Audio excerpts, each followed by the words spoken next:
Part 1. Idioms and definitions. A. Ace in the hole, a hidden but effective means of winning a conflict. 1. The other team thinks they can win this basketball game, but that's only because we haven't put our best player in yet. He's our ace in the hole. 2. It looked like the politician would lose the debate until he brought up his ace in the hole, an argument that nobody could refute. The expression originates from some forms of the card game poker, in which players have both community cards and private hole cards in their hands. To have an ace in one's private hand means that one can win the game without others suspecting ahead of time. Ace up one's sleeve, to have an effective but hidden means to accomplish something. 1. It looks like Joanne is going to lose, but I wouldn't be too sure. She may have an ace up her sleeve. 2. No matter how many times I think Paul might lose to me in a game of chess, he never does. He always has an ace up his sleeve and wins every game. The expression originates from card games like poker, in which players might hide an extra ace up their sleeves to use in case they were losing the game and wanted to cheat. Achilles' heel, a person's weakness, or the vulnerable spot in his or her character. 1.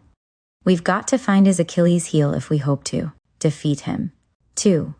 John appears to be a highly respected citizen, but I'm sure he has his Achilles' heel. Achilles was a figure in Greek mythology who was invulnerable in battle except for his heel. It was the one weak spot on his body. Acid test, the most crucial or important test of worth. 1. Parents might be willing to buy this new toy for their children, but the real acid test is whether or not the children themselves like it. 2. The acid test for laundry soap is not how well it cleans in hot water, but how well it cleans in cold water. The expression originates from the use of nitric acid on gold to determine whether the gold was genuine, across the board, equally for everyone, for everything, or in all cases. 1. The boss made some people angry. He gave 5% pay raises across the board, but some people thought they should have gotten more than others. 2. The car dealership was cutting prices across the board. Every car was on sale, not just a few. Actions speak louder than words. The things that people do, actions, are more important than the things they say, words. But actions speak louder than words. 2.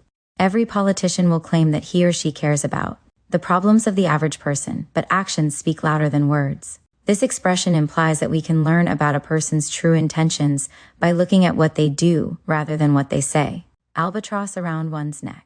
Something or someone that is a burden and difficult to get rid of. An albatross around your neck. Why don't you get rid of it? 2. I hired my wife's brother to work in my business, but he's worthless. He doesn't do anything. He really is an albatross around my neck. Synonym: millstone around one's neck. An albatross is a large seabird. The expression comes from the poem The Rime of the Ancient Mariner by Samuel T. Coleridge, in which a sailor shoots a helpful albatross with a crossbow, bringing bad luck on the crew of the ship. The other sailors hang the bird around the sailor's neck as punishment. All kidding aside, speaking seriously. 1. That was a good joke, but all kidding aside, we have to get to work now. 2. What you're telling me sounds unbelievable. All kidding aside, are you serious?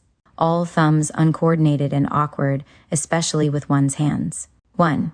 I've tried to put this toy together according to the instructions, but I'm all thumbs. I can't seem to get the parts to fit. 2. Peter seems to be all thumbs today.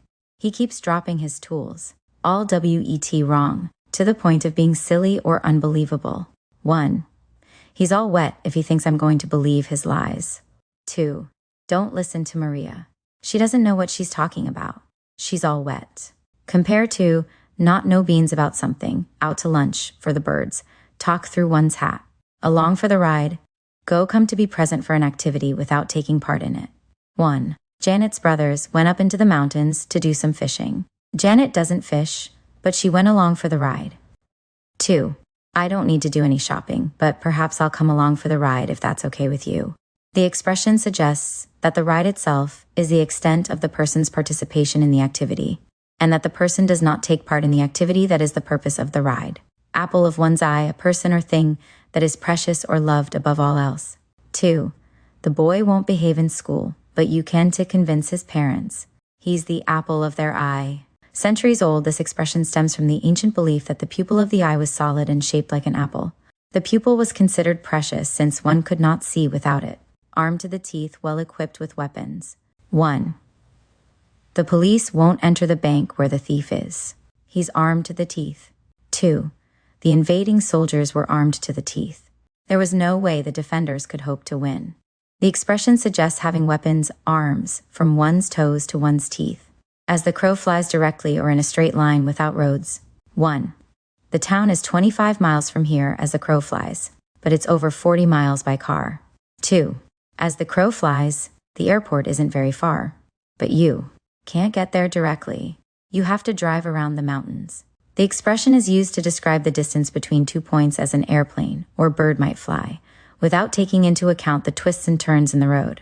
A T loggerheads in strong disagreement, in a quarrel, at an impasse. 1. They have been arguing all day about what to do. They really are at loggerheads. 2. John and Richard are at loggerheads about what would be a fair price for the car. John thinks Richard's price is far too low. A T one's wits end at a loss about what to do next, in a state of frustration. 1. When the woman looked around and couldn't find her little daughter, she looked up and down every aisle in the store until she was at her wits' end. She was almost hysterical when another customer in the store suggested that she notify the store's security officer. 2. We can team to persuade our son to stay in school. We have tried every argument we can think of, but nothing seems to help. We don't know what to do, and we're at our wits' end. Synonyms. At the end of one's rope. Compare to keep one's wits about oneself, use one's wits, scared out of one's wits. The word wits means mental abilities.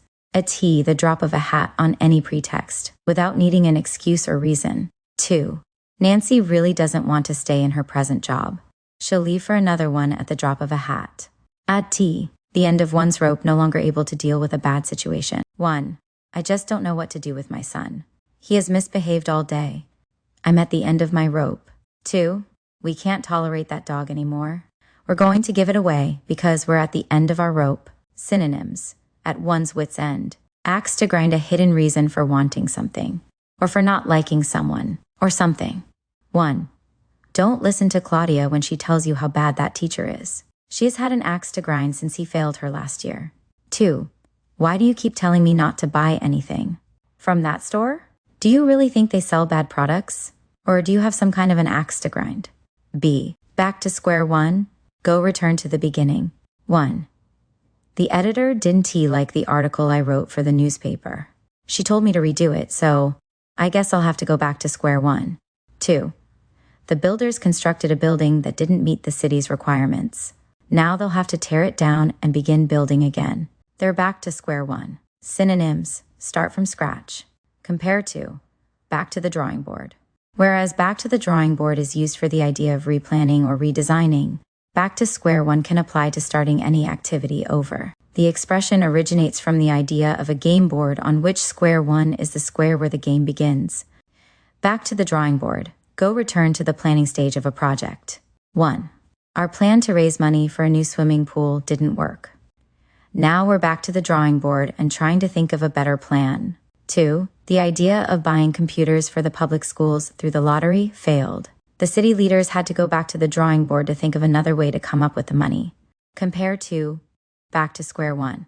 The expression originates from the idea that plans and designs are developed on a drawing board.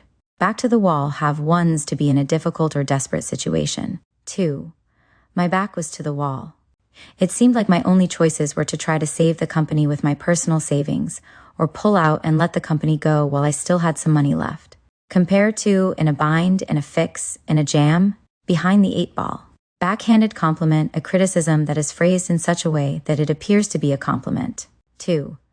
Paul is not a very nice person. He is always giving people backhanded compliments that sound like he is being nice when he is really just insulting them. Compare to damn with faint praise. The term backhanded combines the meaning of back meaning insincere or malicious and hand meaning to give. Backseat driver, a person who gives driving orders when she is not the driver. 1. Why must you tell me every time you see a red light ahead? I'm the one who is driving. Stop being a backseat driver. 2. Andy's mother always made him nervous when he drove her to the store. She would tell him where to turn, how fast to drive, and where to park. She was a backseat driver. When cars were first developed in the 1920s, wealthy car owners would often ride in the back seats, telling their drivers where to go, where to turn, etc. Now such a practice by anyone is seen as intrusive and rude. Bad blood, negative, or ill feelings. 1. The young man and woman knew their parents would not approve of their marriage because there was bad blood between the families. 2. Those two brothers will never get along. There is too much bad blood between them.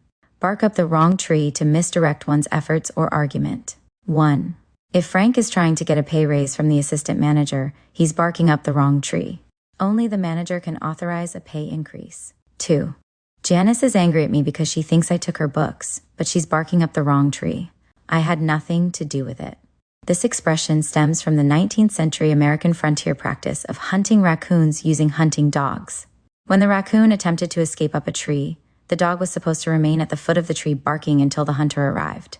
However, if the dog went to the wrong tree, especially at night, or the raccoon jumped to the branches of another tree, the hunter would end up focusing on the wrong tree. Bats in one's belfry have harmlessly crazy or eccentric.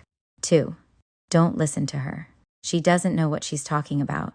She has bats in her belfry. Synonym: have a screw loose, out to lunch, off one's rocker. A belfry is the tower of a church where the bell hangs, and is analogous to one's head. If a person has room for bats in his head is full of space rather than brains. Beat a dead horse to argue or pursue a point or topic without the possibility of success.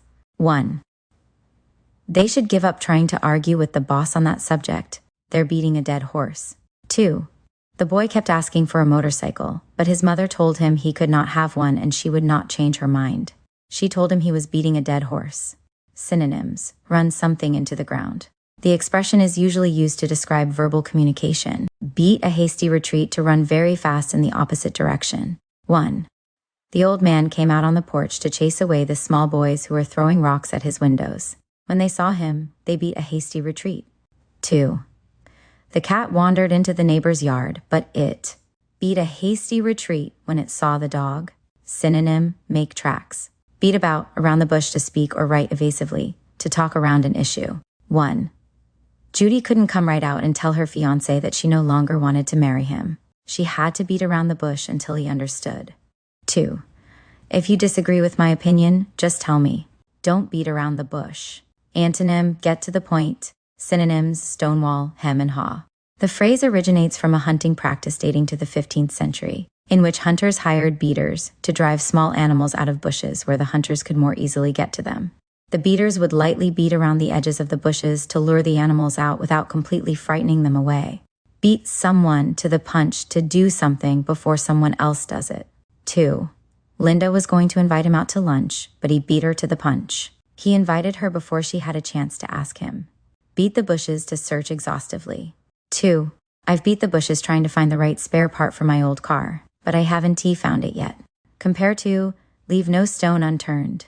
Behind the 8 ball in a difficult situation or position. 1. Barbara's parents have told her to study medicine, but she really wants to study law. How is she going to explain this to them? She's behind the 8 ball. 2. My wife wants me to hire my brother-in-law to work in my company, but I don't want to because he's very lazy. I'm behind the 8 ball on this one. Synonyms: back to the wall, in a bind fixed jam, between the devil and the deep blue sea, between a rock and a hard place. The expression comes from the game of billiards, or pool, in which the 8 ball is always pocketed last. If one accidentally sinks the 8 ball before the others, one automatically loses the game. Trying to hit another ball that is too close to the 8 ball is seen as a risky situation. Below the belt hit someone to act unfairly. 1. John told Robert about the job he was planning to apply for, and Robert went out and got it himself. Robert doesn't play fair. He hits below the belt. 2. Mary introduced Sally to her boyfriend Mike, and before she knew it, Sally and Mike were dating. That was below the belt. The expression originates from the sport of boxing, in which it is against the rules to hit one's opponent below his or her belt. Bend someone's ear to talk to someone for a long time. 1. I dread it every time that woman calls me on the telephone because she bends my ear about how her children don't appreciate her. 2. Don't mention politics to Bill. He loves talking about politics, and he'll bend your ear about it for hours. The expression usually has a negative connotation, beside oneself distraught, very anxious and troubled. 2.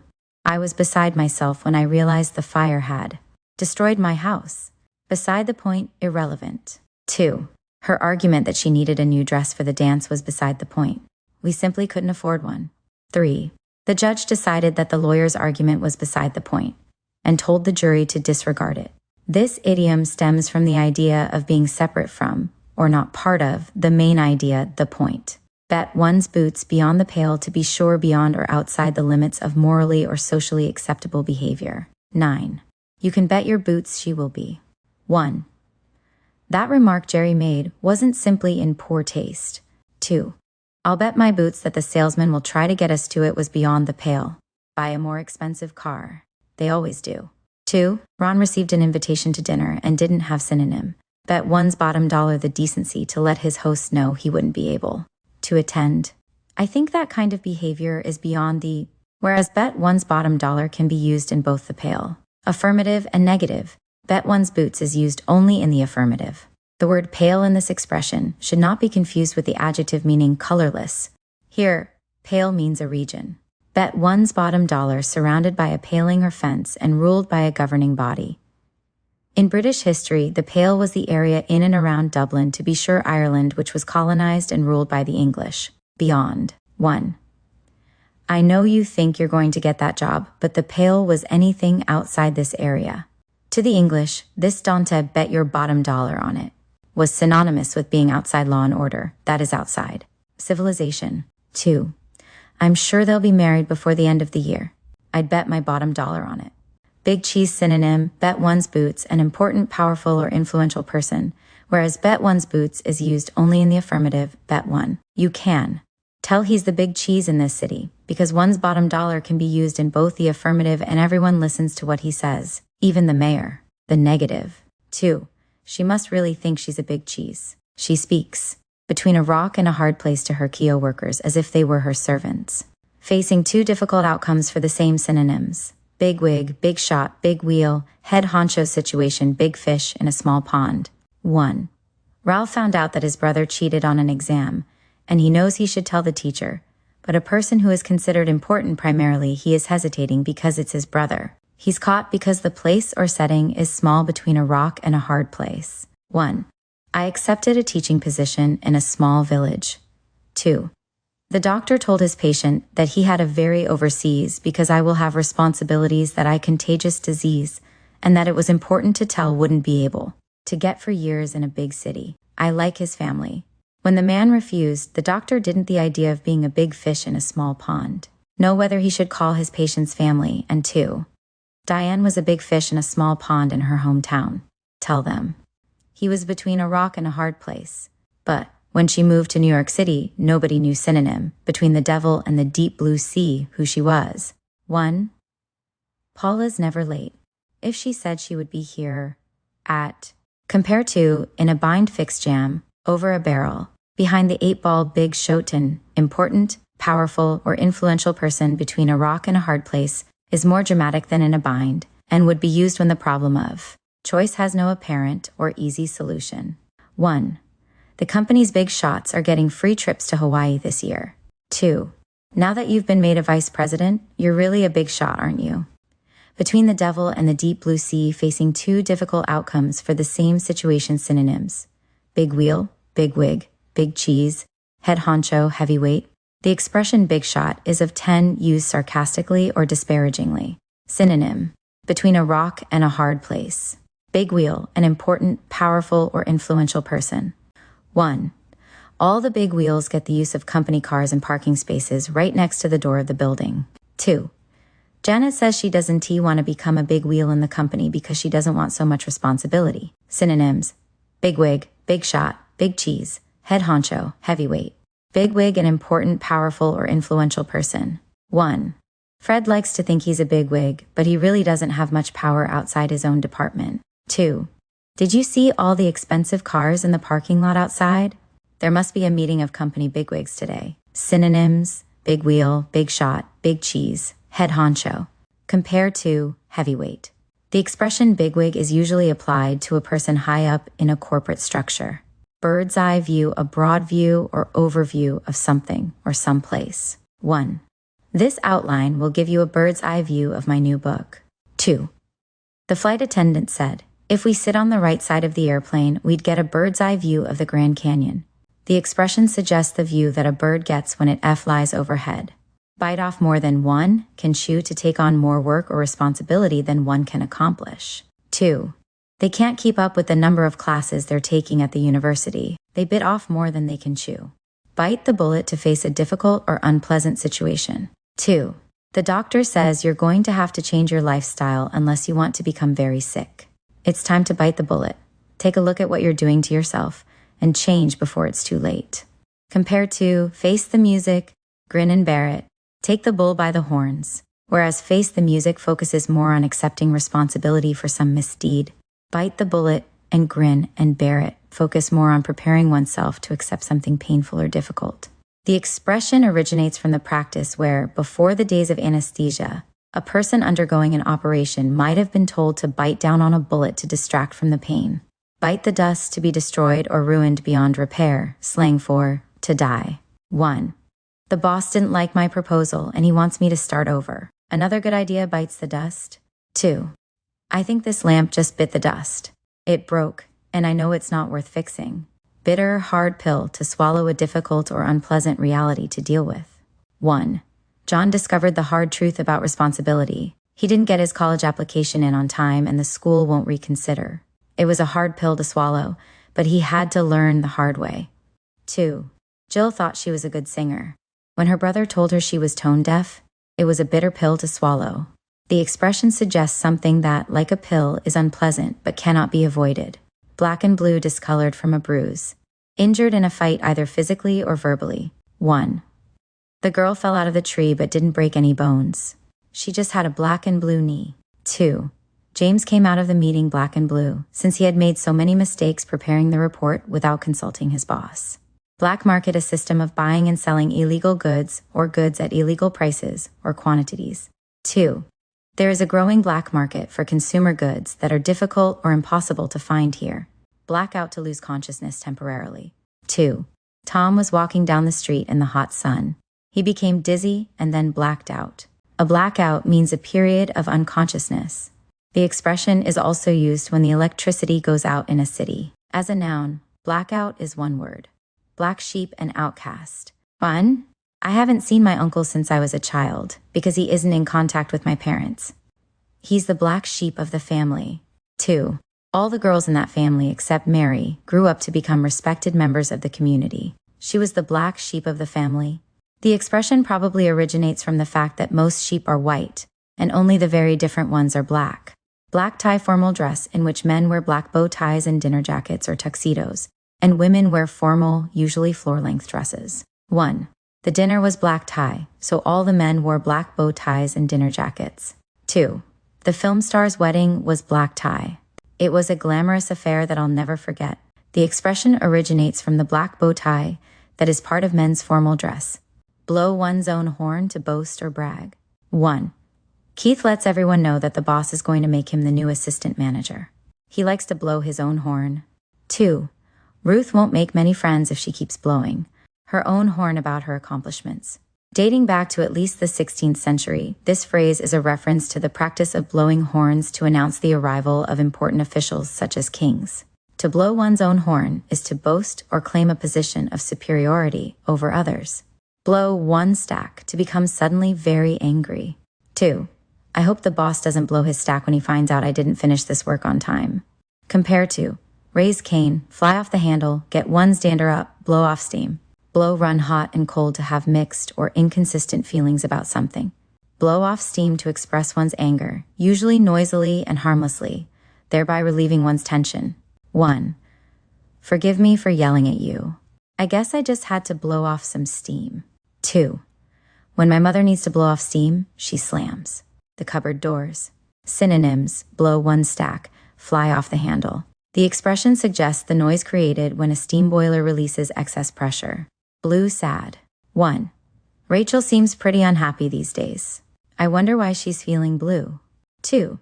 Let's try to cheer up the children. They've been pretty blue since their pet dog died. Synonyms: down in the dumps, down in the mouth. Blue blood, a person or animal that is an aristocrat or from a noble family. 1. The young man's parents did not want him to marry the woman he had chosen because they considered themselves blue bloods and thought their son was too good for her. 2. The racehorses raised on my father's horse farm are blue bloods. They come from a long line of Kentucky Derby winners. Blue law, a law which regulates personal behavior such as going to certain movies, dancing, or gambling. 1. In the United States in 1920, a blue law was passed prohibiting the sale of alcoholic beverages. It was later repealed. 2. Some cities have blue laws that limit or prohibit such activities as dancing and gambling. Blue ribbon renowned sentence 1, first prize sentence 2. 2. Sally's science project won the blue ribbon because it was the best in the contest. The expression originates from the blue ribbon that is often presented to the best entry in a contest. Blue-collar worker, a person who earns a living doing manual labor or generally uses his or her body rather than his or her mind to earn a living. 1. Sam works on an assembly line mass-producing clock radios. He's a blue-collar worker. 2. People who work in factories doing heavy labor are usually blue-collar workers. Antonym: white-collar worker. The expression originates from the color of the shirt generally worn by factory workers while on the job. Boiling point, the point at which one loses one's temper. 1. You've just about pushed me to the boiling point. In a minute, I'm going to lose my temper. 2. Don't push the boss too hard about taking time off work. She hasn't had much patience this week and it wouldn't take much to reach her boiling point. Compare to make one's blood boil. The expression suggests heated water whose surface erupts with bubbles when it reaches a particular temperature. Bomb to fail completely. 1. The playwright's new play closed on the first night. It bombed. 2. They thought they had hired an exciting speaker, but instead he really bombed. Compare to lay an egg. Whereas bomb is usually applied to creative activities, e.g. a play, a book, a movie, an idea that fail on a grand scale, lay an egg is usually applied to doing something that is socially embarrassing on a smaller scale. Bone of contention, a topic of dispute. 2. John wants to send the children to a private school, and I think it's unnecessary. It's a bone of contention between us. Compared to bone to pick, A, the expression suggests a bone thrown between two dogs that would naturally fight over it. Bone to pick, a dispute. 2. You could tell by the angry look on their faces and the way they walked in looking for Jane that they had a bone to pick with her. Compare to bone of contention. Born yesterday naive. 1. Do you really think you can fool me? I'm not that dumb. I wasn't born yesterday, you know. 2.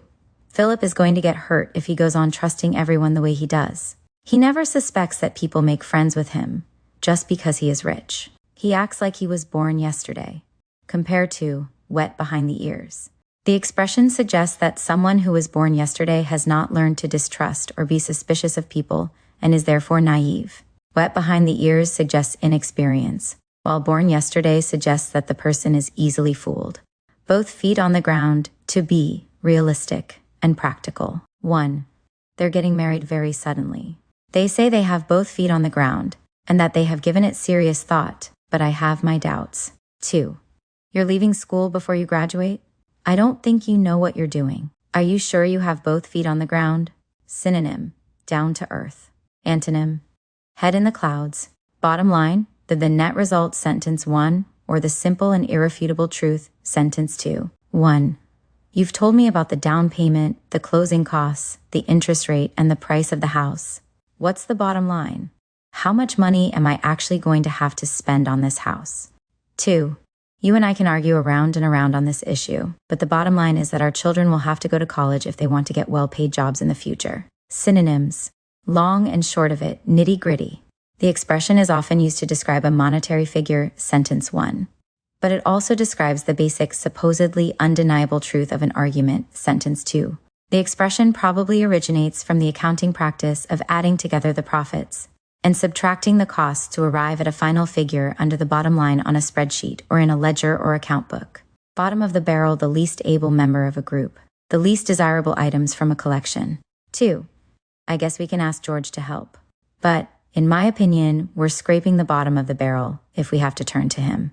Antonym: cream of the crop. This idiom is often used with the verbs to reach or to scrape, as in the examples, and is used to express a negative opinion about a person or thing. Bottoms up. A call to drink, to empty one's glass. 1. We had better finish our drinks because the bar is closing. Bottoms up. 2. Young Timmy did not want to drink his medicine, but bottoms up, his mother insisted as she pressed the glass into his hands. The expression suggests the idea that the bottom of one's glass will be up when one drinks. It is informal. Boxed in, box someone, and restricted, to restrict someone. 1. David feels boxed in because he is stuck in a dead-end job and he doesn't have any options. 2. Don't box yourself in by spending all your savings on the most expensive car and not having any money left in case of an emergency. Brainstorm to generate many ideas quickly. 1. When faced with a complicated problem, it is often useful to brainstorm several possible solutions first, before deciding on which strategy you will apply. 2. Before we began writing, our teacher asked us to brainstorm topics for our compositions. Brainstorming is often a formal step in problem solving. The goal is to generate potential solutions without immediately evaluating them. Evaluation is carried out as a subsequent step. The word brainstorm is a verb, but its ing form, brainstorming, is often used as a noun, as in the first sentence in this paragraph. Breadwinner, somebody that provides financially for his or her family. 2. When her family needed more money, Tara got a job after school to help out. She became a breadwinner. Break the ice to get things started, particularly by means of a social introduction or conversation. 2. I'm afraid we haven't met. Let me break the ice by introducing myself. My name is John Taylor. The expression suggests the idea of breaking through an icy surface to clear a path for ships. Bring down the house to be a great success. 1. The comedian at the dinner show is wonderful. He brings down the house every night. 2. The music critic didn't like the new symphony being presented at the concert hall. In his newspaper review, he said it would never bring down the house. The expression is almost exclusively used to describe theatrical or musical performances, but it could also be used for any event that would generate applause. It suggests that when an artistic performance is a great success, the audience applauds so noisily as to make the ceiling and walls of the theater collapse. Bring home the bacon to bring money into the household to support a family. 1. It's romantic to marry someone you love, but when you set up your household, you're going to have bills to pay. You should think about marrying someone who will help bring home the bacon. 2. Leo became ill and couldn't work anymore, so his wife went back to work. Now she's the one who brings home the bacon. Brush off, get, give someone the, to be dismissed casually and almost cruelly. 1. Sue accepted John's invitation to the dance, but when Wayne asked her to go, she gave John the brush off and told him she didn't want to go with him. 2. The boss told me that he was busy right then and that I should come back later. I told him, don't give me the brush off. I deserve an honest answer from you. The expression suggests the idea of brushing a small piece of lint or dirt from one's clothing. It is usually used where one person is superior to, or thinks he is superior to, the other. Bug to bother, annoy, or irritate mildly. 2. The children bugged their mother about going to the movies until she lost her temper. Compare to rub someone the wrong way. Set one's teeth on edge, get someone's dander up, get someone's goat. Whereas get someone's dander up means to irritate in earnest, bug means to annoy harmlessly, or perhaps humorously. The expression suggests a bug flying around one's head. Bull in a china shop, insensitive to delicate situations, to be so clumsy that one breaks things inadvertently. 1. Tom was a bit of a bull in a china shop when he met his girlfriend's family, asking all the wrong kinds of questions about her relatives. 2. Larry can take his son into the glassware store because he always manages to break things. He's like a bull in a china shop. Bum steer. Give someone a bad advice or instructions. 1. My stockbroker really gave me a bum steer. I bought a stock he recommended and it did nothing but go down. 2. Kim stopped at a gas station for directions to City Hall. The mechanic told her how to get there, but he gave her a bum steer and she got lost again. Burn one's bridges to take a course of action that makes it impossible to go back. 1. If you commit yourself to that course of action, you'll be burning your bridges and you won't be able to start over. 2. Anita decided she ought to leave herself the option of going back to school. She decided not to burn all her bridges. Burn rubber to accelerate with tires so quickly from a stop position that the rubber tires make a loud squealing noise and leave a black mark on the street. Slang expression meaning to hurry. 1. The traffic light turned green. The car tires squealed as the driver pushed the gas pedal to the floor and burned rubber. 2. We're going to have to burn rubber if we hope to get to the wedding on time. This expression is also used as slang for hurry. Burn the candle at both ends to overwork oneself. 2. You really burn the candle at both ends.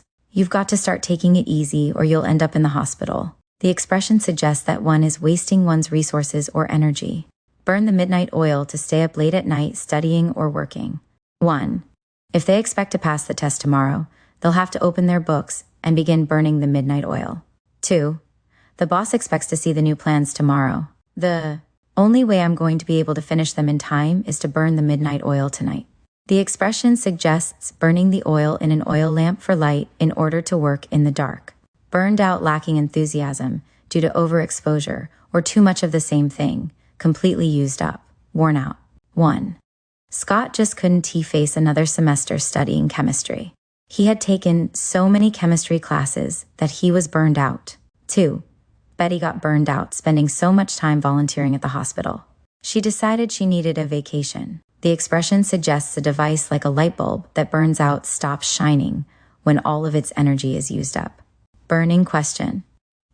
A question that deserves or demands discussion. 1. I don't think there's any doubt that he loves her, but will he marry her? That's the burning question. 2. It's not a matter of which college he should apply to, since he can get into both of them. The burning question is, what should he study once he gets there? Bury the hatchet to end a dispute. 1. This argument has gone on too long. Why don't we bury the hatchet once and for all? 2. I will always be sorry that my father and I fought before he died, and I never got a chance to bury the hatchet. Compare to clear the air. The expression may originate from a Native American custom of burying a hatchet as a sign of agreeing to peace. Butt in to interfere, sentence 1, or literally to push one's way in between other people, sentence 2. 2. We've been waiting patiently in this long line, and that woman just butted in ahead of us. She should have gone to the end of the line to wait like the rest of us. The expression suggests a ram butting with its horns. Butter someone up to flatter someone, usually excessively, in order to gain a favor. 1. My husband brought me candy and sent flowers, and now he's telling me how good my cooking is. I think he wants something, and he's trying to butter me up so that I'll agree. 2. If you want the professor to do you a favor, just ask her. Don't butter her up. This idiom is a reference to the act of covering someone in praise or flattery, like covering a slice of bread with butter. Buy something for a song to buy something very cheaply. 1. Sue and Dennis found an antique painting in that shop, but the salesman didn't know its true value. It must be worth a small fortune, and they bought it for a song. 2. The man was desperate to get rid of his car, so I was able to buy it for a song. The expression suggests that one can buy something by just singing a song. By hook or by crook, by one way or another, by any means possible. 1. Margaret was determined to lose 25 pounds before summer by hook or by crook. 2. Bruce would be such an asset to this company, but there aren't any positions open right now. By hook or by crook, we'll have to get him a job in this office. The expression connotes that rules or convention may be broken in order to achieve the goal. By the book, go operate according to the rules. 2. As a parent raising children, you can't always go by the book and follow the rules. Sometimes you have to use your intuition. The expression probably originates from the idea that the procedure or accepted rules of an established game are set down in a book. By the seat of one's pants, do something to accomplish something by luck and instinct rather than skill. 1. At the last minute, the boss was taken ill and Kate had to give the sales presentation. She was not sure of the best way to proceed, but she used the notes that the boss had prepared and followed her instincts. She managed the presentation by the seat of her pants. 2. The children had never cooked a whole meal or used the washing machine before. When their mother left in an emergency, they kept things going at the house by the seat of their pants. Synonyms: wing it, play it by ear, by the skin of one's teeth by a very narrow margin. 1. The thief leaped from one building to another to escape the police. He almost missed the second building, but he made it by the skin of his teeth. 2. Dan and Mark were swimming in the ocean and spotted a shark coming toward them. They swam to their boat and pulled themselves out of the water just in time. They made it out of the water by the skin of their teeth. Synonym: hair's breadth. Compare to close shave. The expression suggests that something is as narrow as the non-existent skin on one's teeth. By word of mouth, the informal, verbal passing of information from one person to another. 1. Walter heard about it from one of the company's employees, even though it had not been advertised in the newspaper. He got the information by word of mouth. 2. Jane and Sarah will be very hurt if they aren't invited to your party. You won't be able to keep it a secret. They are sure to hear about it by word of mouth. C. Call someone on the carpet to confront or hold someone responsible for some misdeed. 1. The student tried to make the teacher think that his report was original, but the teacher knew it wasn't and called him on the carpet. 2. I got called on the carpet for being late again. Synonyms: rake someone over the coals, chew someone out, read someone the riot act. This phrase originates from the military, where it used to be that only senior officers had carpet in their offices. To be called on the carpet meant that a lower-ranking soldier was brought into the senior's office to be formally reprimanded for an offense. Call someone's bluff to challenge someone to carry out a threat or prove the truth of a statement. 1. I told my parents that I had gotten passing grades in all my classes, but they didn't believe me. They called my bluff and asked to see my report card. 2. The bank robber threatened to shoot the bank guard, but the guard called the robber's bluff by walking up to him and taking away his gun. This idiom is based on the literal meaning of this phrase as used in card games such as poker. A player who is bluffing may pretend to have a winning hand when in fact he or she does not. To call one's bluff in poker is to challenge one to show his or her cards. Call a spade to speak plainly, or call something by its right name, even if it is unpleasant.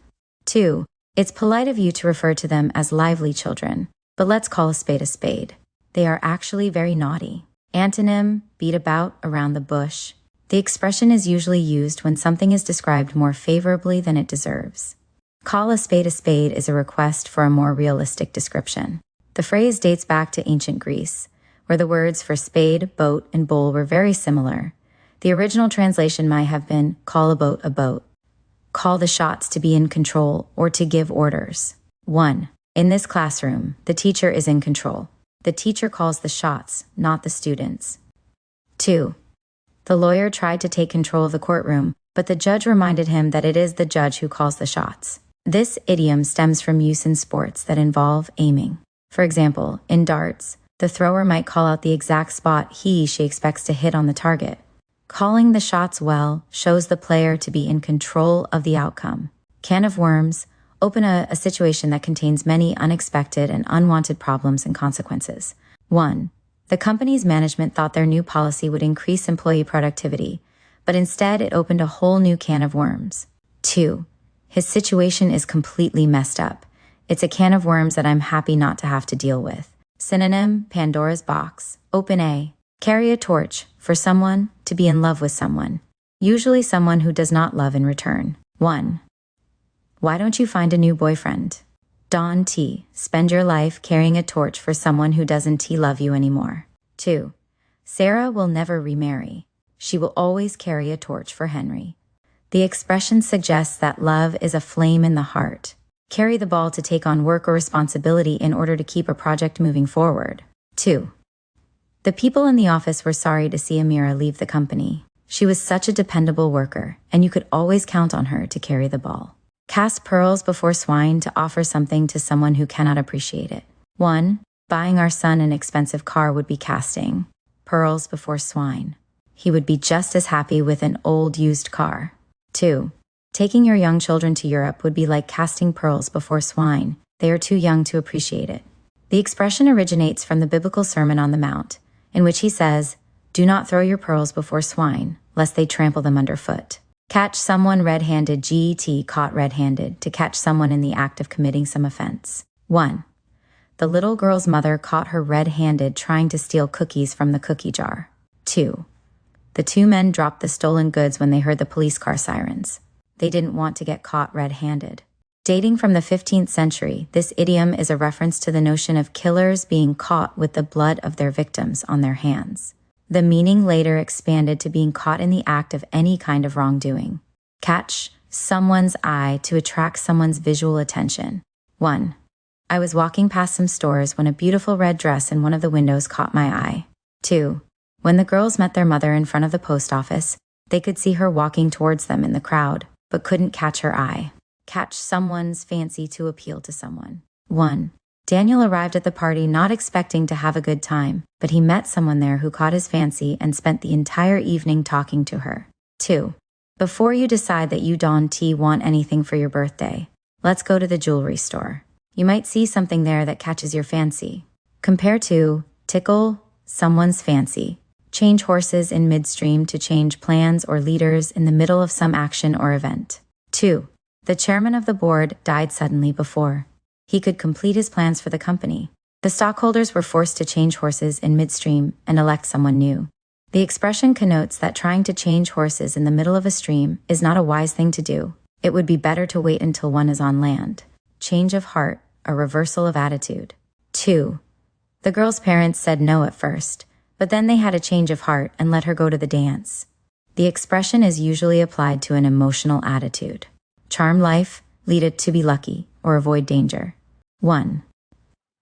That boy leads a charmed life. He always manages to avoid getting into trouble. 2. Monica leads a charmed life. She'll never have to work a day in her life. Checkered past a personal history that includes both successes and failures, or ethical and unethical behavior. 1. Larry has quite a checkered past, but things are getting better. He has a new job and is saving for a new apartment. 2.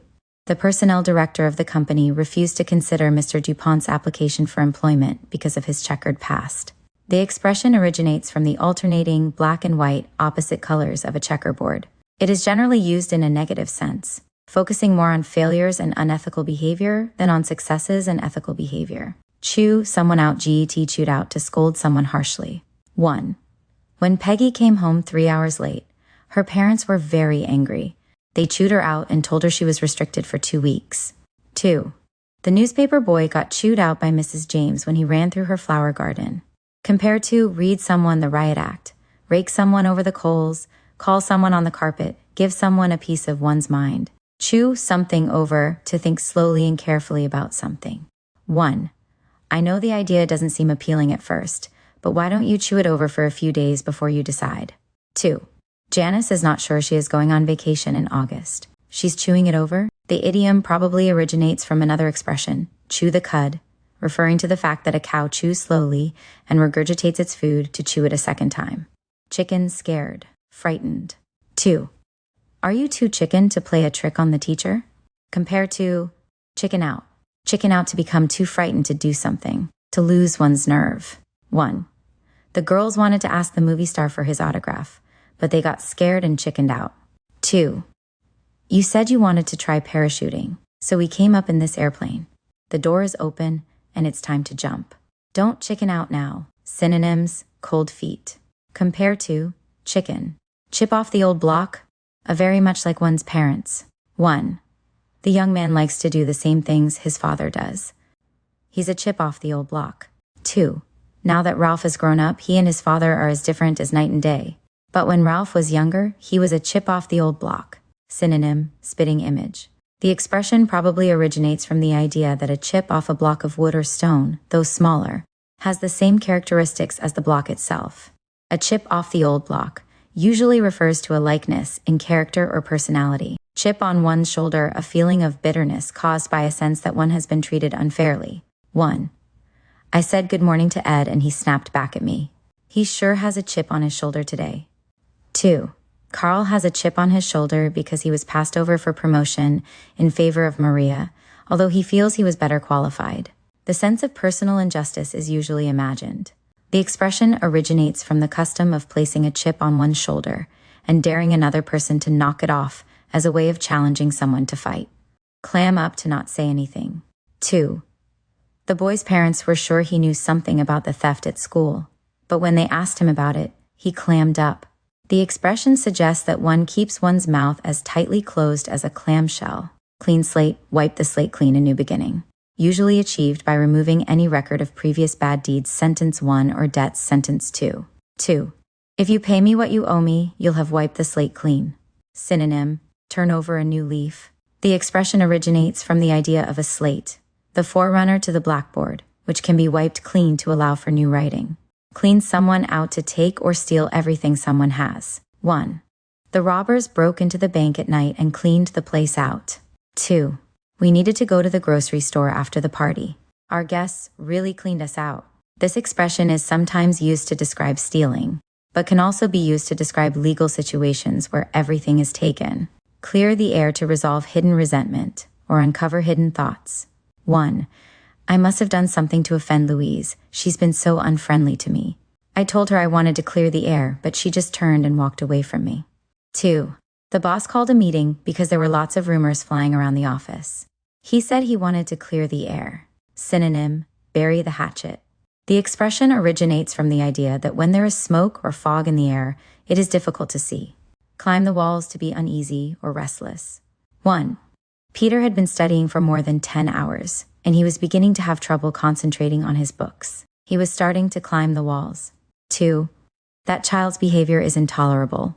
If I'm around him for more than a few minutes, he has me climbing the walls. Synonyms, go bananas. Climb, jump on the bandwagon to join the crowd in following a popular position, cause, activity, or fashion. 2. The senator was a supporter of medical care for everyone in the country long before it became a popular cause. Now, however, everyone is jumping on the bandwagon. The expression is often uncomplimentary. A person who is described as climbing on the bandwagon has not joined the crowd out of commitment, but out of peer pressure. Close shave, a narrow escape. 1. The driver was distracted for just a moment and nearly hit another car. He missed the other car, but it was a close shave. 2. The spy had a close shave when she was nearly caught in the military camp. She had to climb a tree just to stay hidden. The expression probably originates from the idea that a man who shaves closely is narrowly escaping cutting his skin. Closed-minded, unwilling to consider new ideas. 1. I encourage you to try new things. Don't be so closed-minded. 2. Anyone who wants to make the world a better place will eventually have to contend with closed-minded people. Antonym, keep an open mind, clown around to act silly. 1. The teacher asked the students to stop being silly. She told them to stop clowning around. 2. Jerry likes to clown around and is always playing practical jokes on everyone. Compare to fool around, horse around, monkey around. Cock and bull story. A story that is too unlikely to be believed. 1.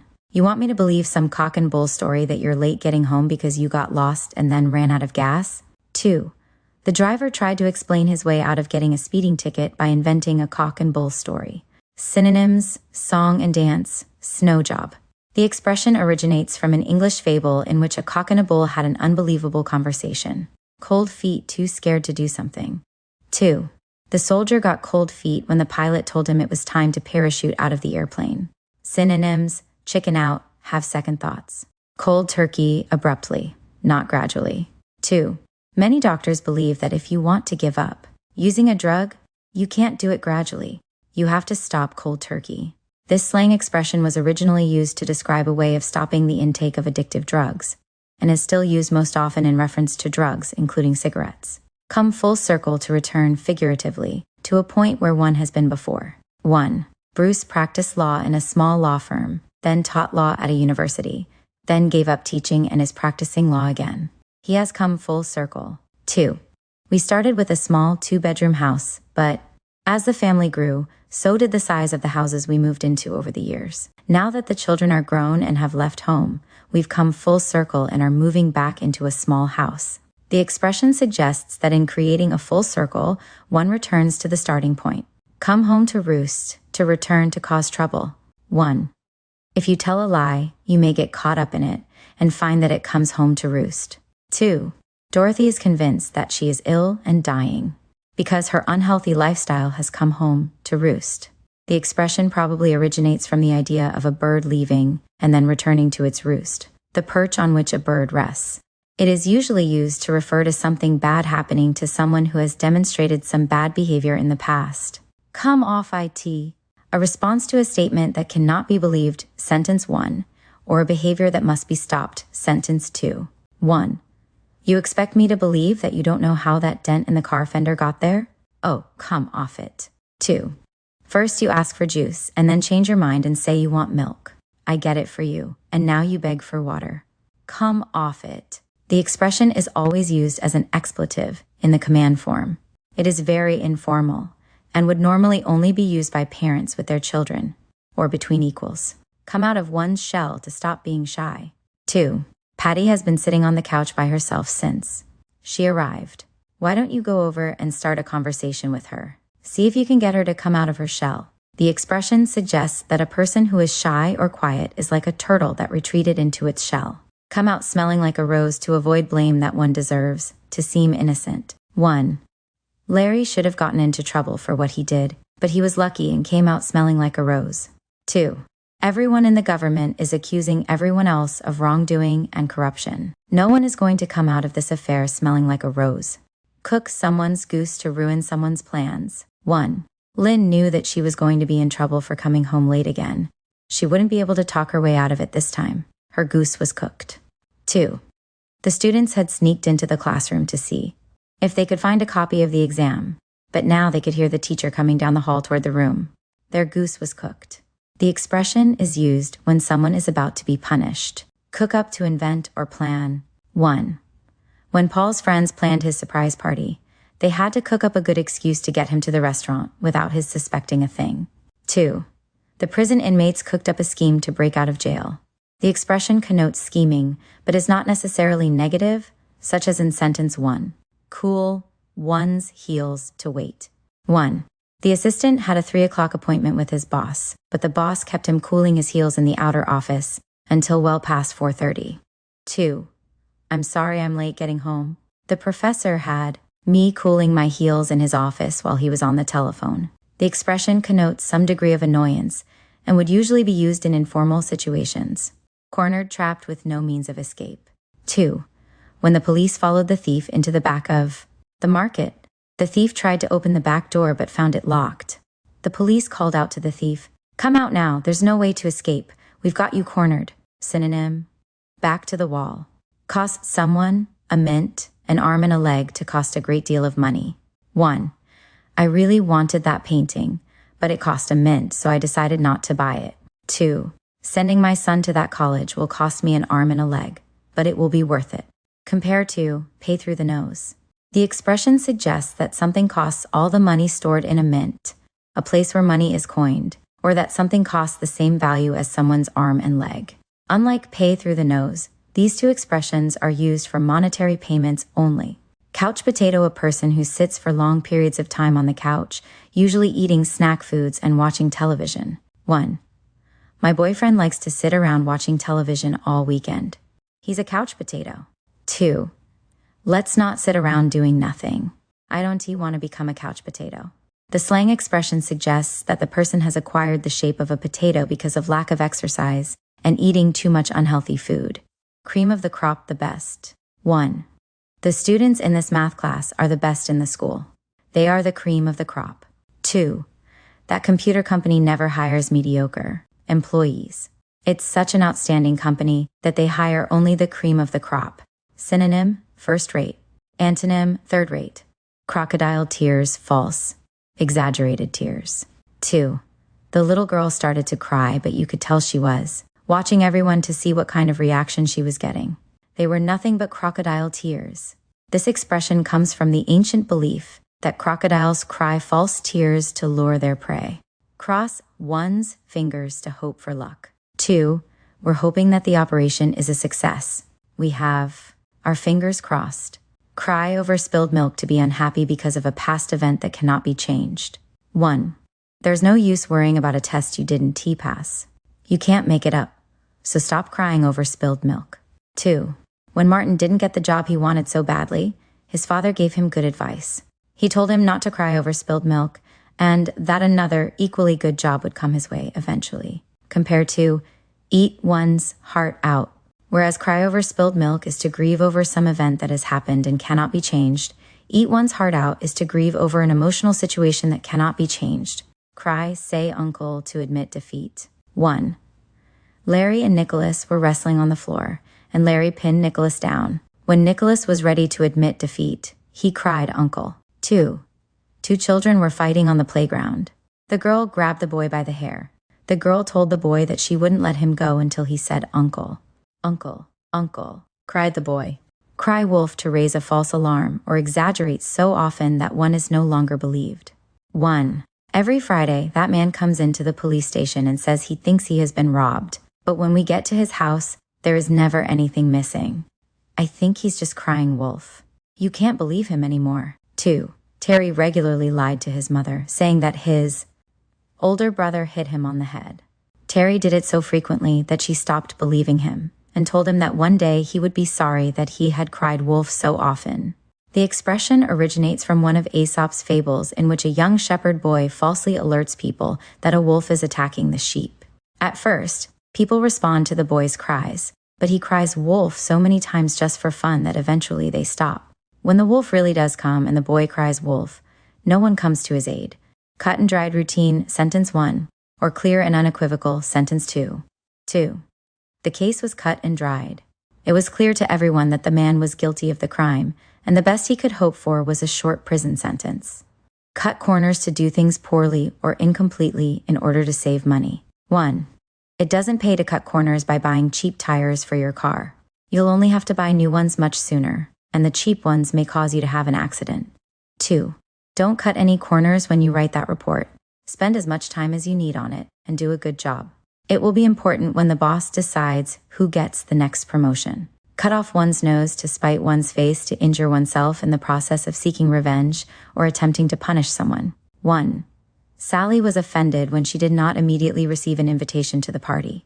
When she got hers the next week, she refused to attend even though she really wanted to. She cut off her nose to spite her face. 2. When Philip looked at the first question on the test and knew he could not answer it, he became frustrated and refused to go on to the next question. He failed the test when he might have passed. He cut off his nose to spite his face. Cut someone to the quick to hurt or wound someone deeply. 1. When Christina broke off their engagement, she hurt George's feelings terribly. She cut him to the quick. 2. I was very hurt when my son and daughter-in-law told me they wouldn't be spending Christmas with us this year. I was cut to the quick. The expression suggests the idea of cutting live flesh, the quick, cut the mustard to meet standards. 2. The captain of the ship was trying to assemble a sailing crew.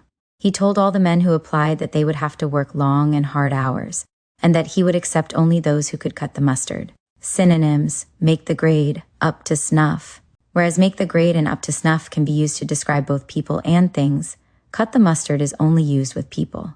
D. Damn someone, with faint praise to criticize in such a way that one appears to be praising when in fact one is condemning or disapproving. 1. Jeff told me that the diet I was trying was showing results, and he asked how much more weight I had to lose. He was really telling me that I'm still too fat. He was damning me with faint praise. 2. Alicia told me that she was never able to make her.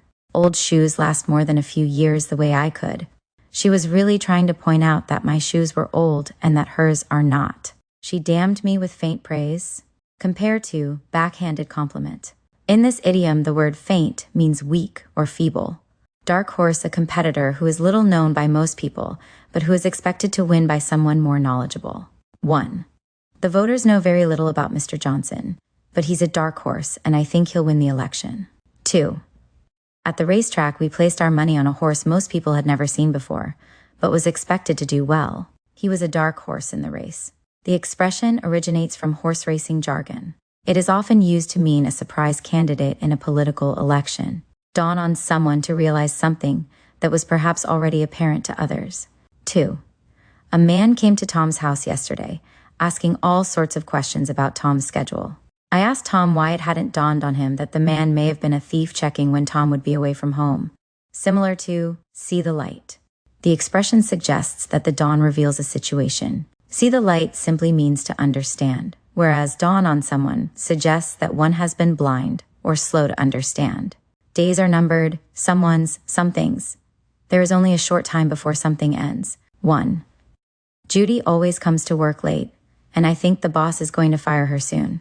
Her days are numbered. 2. Your old car's days are numbered. It's only a matter of time before you have to get a new one. The expression suggests that the number of days associated with a situation is not indefinite. It is often used about someone facing death or dismissal. Dead to the world, fast asleep. 1.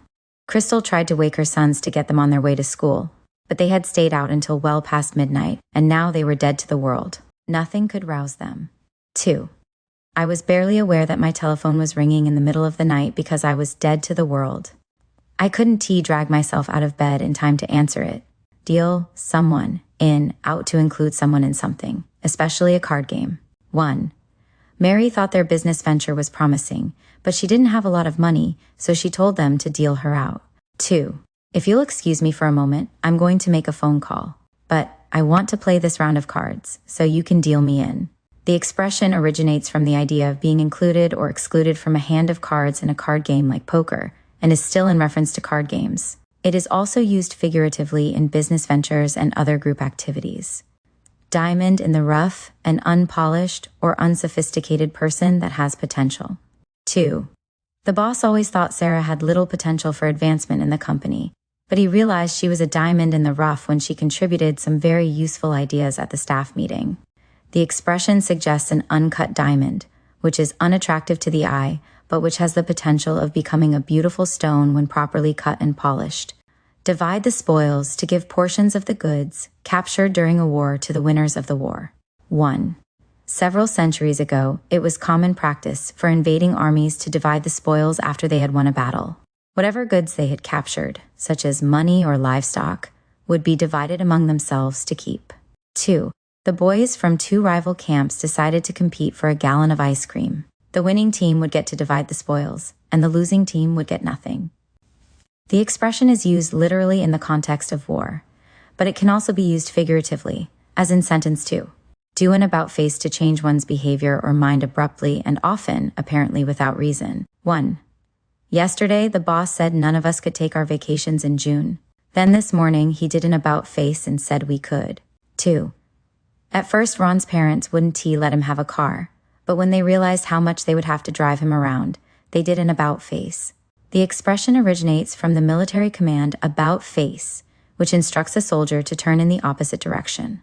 Do or die to act out of necessity, even if the outcome is unpleasant, sentences 1 and 2, or to try one's hardest despite the likelihood of failure. Sentence 3. 1. We decided the time had come to make a decision and act on it. As Harvey said to me, it's do or die. 2. When the time came to mount an attack on the enemy, the captain said, Men, the time is now. We do or die. 3. The boys tried their hardest to succeed. They had a real do or die attitude. The expression can function as a noun phrase, sentence 1, a verb, sentence 2, or an adjective, sentence 3. When used as a verb, the expression is never conjugated, i.e. never does or dies, and thus is only used with I, we, and they. Dog days of summer, very hot days. 2. I can't stand the dog days of summer. Next year, I'm going to buy an air conditioner. The expression has an astronomical source. It is the time in July and August when, in the northern hemisphere, the dog star, Sirius, rises in conjunction with the sun. In ancient times, it was believed that it was the combined heat of Sirius and the sun that caused the hot weather. Dog-eared, well-worn. 1. The pages of this library book are really dog-eared. A lot of people must have borrowed it and read it. 2. I've put the report in a plastic folder so the pages don't get dog-eared. The expression suggests the idea of a dog's ears, which are pliable and limp, just as the page corners of a book become after extensive fingering and frequent turning. Dog eat dog, ruthless, competitive, and fast-paced. 1. Ed decided to quit his job in business because everyone seemed so dishonest, trying to get his job and steal his clients. It was a dog-eat-dog world. 2. John moved away from New York City to a small town in the Midwest because life in the big city was dog-eat-dog. The expression suggests the idea of animals that are so desperate that they eat their own kind. Do someone a good turn to do someone a favor without having been asked, and without expecting a favor in return. 1. I contribute to a charity because, when I had very little money and no job, someone once did me a good turn, and now I want to repay the favor by doing the same for someone else. 2. Sally is very loyal to her company because they had faith in her and did her a good turn. They gave her a job when no one else would hire her. Dot the I's and cross the T's to be very careful and attentive to detail. 1. We have to make this written proposal the best one they receive. We have to make sure we dot the I's and cross the T's. 2. I was in a hurry to get this letter to the lawyer. It was more important to get it mailed today than to dot the I's and cross the T's. The expression probably originates from the idea of being careful to complete the letters I and T in cursive handwriting to ensure they are clearly identifiable from each other. Down and out poor. 2. This is a shelter for the down and out of the city. The homeless can come here for a hot meal and a place to sleep at night. The expression suggests the idea of being down at the bottom of society and out of luck. Down in the dumps, depressed. 1. I'm not feeling very cheerful these days. I've been down in the dumps for a while. 2. We've been down in the dumps ever since our pet cat died. I wonder if getting a new kitten would make us feel better. Synonyms: blue, down in the mouth. Down in the mouth, unhappy. 1. Jeff has been down in the mouth since he lost his job. 2. You look so sad. Why so down in the mouth? Synonyms: blue, down in the dumps. A reference to the way one's mouth turns downward when one is sad. Down to earth, practical and rational, unpretentious. 1. The boss always listens to Ralph's suggestions because his ideas are reasonable and down to earth. 2. John is just the kind of young man a girl's parents want her to marry. He's so practical and down to earth about everything. Synonym: both feet on the ground. Antonym: head in the clouds. The expression suggests one has one's feet firmly planted on solid ground rather than having unrealistic ideas or flighty behavior. Down to the wire to the deadline. 1. The newspaper article was due no later than 4 o'clock, and the editor got it in at exactly 3:59. He went right down to the wire. 2. Some students write their best research papers if they wait until the night before they are due. They leave them until they are down to the wire. Synonym: 11th hour. Compared to in the nick of time, under the wire. Whereas 11th hour means late, down to the wire, under the wire, and in the nick of time convey the sense of being just barely in time. Draw a blank to be unable to remember. 2. Andrea always draws a blank when she runs into people she doesn't know very well. She's never quite sure she has met them before. Used at least since the 16th century, this idiom originally referred to lottery tickets. One who drew a blank had a ticket worth nothing. Draw the line at something, to not allow something beyond a certain acceptable point. 1. Their parents let them go out on weekend nights, but they draw the line at letting them go out on school nights. 2. You may buy a car with your savings, but not a motorcycle. I'm going to draw the line at that.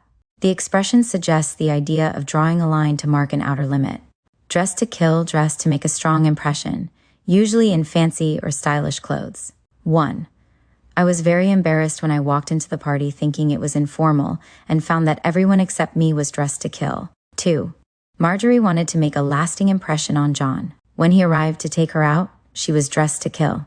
Drop in the bucket. An extremely small amount compared to the whole, usually much less than what is needed or wanted. 1. We need to raise over $1 million to fund the new Center for AIDS Research. The $1,000 we have already collected is just a drop in the bucket. 2. What he paid me is only a drop in the bucket. Compared to what he owes me. Drums someone. E.T. drummed out of the corps to expel someone from a group or organization. 2. When Henry recommended that the men's club should admit women as members, they drummed him out of the corps. The expression originates from a military setting where, when someone left the corps in disgrace, he or she was escorted out with a drum roll. Its usage includes any group and carries with it a sense of disgrace or rejection. Dutch treat, go Dutch. Each person pays for himself or herself to share the cost. 1. Larry didn't have enough money to pay for both his and Mary's dinner, so they went Dutch treat. 2.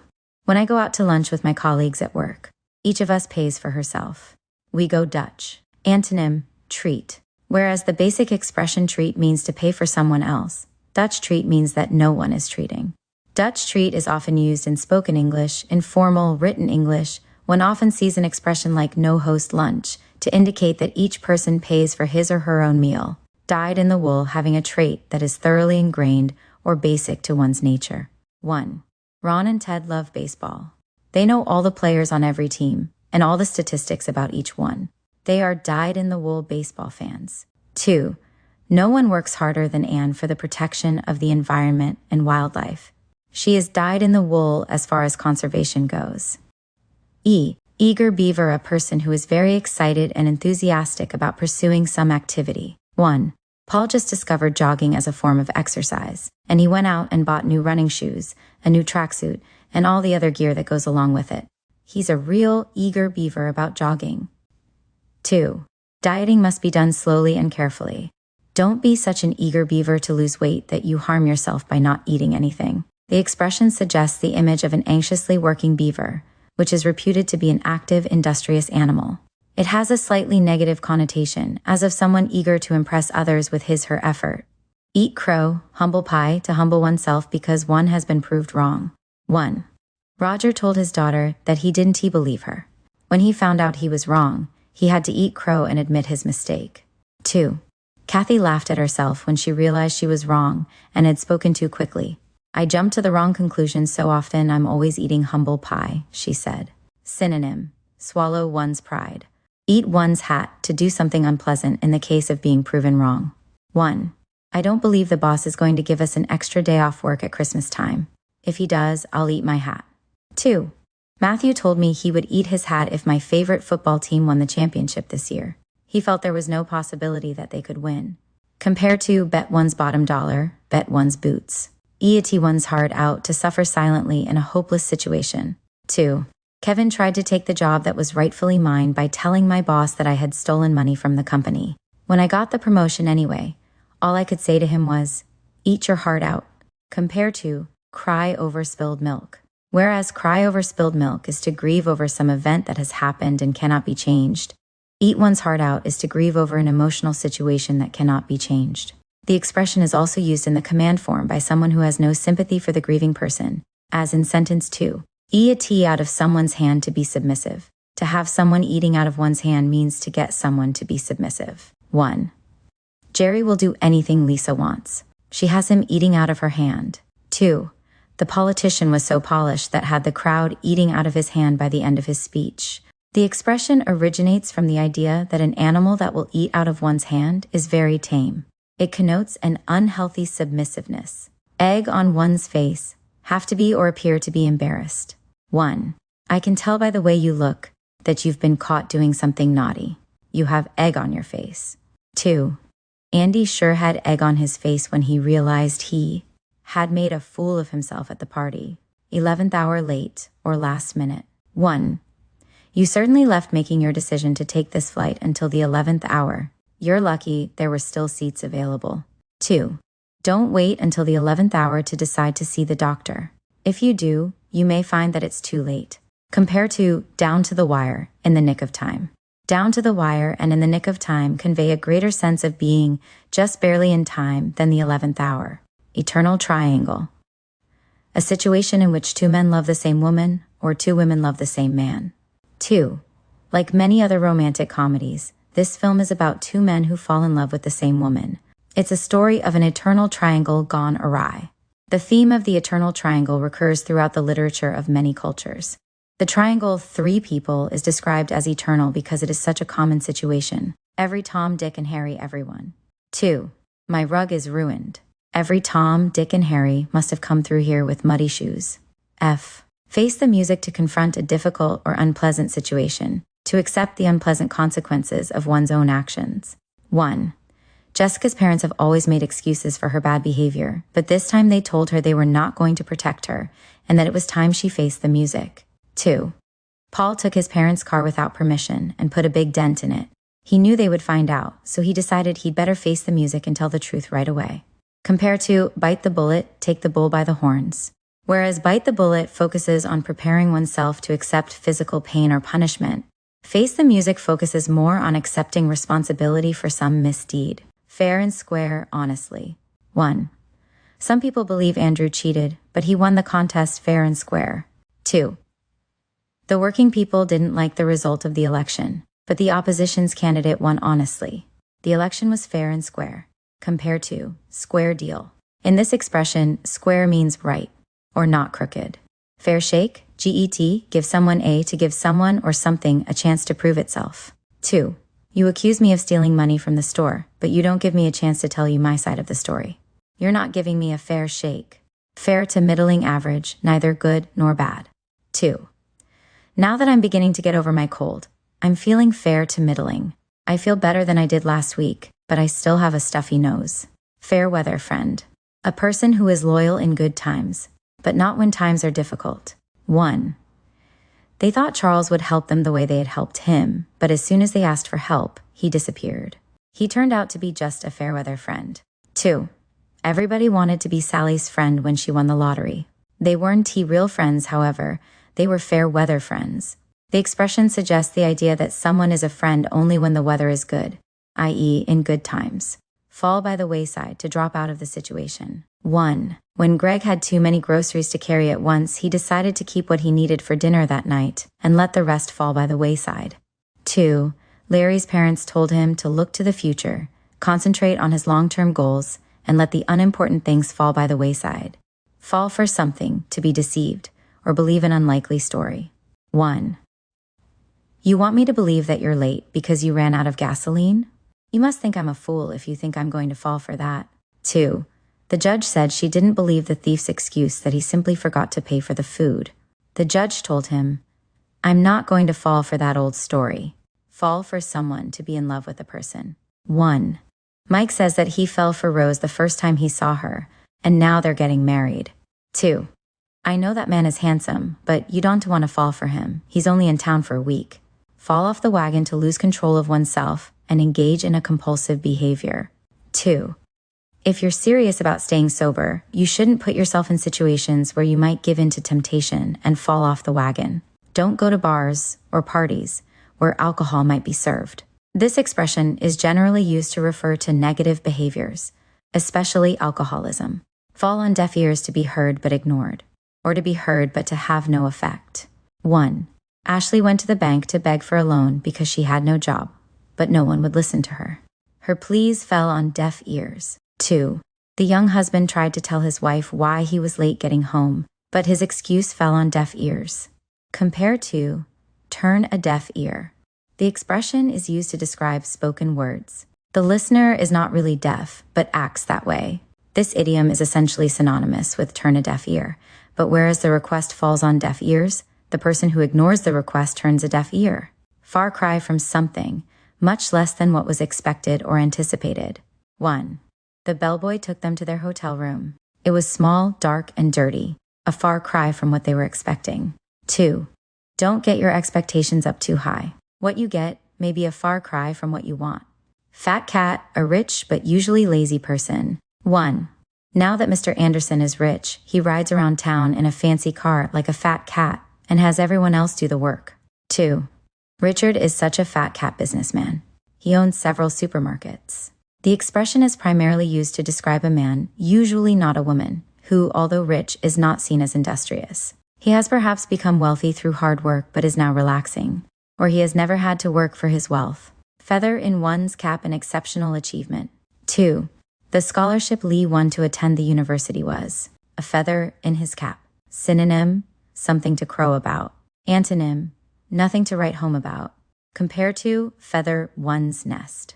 The practice of placing a feather in one's cap is centuries old and appears to have been practiced in many different cultures. The feather was awarded and worn as a sign of a significant achievement by the wearer. In some cultures, such as 16th century Hungary, it was a crime to wear a feather when one had not earned the right. Feather one's nest to build up one's riches, usually quietly and perhaps by some unethical method. Sentence 2. 1.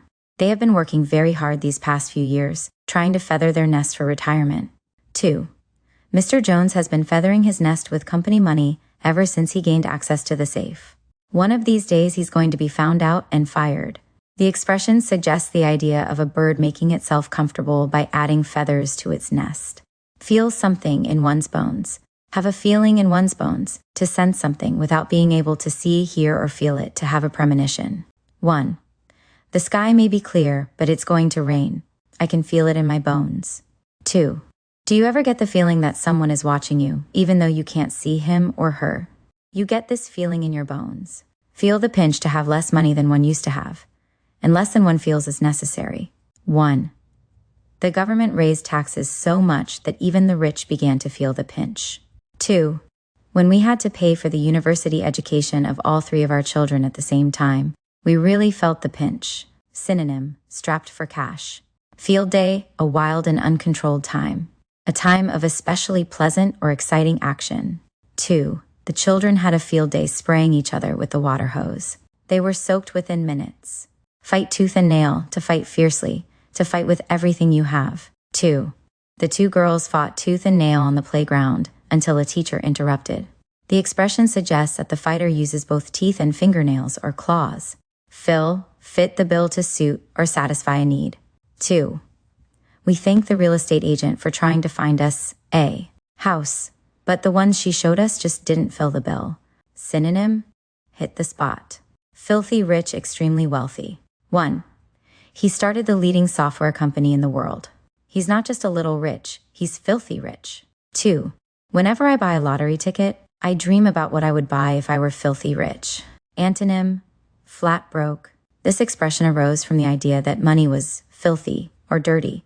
For some people, the idiom still carries a negative connotation, but for others, to be filthy rich is a dream. Fine kettle of fish, a terrible mess. 1. You borrowed money from the bank without telling me, and we don't have enough to pay it back.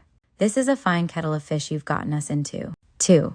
Lois told her boss she could work on Saturday, but she forgot and promised her girlfriend she would help her move on Saturday. She had gotten herself into a fine kettle of fish.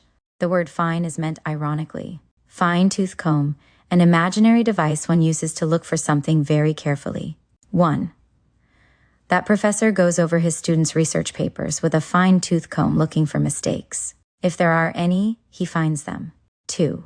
The police examined the crime scene. They went over it with a fine-tooth comb, but they couldn't find any.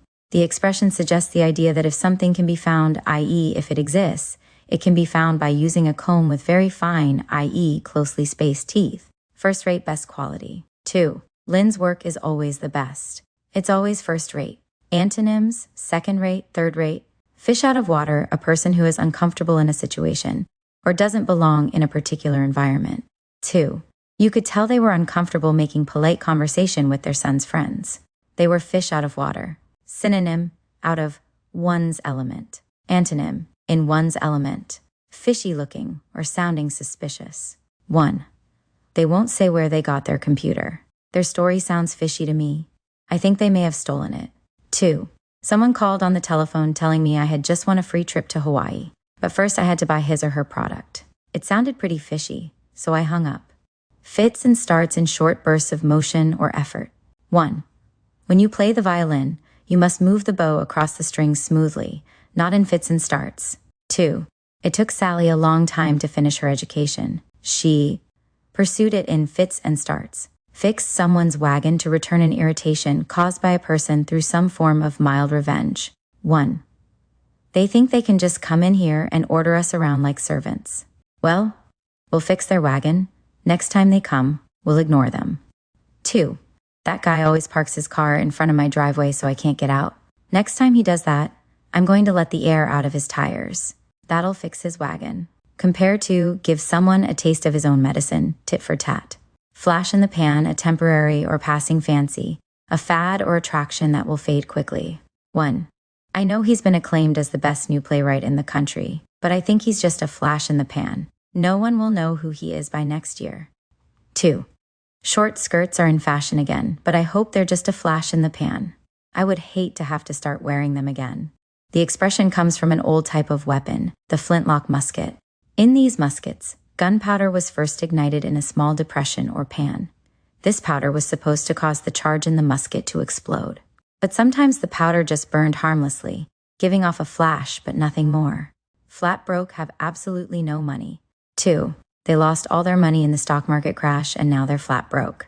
Antonym: filthy rich. Compare to go broke. Fly by night, undependable, untrustworthy. The small trading company took in a lot of money from trusting investors and then closed up. It had been a fly-by-night operation. 2. Although Darlene had been working for the company for a few months and they had paid her, she still didn't trust them. She felt she was working for a fly-by-night company. The expression suggests the idea that the operation closes up and flees under the cover of darkness rather than in the clear light of day. Fly in the face of something, to go against something, to show disrespect for something or someone. 1. John has decided not to go to college. It's a bad decision on his part. It flies in the face of all common sense.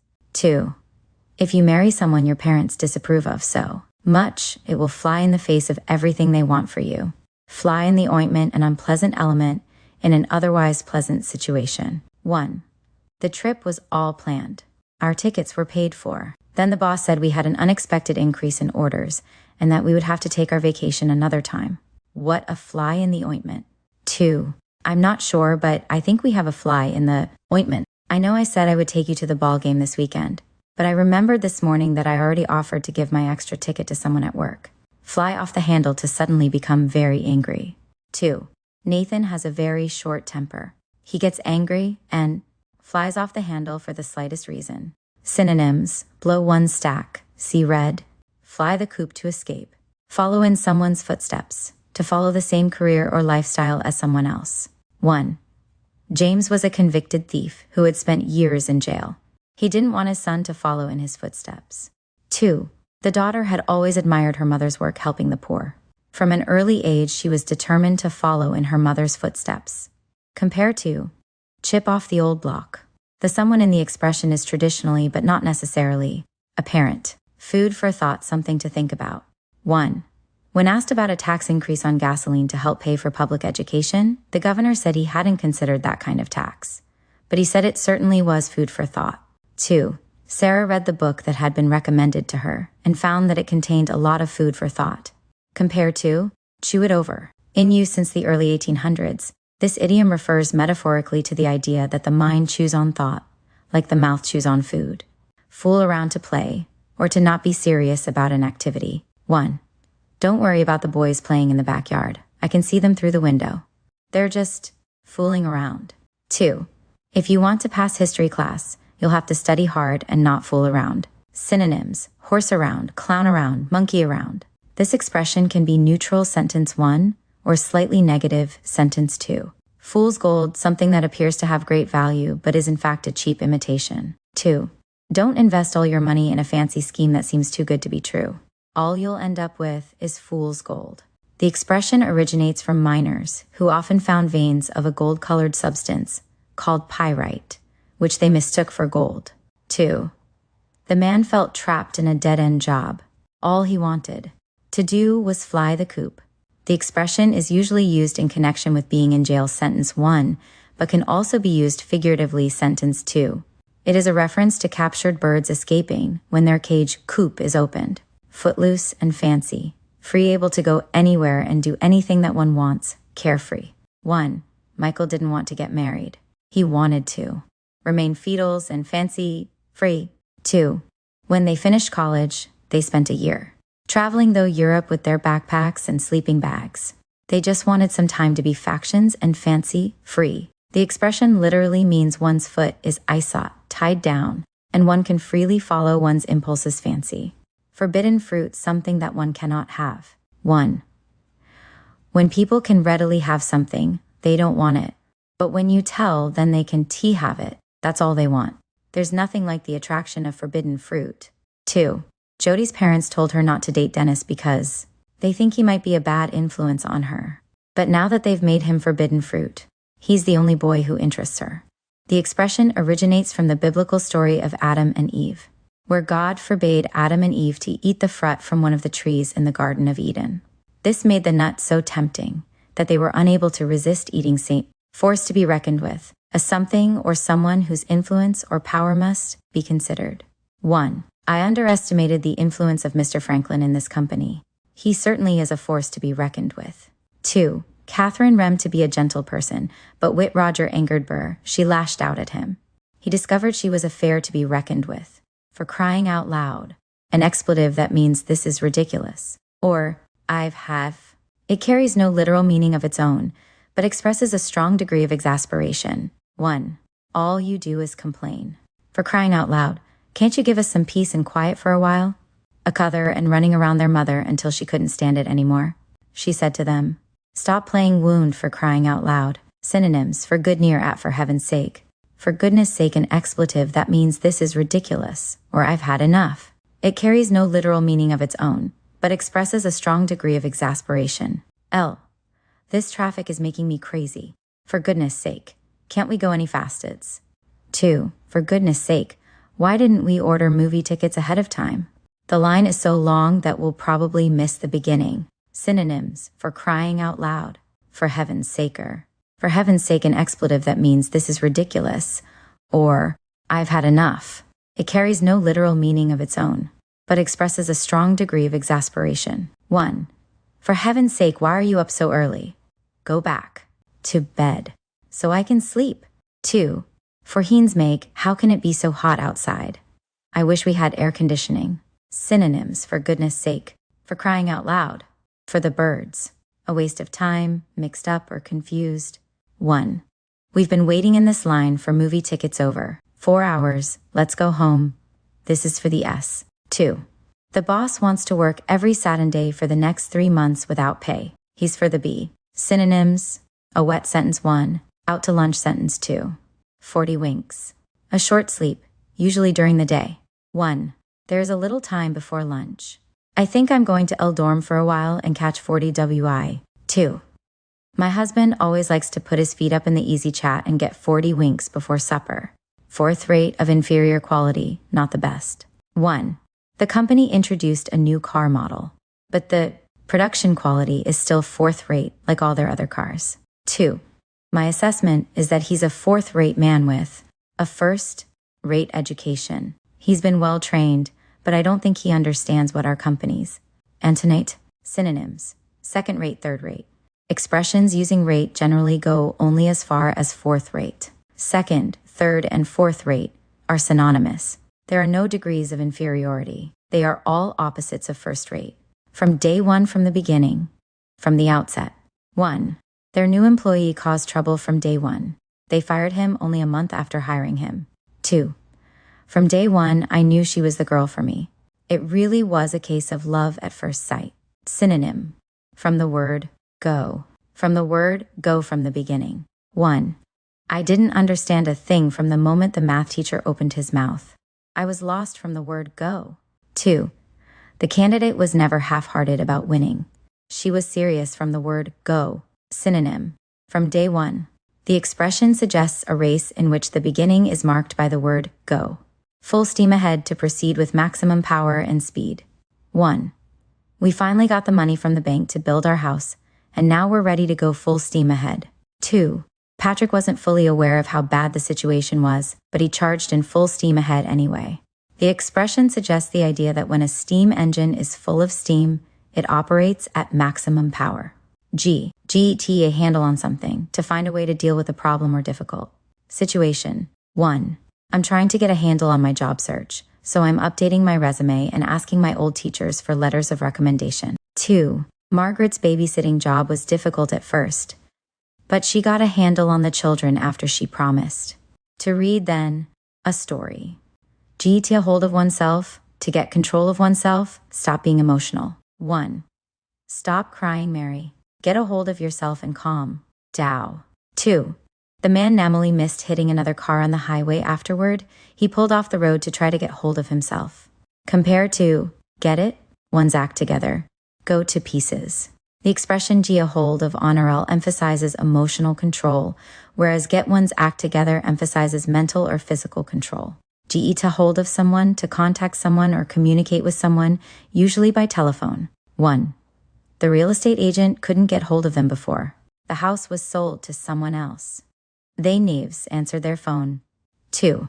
The ambulance brought the tattle boy to the hospital, and the doctor got a hold of the boy's parents before he operated. Get a hold of something, to acquire or obtain something. 1. I was able to get hold of a copy of the magazine, but it was the last one. 2. Sarah was very lucky to get a hold of an extra ticket to the ball game. The expression is used to describe something that is somewhat difficult to acquire, perhaps because it is rare. Get a leg up, to make a good start on some activity or project. 1. It took a long time, but you finally get a leg up on your college degree. It shouldn't take you much longer to finish. 2. I'm going to get a leg up on next year's budget by planning several months in advance. This expression originally meant to be lifted onto a horse and can indicate getting ahead of other people. Geta, move on to hurry. 1. Get everyone is waiting for you. 2. We asked the writer to bring our check 20 minutes ago. Tor wished that he would get a move. Synonyms. Shake a legly step on EF. This expression can be used as a verb or as a command to another person. Get, a word in edgewise, to insert a word or sentence into an otherwise one-sided conversation. 1. Elizabeth talked on, no one else got a chance to tell her what he or she thought because they couldn't get a word in de. 2. Jerry finally got a word in edgewise when Tony stopped talking to take a drink. The word edgewise means to turn something to its narrowest dimension. The expression suggests that one must put one's words edgewise in order to squeeze them into a conversation where words are sewn together very lightly. The expression is usually used in the negative, can't get a word in edge, meaning that one is unable to get into the conversation because someone else is so lag all the talking. Get by. To just barely manage, financially sentence 1, or with one's work or responsibility sentence 2. 1. We're getting by now, but if we get an unexpected hill, it would bank pus. 2. I'm getting by the best way I know how, by working hard. Synonyms: keep one's head above water, make ends meet. Get caught, be left holding the bag. Leave someone holding the bag. To make someone the scapegoat, to be blamed for something that was not one's fault, or was only partly one's fault. 1. The other team members left. Bill was left holding the bag, trying to explain a bad project. 2. Christy helped him invent a scheme to chess people mad of the money, and it went song. She left and ting of cough holding the bag. Compare to leave mean the leave me the hurch is usually applied more generally to any number of situations involving responsibility, whereas lonesome holding the bag is usually applied to a situation involving theft in which one person is literally left holding or caught with the stolen goods. Get down to brass tacks, business, the nitty-gritty to get serious or practical about something. 1. I think we've fooled around with this plan long enough. It's time to get down to brass tacks. 2. The meeting should have started 15 minutes ago. I have another appointment in an hour, and I wish we would get down to business. 3. Your ideas in this report are hard to understand. Why not take out all the useless information and get down to the nitty-gritty? Compare to sentence 1, talk turkey, sentence 2, get the show on the road. To get down to business means to get serious and start. To get down to the nitty-gritty means to get to the basic issue or problem. Get in the neck, to receive something unpleasant, such as criticism or punishment. 1. I thought I was doing a fine job until I was fired because the boss didn't like my work. I sure got it in the neck. 2. Frank thought they were the best of friends. Then one day, for no apparent reason, she stopped speaking to him. He really got it in the neck. The it in the expression probably refers to a foot or fist. The expression suggests getting kicked or hit in the neck. Get off one's high horse, to stop acting superior. 1. Ted really acts like he thinks he's the boss around here. He'd better get off his high horse pretty soon, or he'll have no friends. 2. Who do you think you are coming in here and ordering me around like this? Get off your high horse. The expression originates from the custom of high-ranking officials traveling on horseback, while commoners walked. The physical height of being up on the horse is equated with being in a superior position. Get off, go scot-free, to escape the proper or expected punishment, to be acquitted of a crime. 2. The thief had been caught too many times, but this time he would not go scot-free. He would spend years in prison. Get-one's a CTIT, together, to get control of oneself mentally or physically, to get organized. 1. Virginia had been lazy on the job for some time. Her boss told her she had better get her act together or she would be looking for another job soon. 2. I don't know where my mind is these days. I feel so disorganized. I can't seem to get it together. Synonyms: on the ball, get a hold of oneself. On the ball is a more subtle way of expressing someone's lack of mental control than get one's act together. Get one's act together emphasizes mental or physical control, whereas get a hold of oneself emphasizes emotional control. Get one's second wind, to get a second burst of energy. 1. The dancers had to stop for a few minutes to take a rest. When they got their second wind, they started to dance again. 2. The candidate took the weekend off from campaigning because he was mentally exhausted. He told reporters that he would be back on the campaign trail after he got his second wind. The expression suggests that when a person gets out of breath wind, she can get a second one in order to continue. It can be used literally, sentence 1, or figuratively, sentence 2. Get someone's dander, hackles up to irritate or anger moderately. 1. I don't like that man. Perhaps it's the way he talks to me, or the way he acts around us. He sure gets my dander up.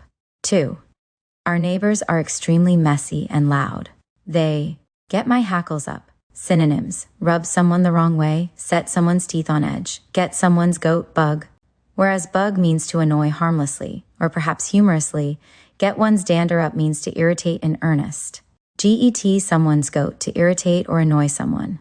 2. The one thing that really gets my husband's goat is when he finds a parking place and someone else comes along and steals it. Compare to get one's dander up bug. Get something off one's chest to disclose or talk about something that is bothering or worrying one. 1. I've had something on my mind all day that I just have to tell you. I will feel better when I get it off my chest. 2. You look very troubled about something. Why don't you talk about it and get it off your chest? The idiom suggests that a bothersome concern weighs down one's chest or heart, and that talking about it relieves the weight. Get hit something on the nose to do or understand something perfectly. 1. That's the right answer. You really got it on the nose. 2. Joannie's argument made perfect sense to me. She really hit it on the nose. Get something through one's head to understand something that is difficult, especially because it is a shock, unwanted, or unexpected. 1. How many times do I have to tell you, I'm not going back to college? When will you get it through your head that I want to go to work instead? 2. Tom couldn't seem to get it through his head that his company was letting him go after so many years of faithful service. Compare to get the message. The expression is usually used in a negative sense to describe how difficult it is to understand or accept something. Get, give the go-ahead to receive or grant permission to proceed. 2. The staff got the go-ahead from their boss to organize a birthday party for their colleague. Synonym, get, give someone the green light. Get, the message to understand something that is only hinted at, perhaps because it is unpleasant. 2. Jacqueline never answered the many letters the young man sent to her. She wondered when he would get the message that she wasn't interested in hearing from him. Compare to get something through one's head. Get this show on the road to get started. 1. We've been waiting for hours, and I'm ready to get started. Let's get the show on the road. 2. I can't wait any longer. If we don't get the show on the road, I'm going to have to schedule this meeting for another day. Compare to get down to business. Get to the bottom of something, to understand something completely by sorting through all the facts or information. 1. The detective had all the facts, but he couldn't piece them together yet. He wasn't certain what had happened, but he knew he would eventually get to the bottom of it. 2. Mark's parents could tell he was getting into some kind of trouble. They confronted him and said they wanted to get to the bottom of the situation. The expression suggests the idea of a container, a situation full of information or facts. Only the few facts on top are clear, and they may not make much sense. When one finally gets to the bottom of the container, the situation, one will have gone through all the information and have a thorough understanding of how all the facts fit together. Get to the point to speak or write concisely and directly. 1. That fellow never wastes your time talking about unimportant things. He immediately gets to the point. 2. People seem to get to the point much more quickly when they write email compared to a traditional letter. Antonyms, beat around the bush, hem and haw, get up and go physical energy. 2. This breakfast cereal claims that it gives you enough get up and go to last you until lunchtime. 3. Contrary to popular belief, moderate exercise stimulates a person to have more get up and go. It doesn't fatigue the body. Get up on the wrong side of the bed to be in a bad mood from the beginning of the day. 1. Don't be upset that Peggy got angry with you. She'll cool off soon. She always has a short temper when she gets up on the wrong side of the bed. 2. I'm sorry I yelled at you. I must have gotten up on the wrong side of the bed. Originally, this phrase was got up lefty foot forward and dates back to the ancient Romans. In their time, the left side of anything was seen as sinister or unlucky, and Romans believed it was bad luck to put the left foot down first when getting out of bed. The idea that left is bad continued for centuries, and eventually the word left was replaced with wrong. Get, give someone something, short shrift, to make quick work of something, or to give little time to someone.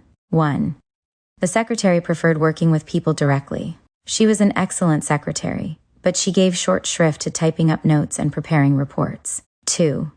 I haven't much time for incompetent fools like Sam. Gave him short shrift when he came in here asking for a pay raise. The expression conveys a negative feeling about someone or something. They are thought of as unworthy of much time or consideration. Get gives someone the cold shoulder to ignore someone intentionally. 1. Margie and Steve used to be close friends, but now every time they meet, she gives him the cold shoulder. 2. When we bought our new house, we thought everyone would welcome us to the neighborhood. But people give us the cold shoulder when we try to be friendly and neighborly. Synonym: turn up one's nose at someone something.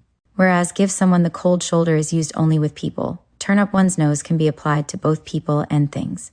Get: give someone the go-ahead to get or give permission to proceed. 2. Playing baseball in the middle of the workday sounds like a great idea, but you should probably get the go-ahead from our boss before we start. Synonym: give someone the green light. Get: give someone the green light to get or give permission to proceed. 1. The planning stage of the project was complete, and we got the green light to start construction. 2. The boss gave them the green light to order all the equipment they needed. Synonym: get someone the go-ahead. This expression comes from the green light on a stoplight, which indicates that cars can move forward. Get: gives someone the sack to be fired from one's job. 1. John lost his job yesterday. He got the sack. 2. Marie has 2 small children to support. You can't just give her the sack. What is she going to do for money? 3. I was sacked from my last job for showing up late every day. Compare to pink slip. Get: give someone the short end of the stick to give someone the unfair or less advantageous part of a deal or arrangement. 1. Martha agreed to babysit the children while Henry went shopping. Martha had much more work to do than Henry did. She got the short end of the stick. 2. Look out for your interests and speak up if you think you're getting an unfair deal. Don't let them give you the short end of the stick. Get: gives someone the third degree to be questioned in great detail. 2. When it was revealed that the candidate had been arrested some years before, he got the third degree from the newspaper reporters. He had to answer question after question. Get: have something down pat to do something repeatedly until one knows how to do it without a mistake to perfect an activity. 2. Practice saying your speech again and again. I want to be sure you get it down pat. Get: lend someone a hand to help someone. 1. I need some help lifting these boxes. Who can give me a hand? 2. They gave him a hand with his rent and utility bills while he was unemployed. The expression suggests that by giving someone a hand, one helps that person do more work than he could do with his own 2 hands. The expression is usually used in the sense of helping someone physically, sentence 1, but it can also be used in a financial sense, sentence 2. Gift of gab, the ability to speak easily and well. 1. We always enjoy listening to Uncle Charlie's stories. He really knows how to tell good ones. He's got the gift of gab. 2. I'm not much of a talker. I wasn't blessed with the gift of gab. Compared to talk a blue streak. The expression is used humorously or with admiration. It suggests that being able to speak gab is a welcome trait gift.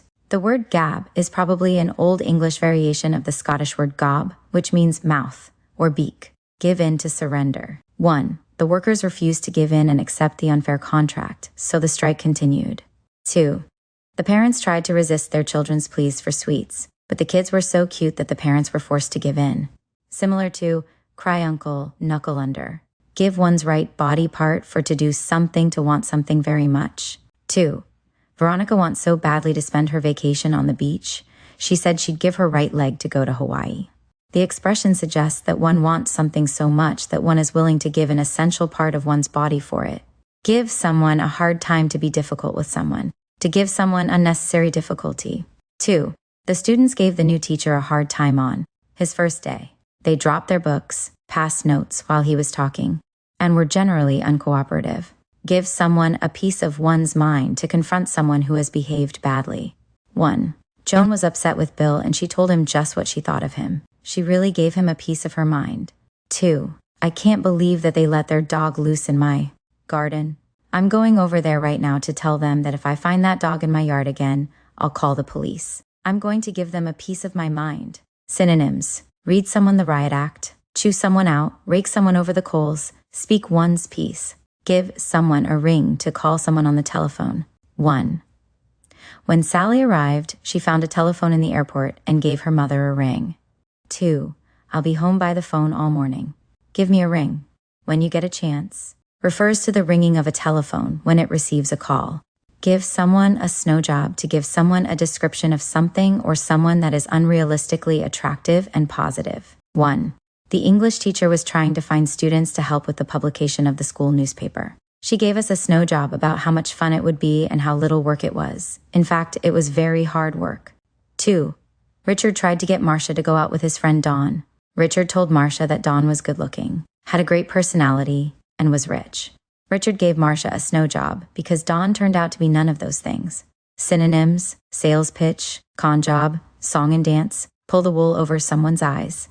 Give someone a song and dance, to give someone an overly dramatic or unbelievable excuse. 2. We went to collect the rent from Paul, but he gave us some song and dance about not having the money right now. Synonyms: pull the wool over someone's eyes, cock and bull story, snow job. Give someone a taste of her own medicine, to treat someone the same way they treat others, especially when they are strict, unfair, or unkind. 1. She has treated everyone very unfairly. I wish that someone would give her a taste of her own medicine. 2. He always criticizes his colleagues for making careless mistakes. So after he accidentally started a fire in the office, they were really able to give him a taste of his own medicine. Similar to fix someone's wagon, tit for tat. Give someone something, a wide berth, to allow a lot of space between oneself and someone or something else when passing. 1. The children never walked on the south side of the road because they would have had to walk right past a frightening guard dog. They gave that dog a wide berth. 2. They couldn't tell if the driver was ready to back the truck up or whether he even saw them in his rearview mirror. Just to be safe, they gave the truck a wide berth when they crossed the street behind it. The expression probably originates from the 18th century meaning of berth, sufficient sea room for one ship to pass another. Give someone the cold shoulder, to be unfriendly to somebody. 1. Audrey tried to make up with Josh after their fight, but Josh didn't respond. He gave her the cold shoulder. 2. Beatrice was forced to find a new photography club when the members of her old club gave her the cold shoulder. They wouldn't talk to her at all. Give someone the shirt off one's back, to give figuratively someone all one's possessions, to be very generous. 2. I know I can always depend on my friend Henry. I can call him whenever I need help. The expression suggests that one would give someone all one's money and possessions down, even to the shirt one is wearing. Go against the grain, to be contrary to someone's nature. 1. I'll get you out of trouble this one time, but don't ask me to do it again. It goes against the grain for me to help you when you should take responsibility for your own actions. 2. Terry noticed that the cashier in the store had given him too much change, and he went back immediately to return it. It would have gone against the grain for Terry to keep the money. The expression originates from the idea that sawing wood against the grain, the natural direction of wood growth, is difficult. Go around in circles, to be confused or lost, to make no progress. 1. The directions to Arthur's house were so muddled and confused, he had us lost and going around in circles. 2. The instructions for how to put the toy together were not explained clearly at all. Mary went around in circles trying to figure them out. Go bananas drive someone bananas, to go crazy, to no longer be able to cope with a situation. To drive someone bananas means to annoy or irritate someone. 1. I'll go bananas if I have to sit for a whole evening and listen to that man talk on and on about his coin collection. It's boring to everyone but him. 2. The woman told her husband that the children were driving her bananas. He would have to look after them for the evening while she went out to a movie with some friends. Synonyms: at the end of one's rope, at one's wit's end. Go broke, to run out of money completely, to become penniless. 2. The drugstore on the corner is going out of business next week. The owner went broke. Compare to flat broke. Go for broke, to risk everything. 2. Jan went for broke and invested all her money in the playwright's new play. If it was a success, she would be rich. If it was a flop, she would be penniless. Go haywire, to malfunction, to break down. 1. The robot worked fine until it tried to maneuver around the corner and went haywire. Its arms started to spin around, its head fell off, and it started shooting sparks out of its control panel. 2. When the man heard that his doctor's appointment was canceled, he went haywire. He shouted that he would never go to the doctor again, and left. Similar to at the end of one's rope, go bananas, at one's wit's end, go to pieces. Go haywire is generally applied to machines, whereas go bananas is more humorous and is restricted to people. Go it alone, to travel some path or do some activity by oneself, often something dangerous or risky. 1. I tried to go it alone on completing the project, but I just couldn't do it. I had to get someone to help me. 2. The mountain climber said his route up the mountain is too dangerous for anyone but the most experienced person, so he won't take anyone with him. He is going it alone. Go off half-cocked to do or say something in haste or without adequate planning or preparation. 1. I know your daughter is late, but before you go off half-cocked, give her a chance to tell you her side of the story. 2. Dick thought up a scheme to get rich quick, but he didn't put much planning into it. He went off half-cocked, got into financial trouble, and made a fool of himself. The expression probably originates from the idea of a gun misfiring when it is only half-cocked as opposed to fully cocked, and therefore not fully ready to be fired. Go off the deep end to become deeply involved with someone or something before one is ready, to go crazy. 2. Sometimes it's easy to get overly excited about something new and different and go off the deep end. The expression suggests the idea of plunging into the deep end of a swimming pool and being in over one's head. Go out on a limb to take a risk. 1. You have embarrassed and disappointed me several times before. Don T asked me to go out on a limb for you again. 2. They went out on a limb and lent him the money he asked for, even though he was a poor risk. They could have lost all their money. Synonym, stick one's neck out. The expression suggests that going out on a tree branch that might break is risky. The expression, however, is not used to describe physical risk. Go over with a bang to be extremely successful. 1. The author's latest book was more popular than he expected. In fact, it went over with a bang. 2. The fast food restaurant's new chicken sandwich went over with a bang. Everyone was asking for it. Antonym, go over like a lead balloon. Go overboard to go to excess, to do too much. 1. You have to be careful when decorating cakes. It's easy to go overboard and put on too much icing, too many decorations, and too many colors. 2. Don't go overboard on these new modern styles. If you spend all your clothing allowance on them, you may be sorry when the fashion changes. Go over like a lead balloon to be completely unsuccessful. Contrary to expectations, to fail. 1. The car company introduced a new model that was supposed to be amazing, but it went over like a lead balloon. Nobody wanted to buy it. 2. That actor has been in several great movies, but his latest film will probably go over like a lead balloon. It's just terrible. Go to pieces to fall apart physically or emotionally, to lose one's self-control. 2. I think you're going to need some new shoes soon. Those shoes you are wearing now are going to pieces. The expression often describes uncontrollable crying.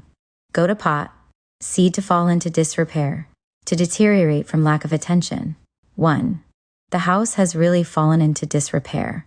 It's too bad they let it go to seed like that. 2. George really neglects his appearance nowadays. He has let himself go to pot. Synonym, go to the dogs. Go to seed originates in the idea that the fruit on plants goes to seed if it is not picked when ripe. Go to the dogs to fall into disrepair, to deteriorate. 1. This restaurant used to be so fashionable and classy, but it has gone to the dogs since it changed management. 2. This neighborhood is going to the dogs. The homeowners aren't keeping their houses or their yards in good repair. It's a shame. Synonyms. Go to pot seed. Go to town to do something with maximum enthusiasm, to splurge. 1. When they bought an old house, they added a new bathroom, a modern kitchen, a sun porch, and 2 new bedrooms. They really went to town fixing up their house. 2. Since Alice was paying for her own wedding, she decided to spare no expense. She really wanted to go to town on her wedding arrangements. Synonyms, pull out all the stops, go whole hog, whole 9 yards. Go to town connotes more elegance than go whole hog or go the whole 9 yards. Go up in smoke to disappear, to be ruined. 2. The family managed to escape from the burning house. As they stood outside in the cold, they watched their house go up in smoke. 3. Larry expected to finish college and start a small company of his own, but all his plans went up in smoke when he lost his scholarship. The expression suggests the idea of being burned. It is usually used figuratively to describe work sentence 1 or plan sentence 3, but it can be used literally sentence 2. Go whole hog to spare nothing, to do something with maximum enthusiasm. 1. The company went whole hog on the luncheon. They included both soup and salad on the menu, a choice of 3 main dishes and several desserts, and they paid for all the drinks too. 2. When it comes to outfitting my car, I believe in going whole hog. I always get cruise control, extra padded seats, stereo, all the little luxuries. Synonyms, pull out all the stops, go to town, whole 9 yards. The expression does not convey the same sense of elegance as go to town does. Go with the flow to take a relaxed attitude towards life. 1. Life has its ups and downs. You shouldn't spend your time worrying. Just go with the flow. 2. I wish I could learn to go with the flow more. Whenever I have a problem at school, I get all stressed out. Similar to, like water off a duck's back, roll with the punches, take something in stride. Golden age, a time when something is at its best. 1. The 1930s were the golden age of radio, when everyone gathered around in the evenings to listen. After television took over, radio became secondary. 2. The golden age of American literature began at the turn of the 20th century. The expression is usually used to refer to the past. Good egg, a person who is basically good or sound, but who may be slightly peculiar or idiosyncratic. 2. George knew that Stuart was too cautious to drink very much, so George asked him to be a good egg and drive him home. Good grief. An expletive that means, this is ridiculous, or I've had enough. 2. The children were jumping around, chasing after each other, and running around their mother until she couldn't stand it anymore. She lost her temper and yelled, "Good grief! I wish you would behave yourselves." Synonyms for crying out loud. For goodness sake. For heaven's sake. This expression carries no literal meaning of its own, but it expresses a strong degree of exasperation. Good Samaritan, a person who helps someone in trouble without thought of personal gain. 1. Be a good Samaritan and volunteer some of your free time to help out at the hospital. 2. Sometimes you have to resist the urge to be a good Samaritan and think about your own safety. You can't pick up a strange hitchhiker in your car. The expression has its origins in a story from the New Testament in which a man from Samaria helped someone who had been robbed by thieves. Grasp at tea straws to act in desperation with little hope of success. 1. Henry tried everything he could think of to change Martha's mind, even tried things that he knew wouldn't work. He knew he was grasping at straws. 2. The thief told the judge one excuse after another. It was obvious that he was desperate and grasping at straws. The expression suggests that whereas grasping a rope might succeed in saving one's life, grasping at straws grass is a desperate and probably useless attempt to hold on. Gravy train an effortless time or job, a life of luxury. 1. Scott got himself a job where he won't have to work very hard. He's really riding the gravy train. 2. They made some very wise and profitable investments, and now they can retire and live off the interest. They're on the gravy train. Gray matter, brain tissue, and by extension, intelligence. 1. Anyone can see that his idea won't work. Doesn't he have any gray matter upstairs? 2. When it comes to gray matter, David got more than his fair share. He is clearly the smartest student in the class. The expression refers to brain tissue and suggests that one's intelligence is in direct proportion to size of one's brain. Green thumb, natural ability to grow plants. 1. Amy really has a green thumb. Everything she plants in her garden grows so well. 2. You must have quite a green thumb. Your flowers are always so beautiful and healthy looking. The expression suggests that success with growing plants is a result of having a thumb that is the color of healthy plants. Grim Reaper death. 1. We'll all die in the end. You can't cheat the Grim Reaper. 2. Their grandmother was a very superstitious person and relied heavily on her intuition. She was convinced that she was about to die because she felt the Grim Reaper breathing down her neck. The expression originates from the literary depiction of death as a hooded grim figure carrying a scythe, a farm tool made with a long curved blade attached at an angle to a long handle. He uses the scythe to reap people. Grin and bear it to accept or endure a bad situation. 1. Steve doesn't particularly like his job, but he's going to have to grin and bear it until he can find a new one. 2. I've had more than I can take from that idiot. I'm not going to grin and bear it for one more minute. Compare to bite the bullet. Grin and bear, it literally means to smile and endure something. Green around the gills, sick to one's stomach, nauseated. 2. How can you eat uncooked meat? Doesn't that make you green around the gills? H. Hair's breadth, a very narrow amount. 1. The cars turned suddenly to avoid a collision. They missed each other by a hair's breadth. 2. Bill came so close to the edge that he was only a hair's breadth away from falling over the cliff. Synonym, by the skin of one's teeth, close shave. The expression literally means that the distance between two things is only as great as a hair is broad. Half a mind to do something, inclined or disposed to do something. To have almost decided to do something. 1. Beth has been so cold and rude to me lately. I have half a mind not to invite her to my party. 2. Roger was tired of his job and frequently threatened to leave the company. He had half a mind to quit, sell his house, and sail to Europe. The expression is usually used to describe a threat that is not likely to be carried out. Half-baked, poorly planned, or thought out. 1. John suggested some half-baked idea to get rich quick. Anyone with any brains could see that it wouldn't work. 2. You come in here and present some half-baked plan to reorganize the company and fire half of the employees. That won't go over too well with the workers. The expression suggests that when something is only half-baked, it is not completely cooked, i.e., not properly prepared. Half the battle, half the work or effort. 2. I finally bought all the materials to build those bookshelves. That's half the battle. The expression is used to describe what may seem to be less than half the effort, a small part of the effort or just the beginning of the effort, but which in fact goes a long way to getting the work done. Hand in glove, close or intimate. 2. Those two workhorses pull that plow as though they were one animal. They work together hand in glove. The expression refers to two people or things being as close to each other as the good fit of a hand in a glove. Hand over fist extremely quickly. 1. In the 10 years we owned that house, we were never able to get it into good repair. We poured money into it, hand over fist, but nothing helped. 2. Paul's candy was such a success at the fair, his stall was always busy with buyers. He was taking in money hand over fist, faster than he could count it. The expression is usually used with money. It suggests that one draws in a fist full of money, while the other hand is being extended to gather in more money in a continuous motion. Hand to mouth, to live in poor conditions from day to day, to be impoverished. 1. When Brad lost his regular job, he had to take any temporary one that came along, and he never knew when he'd find another. He lived hand to mouth.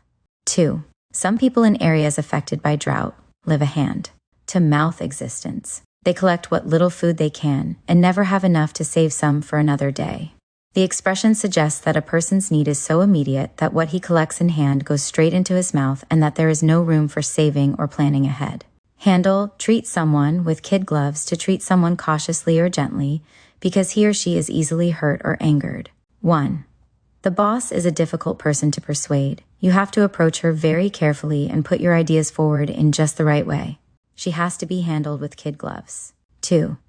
You can come right out and tell me what the problem is. There's no need to handle me with kid gloves. The expression literally means to handle someone with gloves made of very soft kid, young goat leather. Hang up an obsession, problem, or concern about something. 2.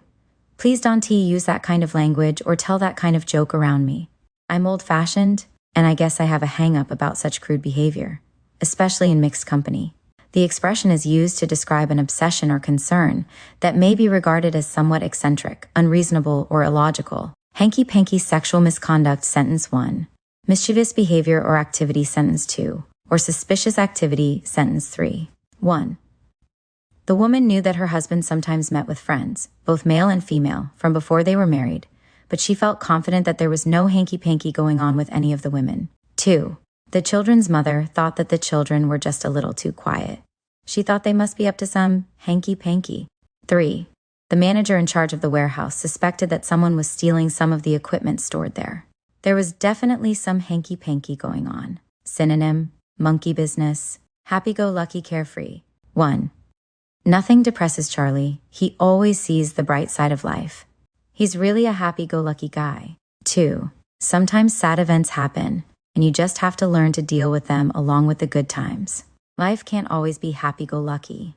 Hard as CT to follow a person or thing that is so good that the person or thing that follows may not measure up to the same standard.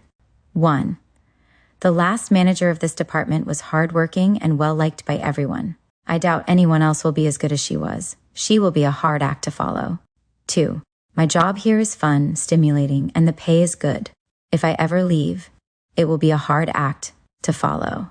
The expression probably originates from the time of vaudeville when a show consisted of several acts, each by different actors.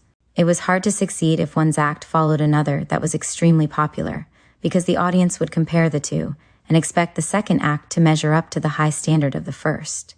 Hard, tough row to hoe a difficult task. 2. Life can be a hard row to hoe. You have to put a roof over your head and food on the table, and it's not easy for anyone. The expression suggests that using a hoe, a garden tool, to weed a row of plants can sometimes be a difficult task. Have got it made to have no problems, to have achieved success. 2. Remember Larry, the artist? He married a wealthy woman, and now he doesn't have to do odd jobs to support himself anymore. He has it made. Have the last laugh to outsmart or get revenge on someone who thinks he or she has been clever. 1. The boys thought they had tricked the girls by locking them in the kitchen, but he girls had the last laugh when the boys got hungry and realized they couldn't get in. 2. Mark was lazy and decided to let Roger do most of the work. But Roger had the last laugh because, in the end, Mark got none of the credit. Compared to, he who laughs last, laughs best. Laugh all the way to the bank. Head and shoulders above at a much higher level. 1. Lisa's work is outstanding, and no one's comes close to being so good. Her work is head and shoulders above everyone else's. 2. This performance of the play was head and shoulders above the previous performance. The actors really did an excellent job this time. Compare to, run circles around someone, not hold a candle to something. The expression suggests that someone or something that is head and shoulders above someone, or something else, is substantially better. Whereas run circles around someone means to outperform someone, usually physically. Head and shoulders above someone usually refers to a person's or object's character or inner qualities. Head honcho, a person with power in a company or organization. 2. The director wanted to include a big battle scene in his movie, but the head honchos at the studio wouldn't allow it. Head in the clouds, have ones to be impractical or absent-minded, to be unaware of what is going on around one. 2. Don't go to Susan for advice. She'll give you some romantic and impractical solution to your love life. She always has her head in the clouds. Antonyms, down to earth, both feet on the ground. The expression suggests that one whose head is in the clouds is out of touch with the reality around him, her. Head over heels, in love, very much in love, uncontrollably in love. 1. Richard fell in love with Pamela the first time he saw her, and now he can't think about anything else. He is head over heels in love with her. 2. In the 1960s, many young girls in the United States and Europe fell head over heels in love with the pop singers, the Beatles. Hear something through the grapevine to hear a rumor that may or may not be true. 1. No one knows it yet, but I found out that the boss is about to quit. I can't tell you who told me, but let's just say I heard it through the grapevine. 2. How did you find out Karen was going to have a baby? I asked. I heard it through the grapevine, answered Julie. Antonym, straight from the horse's mouth. The expression suggests that a grapevine, long, tangled, and indirect, can act as a means of communication. But the message is not direct and may be distorted or untrue. Heart-to-heart, serious, and intimate. 1. I have to talk to you about something that is serious and very important to both of us. I want to have a heart-to-heart talk with you. 2. You always make a joke about everything and you never talk to me seriously about things that are important. Don't you ever talk heart-to-heart with anyone? The expression is usually used to describe an important and sincere talk between two people. Heavyweight, a person who is important and influential, a leader in a particular field. 2. You cannot dismiss the importance and influence of heavyweight Steven Spielberg on the movie industry. His use of high-tech visual effects has become the new standard for action films. Synonyms, bigwig, force to be reckoned with. Antonym, lightweight. The expression suggests that the person carries a lot of weight and therefore influence in a particular field. A bigwig is frequently limited to the business world and suggests a person who is high up on the corporate ladder.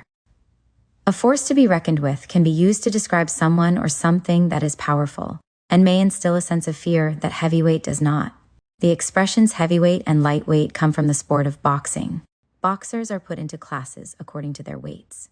Heavyweight is the heaviest class, with boxers weighing more than 175 pounds or 81 kilograms. Hell to pay, have to be, in serious trouble.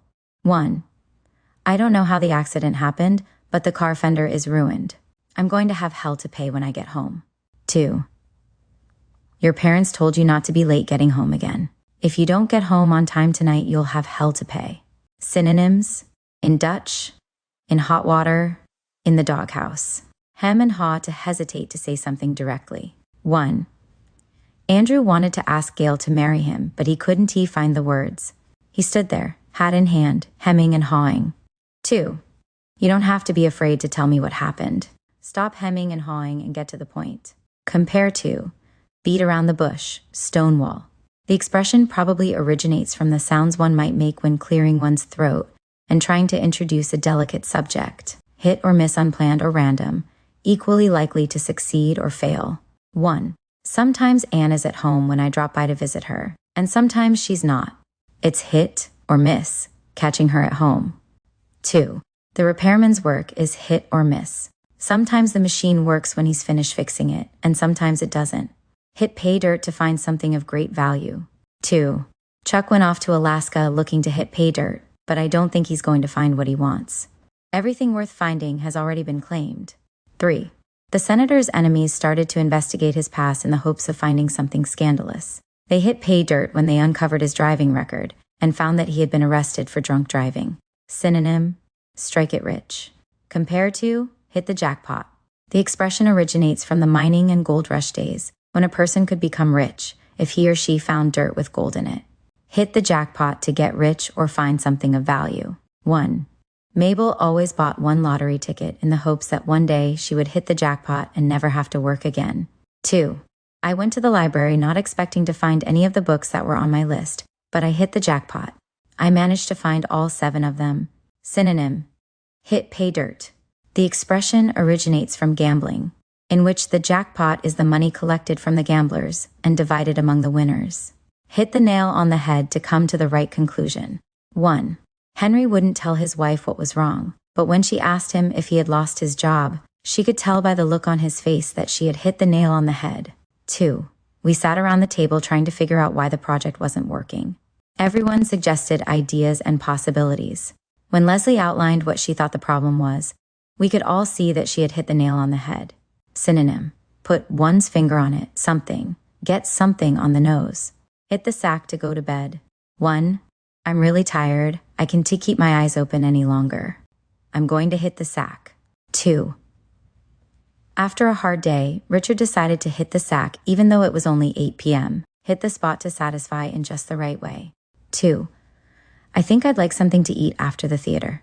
A little light supper after the play will just hit the spot. Compare to fit the bill. The expression is often used in reference to food or drink. Hitch thumb a ride to solicit a ride in a stranger's car to hitchhike. 2. The boys had no way to get to the beach, about 60 miles away. They decided to stand by the side of the highway and thumb a ride. The expression thumb a ride denotes that the traveler solicits the ride by standing on the side of the road and extending his or her thumb toward passing cars.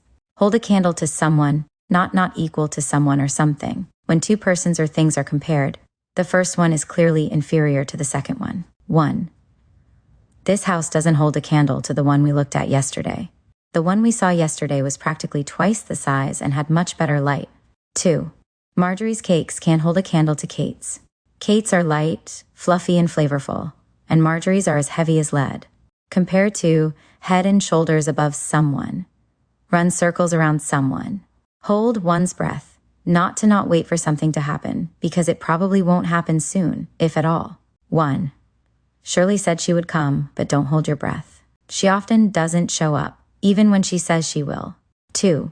I'm hoping they will decide to buy the house, but I'm not holding my breath. So many things can go wrong with the deal. The expression is always used in the negative. Hold one's horses to stay calm or be patient when someone wants to hurry. 1.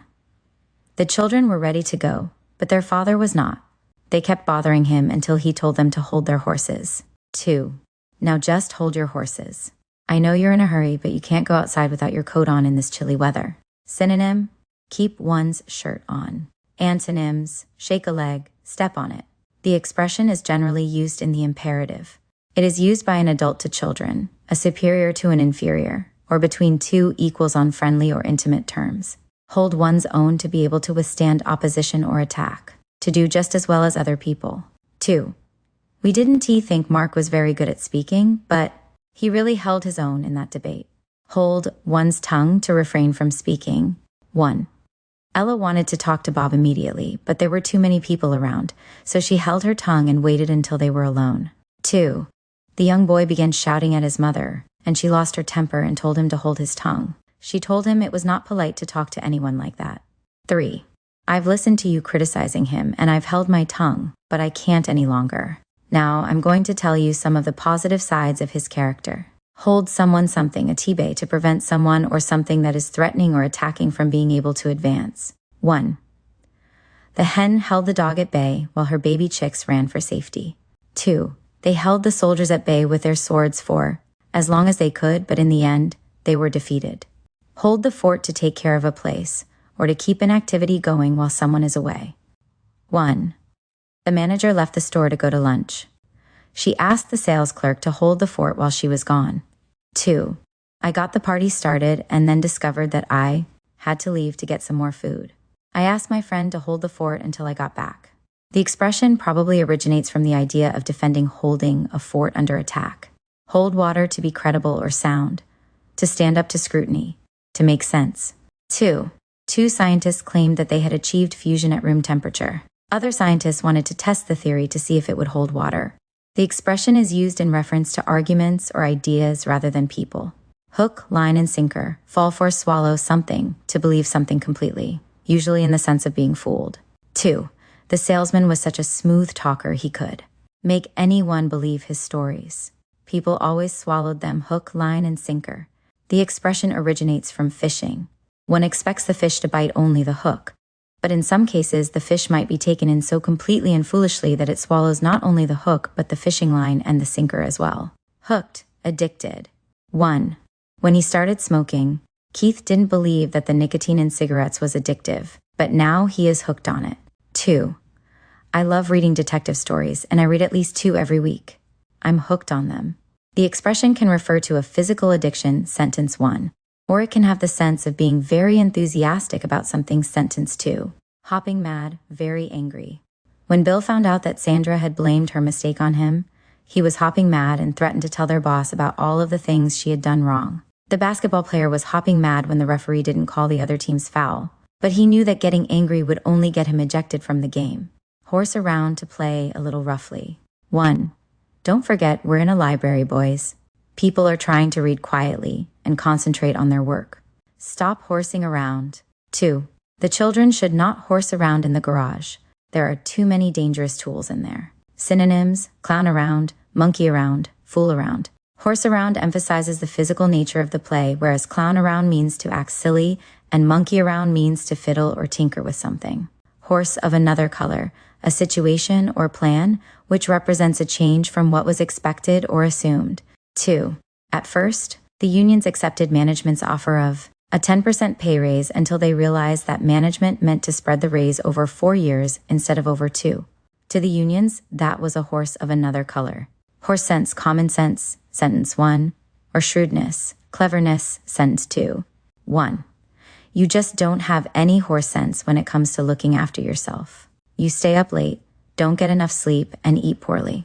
2. I took my father along when I went to shop for a new car. He has real horse sense and can spot a good deal. The expression probably originates from the idea that a person who knew what to look for in a horse, i.e. had a sense for horses, could find the best horses to buy. Hot under the collar, very angry. 1. When Tammy tried to blame the mistake on Sue, Sue got hot under the collar. 2. I get hot under the collar every time I remember how rude the bank manager was to us. Antonym: keep one's cool. Compared to lose one's temper, make someone's blood boil. Huff and puff, to be out of breath, sentence 1, or to threaten ineffectually, sentence 2. 1. All the runners were out of breath and were huffing and puffing by the end of the marathon. 2. Mrs. Renee returned to the shop to complain about the service she had gotten from a new sales clerk.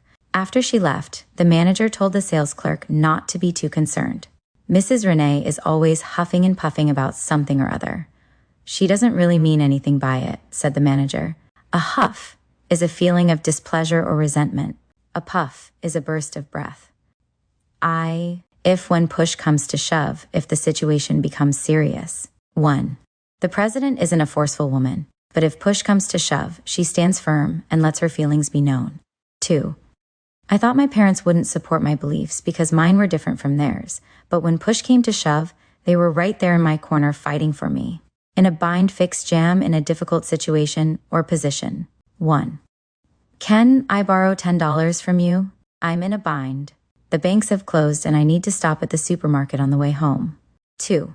Sam is really in a fix. He accepted a job last Friday that he doesn't particularly want because he didn't think he would get a better offer. Now he has been offered a job he wants, but he doesn't know how to get out of the first job.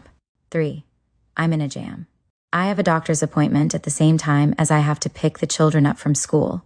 Do you think you could get the children for me? Synonyms: over a barrel, between the devil and the deep blue sea, between a rock and a hard place.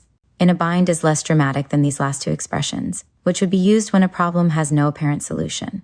Between the devil and the deep blue sea and between a rock and a hard place would not be appropriate in the situations presented in sentences 1 or 3, for example.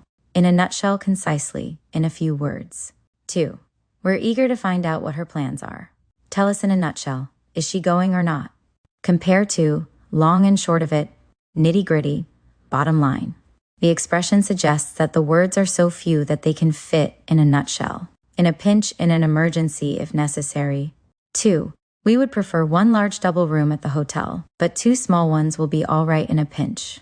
In a rut, in a boring routine. 1. I'm tired of this job. I do the same old thing day in and day out. I'm in a rut. 2. Don't let yourself get into a rut. Try something new from time to time, and you won't get bored. Synonym: on a treadmill. Compare to old hat. A rut is a groove or narrow track pressed into a dirt road that catches the wheel of a vehicle and forces the vehicle to go in a restricted path that the driver is unable to alter. The expression connotes going in a direction or doing an activity without being able to vary it, in black and white in print or in writing. 1. You can't agree to buy or sell a house with just a handshake. The agreement has to be in black and white. 2. I didn't believe what you were telling me was true, but here it is in the newspaper in black and white. The expression originates from the black and white colors of ink on paper. In Dutch, with, in trouble. 1. My parents said I'd better get home on time or I'll be in Dutch. 2. The boys got in Dutch with the teacher when they didn't turn in their homework. Synonym: in hot water, in the doghouse, hell to pay. In the doghouse is less serious and often light-hearted. To have hell to pay is generally stronger and more serious. In full swing at the peak of activity or intensity. 2. The meeting started at 4 p.m. It was still in full swing when the assistant manager arrived a little after 6. In hot water, in trouble. 2. I got in hot water with my parents because I failed. Mathematics. Synonym: in Dutch, all hell to pay, in the doghouse. In, out of one's element, in one's most comfortable or favorite environment. 1. Diana is in her element when she's in the classroom. She's a natural teacher. 2. I love being in the country. When I'm in the city, I'm lost. I'm out of my element. Compare to, out of one's depth, fish out of water, in way, over one's head.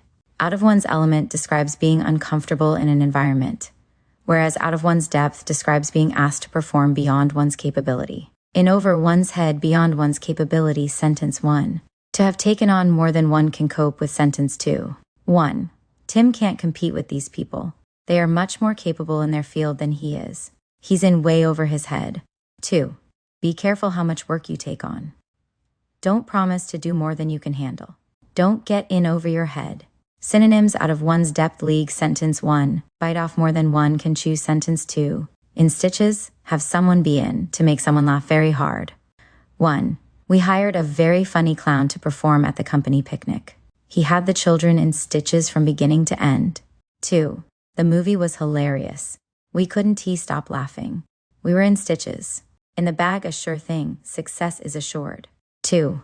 I know you think the scholarship is in the bag, but don't get your hopes up too high. In the black, making a profit. 2.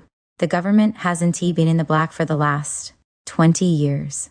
It has been spending more money than it brings in through taxes. 3. Although we aren't losing money, we're not in the black either. We're just breaking even. Antonym: in the red. The expression originates from the color of ink that was used on the credit side of a business ledger or account book. In the chips, money having lots of money. 1. I would quit work and spend the rest of my life traveling around the world if I were in the chips. 2. You children are asking for so many Christmas presents. You'd think I was in the money. The expression originates from a game like poker in which chips represent money. In the doghouse, in someone's bad graces, in trouble. 1. Frank looked at his watch and realized that he was over an hour late for an appointment with his wife.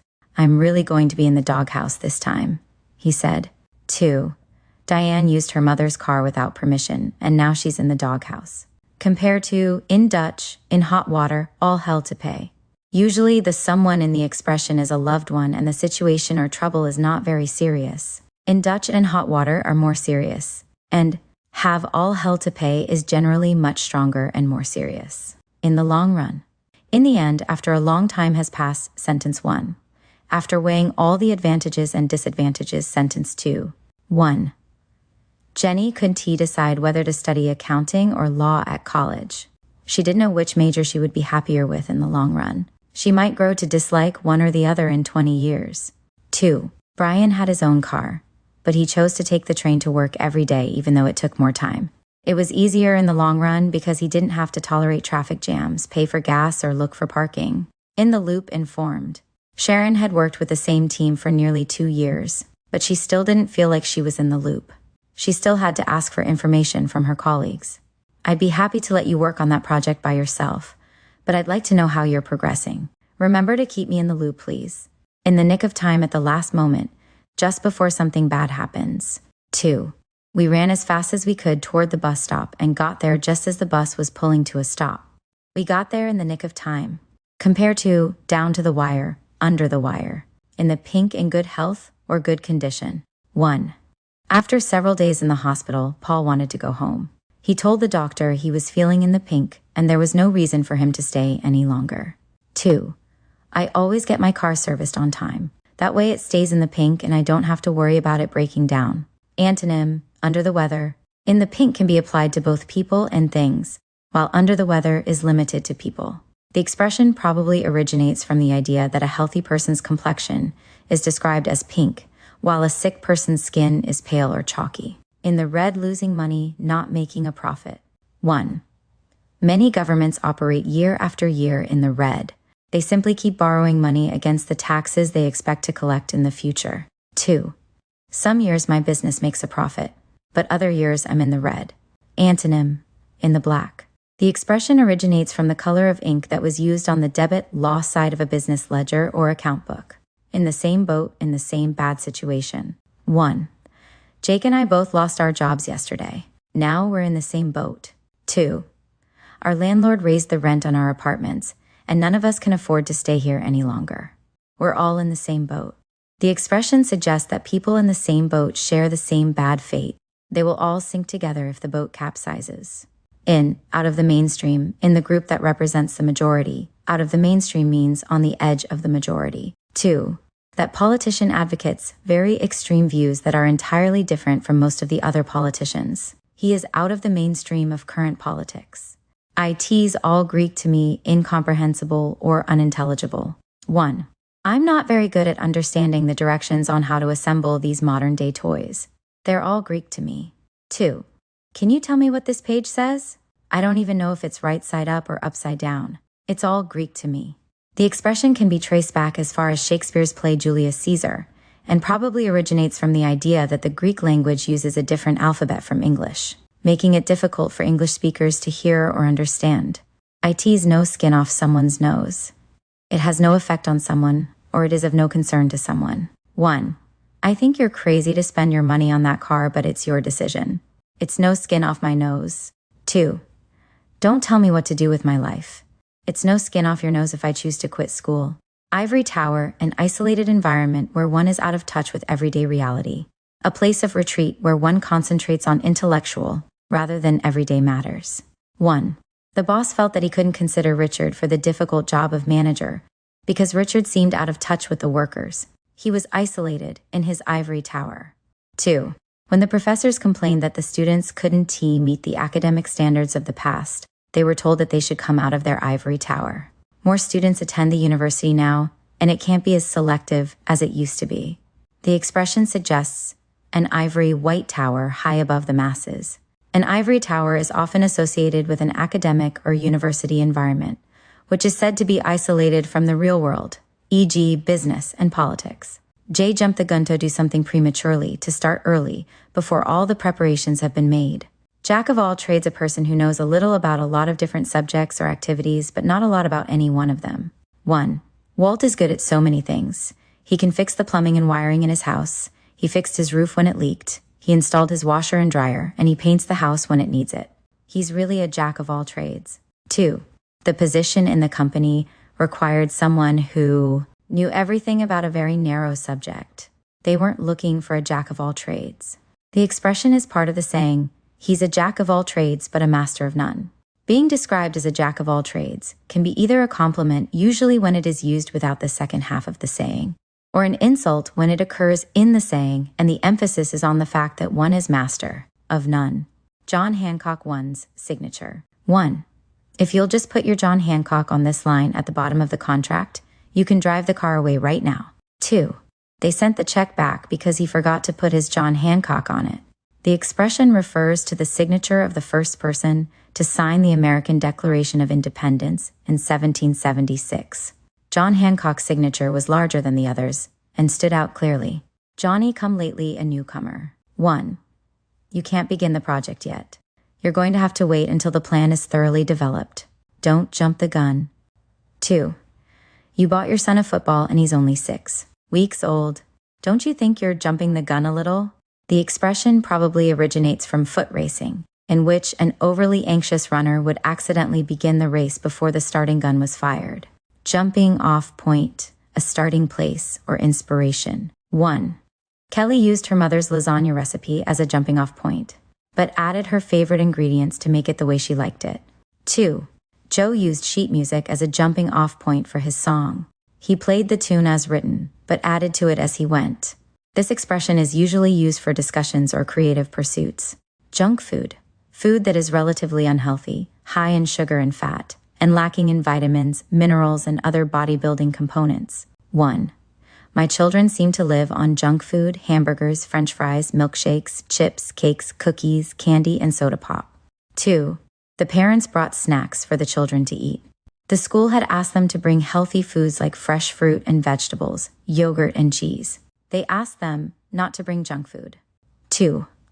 The author of the book was under attack because he was a Johnny come lately to the field and didn't have the reputation that the older, more established authors had. Compared to wet behind the ears.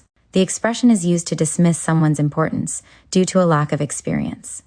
K. Kangaroo court. A court set up outside the regular legal system. Staged trial where the outcome is set from the beginning. 1. The rancher and his friends tried and convicted the horse thieves in a kangaroo court, rather than let the sheriff take them to jail for a trial according to the law. 2. The political protesters had been tried and found guilty in a court of law, and when the verdict was read, they claimed that the jury and judge had not been impartial, and that they had been tried in a kangaroo court. Keep one's cool to stay calm under stress, not to become angry. 1. I know you're angry, but you've got to try to control yourself. Keep your cool and don't lose your temper. 2. It's particularly important to keep your cool in a traffic jam. It's so easy to get angry and have an accident. Synonym, lose one's temper. Antonym, lose one's cool, hot under the collar, see red. Keep one's eyes peeled to be alert and watchful, to look very carefully for something or someone. 1. I'm looking for a special edition of a book, and I haven't found it anywhere. When you're in the bookstore, please keep your eyes peeled for it, will you? 2. They planned to meet Joe on a crowded corner at lunchtime. He hadn't arrived yet, but as people walked toward the corner, they kept their eyes peeled for him. The expression suggests that one's eyelids are pulled back in order to not miss seeing anything. Keep one's fingers crossed to hope for something, to wish for luck. 2. They are keeping their fingers crossed that the rain holds off and doesn't spoil the picnic they have planned. The expression probably originates from a superstition that bad luck can be prevented by crossing one's fingers. The expression refers to crossing one's middle finger over the knuckle of the index finger. Keep one's head above water, to just barely manage to stay ahead. Financially, sentence 1, or with one's work or responsibilities, sentence 2. 1. Mrs. Robinson has 3 children to support, and she doesn't make very much money at her job. She is barely keeping her head above water. 2. Peter is having a difficult time at the university because he wasn't very well prepared academically, but he is somehow managing to keep his head above water. Antonym: in over one's head. Compared to make ends meet, get by. Keep one's head above water and make ends meet mean having just enough money but no extra, although the former conveys a greater feeling of desperation. Keep one's head above water can mean survival in a financial or other sense, whereas make ends meet always refers to a financial situation. Keep one's nose to the grindstone to work hard without rest. 1. You will succeed if you keep working hard, but you have to keep your nose to the grindstone. 2. Kim is studying constantly now because she has final exams next week. She's in her room, keeping her nose to the grindstone. The expression usually refers to monotonous work. Keep one's shirt on to stay calm or be patient when someone wants to hurry. 1. Will you keep your shirt on, Bob? You won't get there any faster if you drive too fast and cause a car accident. 2. I know you're hungry, but dinner won't be ready for another 10 minutes. Just keep your shirt on. Synonym: hold one's horses. Antonyms: shake a leg, step on it. The expression is generally used in the imperative. It is used by an adult to children, a superior to a subordinate, or between 2 equals on friendly or intimate terms. Keep one's wits about one to pay attention and be ready to react. 2. When I travel, I'm always careful to keep my things with me in crowded places. I keep my wits about me. Compare to at one's wits' end, scared out of one's wits. Keep someone at arm's length, to keep someone at a distance emotionally. 1. You can't expect people to be very friendly to you when you always keep them at arm's length. 2. Craig thinks that if he keeps everyone at arm's length, he won't fall in love and get hurt. Keep something under one's hat to keep something secret. 1. Don't tell Richard anything you don't want everyone else to know. It's impossible for him to keep anything under his hat. 2. I'm not telling anyone yet, but Tom and I are getting married. Keep it under your hat, okay? Antonyms: spill the beans, let the cat out of the bag. This phrase originates from the 1800s, when many men and women wore hats. The idea is to keep a secret in your head, underneath a hat. Keep the ball rolling to maintain momentum, to keep some process going. 1. The principal has done so much and worked so hard to improve this school. Who's going to keep the ball rolling when she retires? 2. Mr. Preston had managed to motivate his employees to higher production levels, and he wanted to keep them going. He wondered how he could keep the ball rolling. Keep up with the Joneses to have the same standard of living as one's friends and neighbors do. 1. My wife seems to think that we should buy our children cars of their own just because most of our friends do. She seems to think we have to keep up with the Joneses. 2. Keeping up with the Joneses can be very expensive. Every time your neighbor improves his home or buys a new car, you feel you have to too.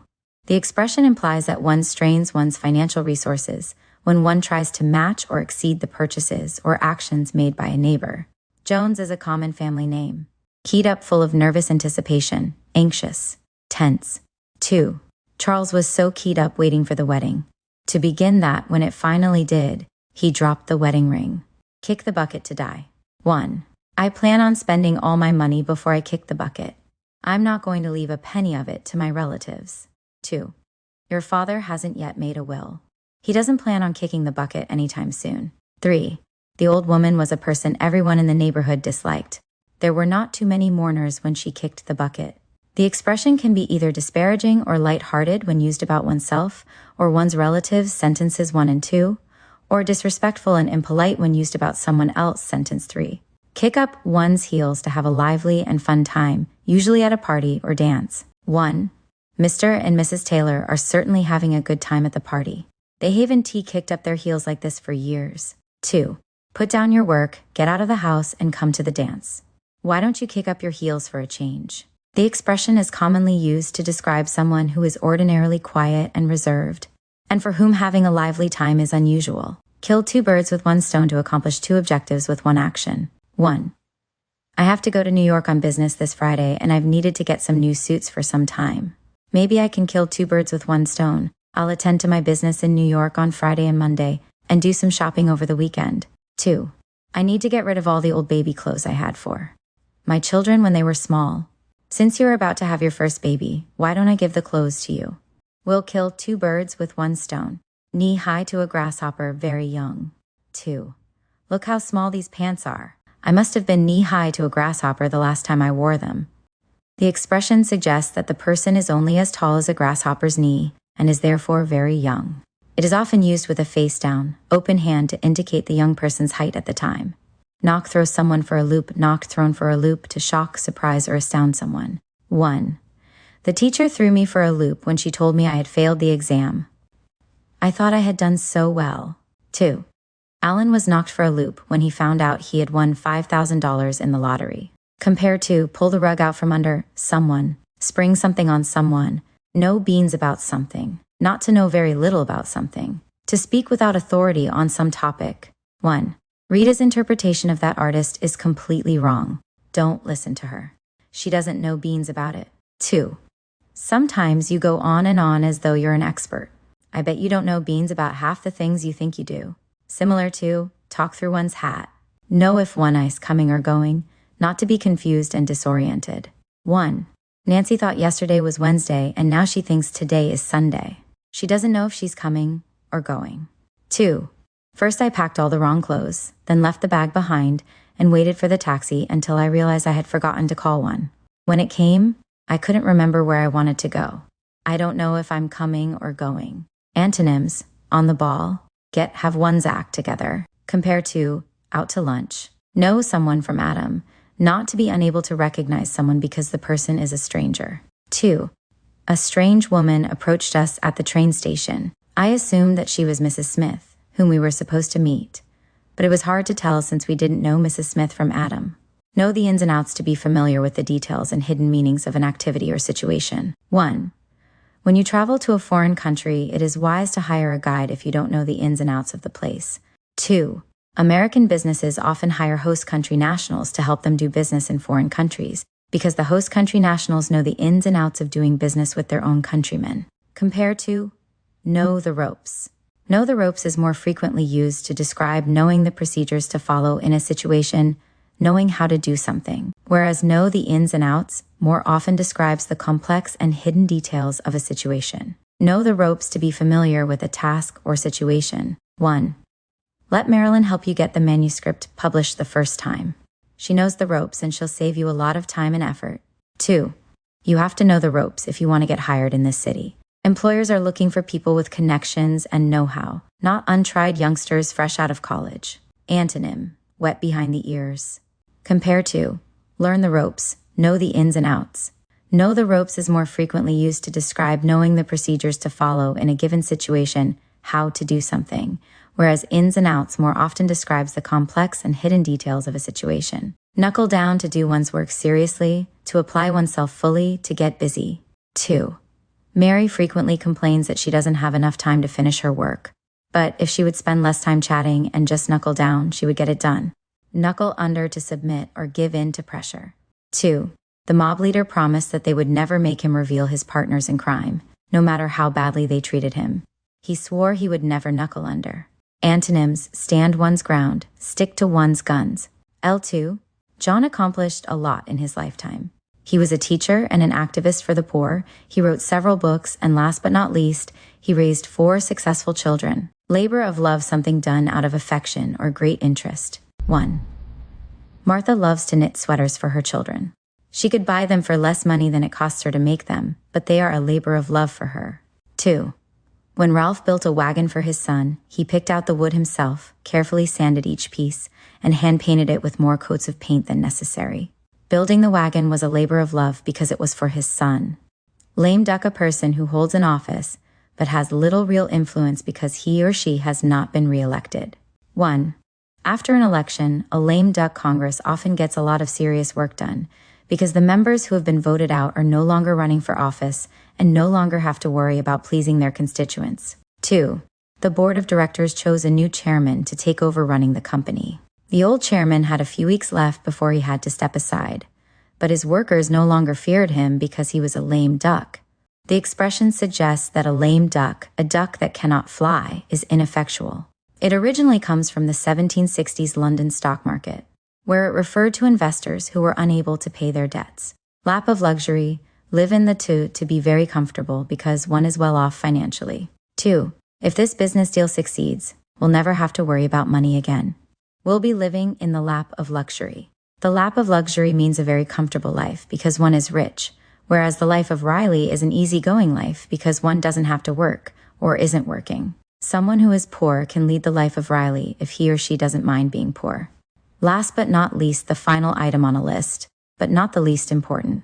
The expression is used before the last in a series of items to indicate that it is not less important for being last. Usually the series has been randomly arranged and no specific order of importance has been assigned to the items. Last-ditch effort, a very strenuous final attempt. 1. I'm going to try a last-ditch effort to uproot this old oak tree myself before I call the tree company to come and do it by machine. 2. Ronnie slipped and fell as he ran to catch the baseball, but when he looked up, the ball was still sailing through the air. Ronnie got up and made a last-ditch effort to catch the ball. The expression often conveys a sense of great physical effort and is usually used when the outcome is likely to be unsuccessful. Last final straw, the final thing, the thing or action that is too much or goes too far. 1.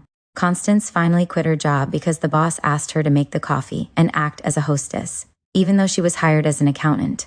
The last straw came when the boss asked her to go out and buy his family's Christmas presents, and then complained because she couldn't get her work done. 2. First, the builder dropped paint on their new carpet. Then he backed his ladder through their window. When he backed his truck over their prized flower bed, it was the final straw, and they told him not to come back. Synonym: straw that broke the camel's back. Both expressions suggest the idea of loading straw, a relatively light material, onto a camel's back until one final light straw, the last straw, breaks the camel's back. Laugh all the way to the bank to be proved right or successful in the face of scorn, particularly as regards money. 2. People think Mrs. Walker is silly to save money now for her retirement, but she'll laugh all the way to the bank when she has a comfortable lifestyle later. Compare to have the last laugh. The expression suggests that the person who triumphs enjoys laughing at those who doubted him while he takes the fruits of his success, money, to the bank. He will be the rich one. Lay an egg to do something embarrassing. 1. I really laid an egg when I asked that elderly woman how old she was. I was just curious, but I should have known it was the wrong thing to do. 2. Everyone stopped talking and looked at the young man in disbelief when he asked Mr. Thomas about his salary. The young man had really laid an egg. Compare to bomb. Whereas bomb is usually applied to creative activities, e.g. a play, a book, a movie, an idea, that fail on a grand scale, lay an egg is usually applied to something that is socially embarrassing on a small scale. Lay down the law to set rules and regulations. 1. The boss had noticed that the employees frequently took more time than they were allowed for lunch and coffee breaks. The boss knew he had to put a stop to it, so he called a meeting and laid down the law. 2.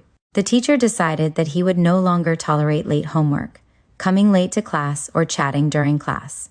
When the students were all in their seats, he laid down the law. Synonyms: put one's foot down. Read someone. The riot act implies more noisy anger against a past action than lay down the law, which implies stern instruction governing future behavior. Lay one's cards on the table to be open and honest, to reveal everything. 1. They didn't understand what Mr. Palmer's plan would lead to, or why he was trying to involve them, so finally they asked him to lay his cards on the table. 2. When the boss had been strangely quiet for several weeks, the workers knew that something must have been going on. One day she called a meeting and told them that now she could lay her cards on the table. The expression originates from the idea of a card game, in which one must reveal one's cards by laying them on the table. Lead someone around by the nose to dominate someone, to force someone to do something. 2. The students seem to be in control of what's going on in the classroom. They lead the teacher around by the nose. Learn the ropes to become familiar with a task or situation. 1. The bank manager told the new trainee to keep his eyes open and watch what the other tellers did until he learned the ropes. 2. I'm willing to work long hours and I'll work for free. I'm anxious to learn the ropes of this business. Synonym: learn the ins and outs. Compare to know the ropes. These expressions are similar, but take place at different times. Before one knows the ropes, one learns the ropes. Leave no stone unturned to search everywhere. 1. The boss called the employees together for a meeting. He said he didn't know who was stealing from the company, but that he would leave no stone unturned until he found out who it was. 2. The police looked everywhere for the prisoner who had escaped. They left no stone unturned, but they were unable to find him. Synonym: beat the bushes. The expression suggests that whatever one is searching for might be under a stone, and that one will search so thoroughly as to turn over every stone looking for it. Leave someone left in the lurch to abandon someone to a difficult situation, forcing him or her to take all the responsibility. 1. The builder hired several carpenters and electricians to work on the building, but he left them in the lurch when it came time to pay them. 2. The company went bankrupt and the stockholders got left in the lurch. They had to pay all the outstanding bills. 3. Where were you at 4 o'clock? I thought you were going to attend the meeting and help us with the difficult decisions that needed to be made. You shouldn't have left us in the lurch like that. Synonym: leave someone high and dry. Leave someone, e.t., left out in the cold, to shun someone, to exclude someone from a place or activity. 2. I don't know what I did wrong, but I'd like to make up for it. Please don't leave me out in the cold. The expression suggests that when a person is excluded from the group or mainstream, he or she is outside, where it is cold. Leave someone high and dry, abandoned, or stranded, helpless. 1. Bob got a ride to the party with his friends, but they left without him, and he had no way to get home. They left him high and dry. 2. When you buy a package vacation trip through a travel agency, be sure that it is a company that has a good reputation. Too many companies have gone out of business, leaving those who have already paid their money high and dry. Synonyms: leave someone in the lurch. Similar to leave someone holding the bag. The expression probably originates from the idea of a ship stranded on high ground, leaving it out of water dry. Leave someone holding the bag, to leave somebody with unwanted responsibility. 1. If I invest my money with you and things go badly, I want to make sure you're going to take responsibility. I don't want you to leave me holding the bag. 2. Laura took a risk and it failed, and she was left holding the bag. Similar to leave someone in the lurch, leave someone high and dry. Leave well enough alone to accept a situation as it is. To avoid trying to improve a situation, one's actions might make it worse. 1. Her work isn't perfect, but your criticism might just make the situation worse. I recommend that you leave well enough alone. 2. I'm a perfectionist, so I can never leave well enough alone. Sometimes that is okay, but sometimes it causes me nothing but trouble.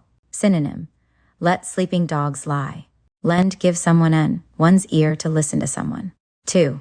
All the children pulled on the teacher's skirt, begging to hear the news. She finally told them that if they gave her an ear, she would tell them what they wanted to hear. Dating from at least the 1600s, this phrase has consistently meant to listen to, or ask someone to listen. It became especially popular after William Shakespeare's play Julius Caesar, in which Mark Antony says to a noisy crowd, "Friends, Romans, countrymen, lend me your ears," in order to get them to quiet down and listen. Let sleeping dogs lie, to not look for trouble, or stir up a troublesome situation. 1. The situation seems to have resolved itself, and I'm not going to bring it up again. I'm going to let sleeping dogs lie. 2. The politician resigned his office before his colleagues could bring charges of misconduct against him. After that, they let sleeping dogs lie and didn't pursue the matter. Synonym: leave well enough alone. The expression is from a proverb dating back to the 13th century and suggests the threat of attack to one who frightens a dog by suddenly waking it from its sleep. Let the cat out of the bag, to reveal a secret. 1. When Rachel decided she was going to quit her job, she told her best friend, but she didn't want to let the cat out of the bag. Rachel told her friend not to tell anyone. 2. The children put their money together to buy their mother a birthday present, but the youngest child became excited and couldn't keep from telling his mother what they had bought. His brothers and sisters told him he shouldn't have let the cat out of the bag. Synonym: spill the beans. Antonym: keep something under one's hat. Centuries ago, merchants would sell piglets in bags. If a dishonest merchant placed a cat in the bag instead of the more costly and valuable piglet, the buyer might not know until they opened the bag and let the cat out. Letter perfect, exactly right. 2. The actor practiced his lines over and over so that he wouldn't make any mistakes on stage. He wanted to get his lines letter perfect. The expression is used only in reference to writing or speech. Life of Riley: the good life, a comfortable life. 2. Mrs. Hartley lived the life of Riley until her husband died, and she had to take on 2 jobs to support herself. The lap of luxury means a very comfortable life because one is rich, whereas the life of Riley is an easygoing life because one doesn't have to work or isn't working. Someone who is poor can lead the life of Riley if he or she doesn't mind being poor. The expression "the life of Riley" seems to originate from a song that was popular in the 1880s. It was a comic song called "Is That Mr. Riley?" written by Pat Rooney, and it described what Mr. Riley would do if he suddenly became rich, like water off a duck's back, having no effect on someone. 1. Patricia never takes criticism personally. She accepts it and doesn't feel hurt. It's like water off a duck's back. 2. When I told my husband that the storm had ripped off a large part of our roof, the news was like water off a duck's back. He said, "It could have been worse." Similar to "roll with the punches, take something in stride." The expression suggests that something has no effect in the same way that water rolls off a duck's back, not penetrating the bird's feathers. Lion's share, the greater part, most. 1. The children ate the lion's share of the ice cream. They left only a few spoonfuls for their parents. 2. The son inherited the lion's share of his father's estate when the old man died. The other relatives in the family got practically nothing. The expression suggests that the amount of food that a lion would take for itself would be the greatest portion. Live and let live to live without interference from other. To not interfere with the lives of others. 2. Don't tell me how to run my life, and I won't tell you how to run yours. Let's live and let live. Lock, stock, and barrel everything, the entirety. 2. The shop owner arrived at his shop one morning to find that thieves had stolen all his merchandise. They had cleaned him out lock, stock, and barrel. Synonym, whole kit and caboodle. Compared to go whole hog, hook, line, and sinker, whole 9 yards. Long and short of it, the outcome, the point. 1. I don't have a lot of time, so please Dante go into all the details of the story. What's the long and short of it? 2. The assistant manager told the boss that he felt unappreciated and underpaid, that nobody respected him, and that nobody listened to his ideas. Finally, he said, "The long and short of it is that I'm going to find another job." Compare to, bottom line, nitty-gritty, make a long story short. Long shot an attempt at something that has only a small chance of being successful. 1. The newspaper reporter didn't know where the actor was staying. It was a long shot, but he guessed that it would be a hotel near the movie studio. He found the actor at the second hotel he called. 2. Then they found a house that they really wanted to buy. They called the owners, but found out that they were not interested in selling. It had been a long shot, so they weren't too disappointed. Look a gift horse in the mouth, not to find fault with a gift or to refuse a gift, usually because one is suspicious of the giver's motives. 1. You are too suspicious of Greg's motives. If I were you, I would accept his gift graciously. Don't look a gift horse in the mouth. 2. Johanna said that she appreciated their thoughtfulness in giving her a new car, and that she didn't want to look a gift horse in the mouth, but she really would prefer a model with a few more extra features, like air conditioning and a CD player. Don't look a gift horse in the mouth is often used to tell someone that he is being overly suspicious of the giver's motives or overly critical of the gift.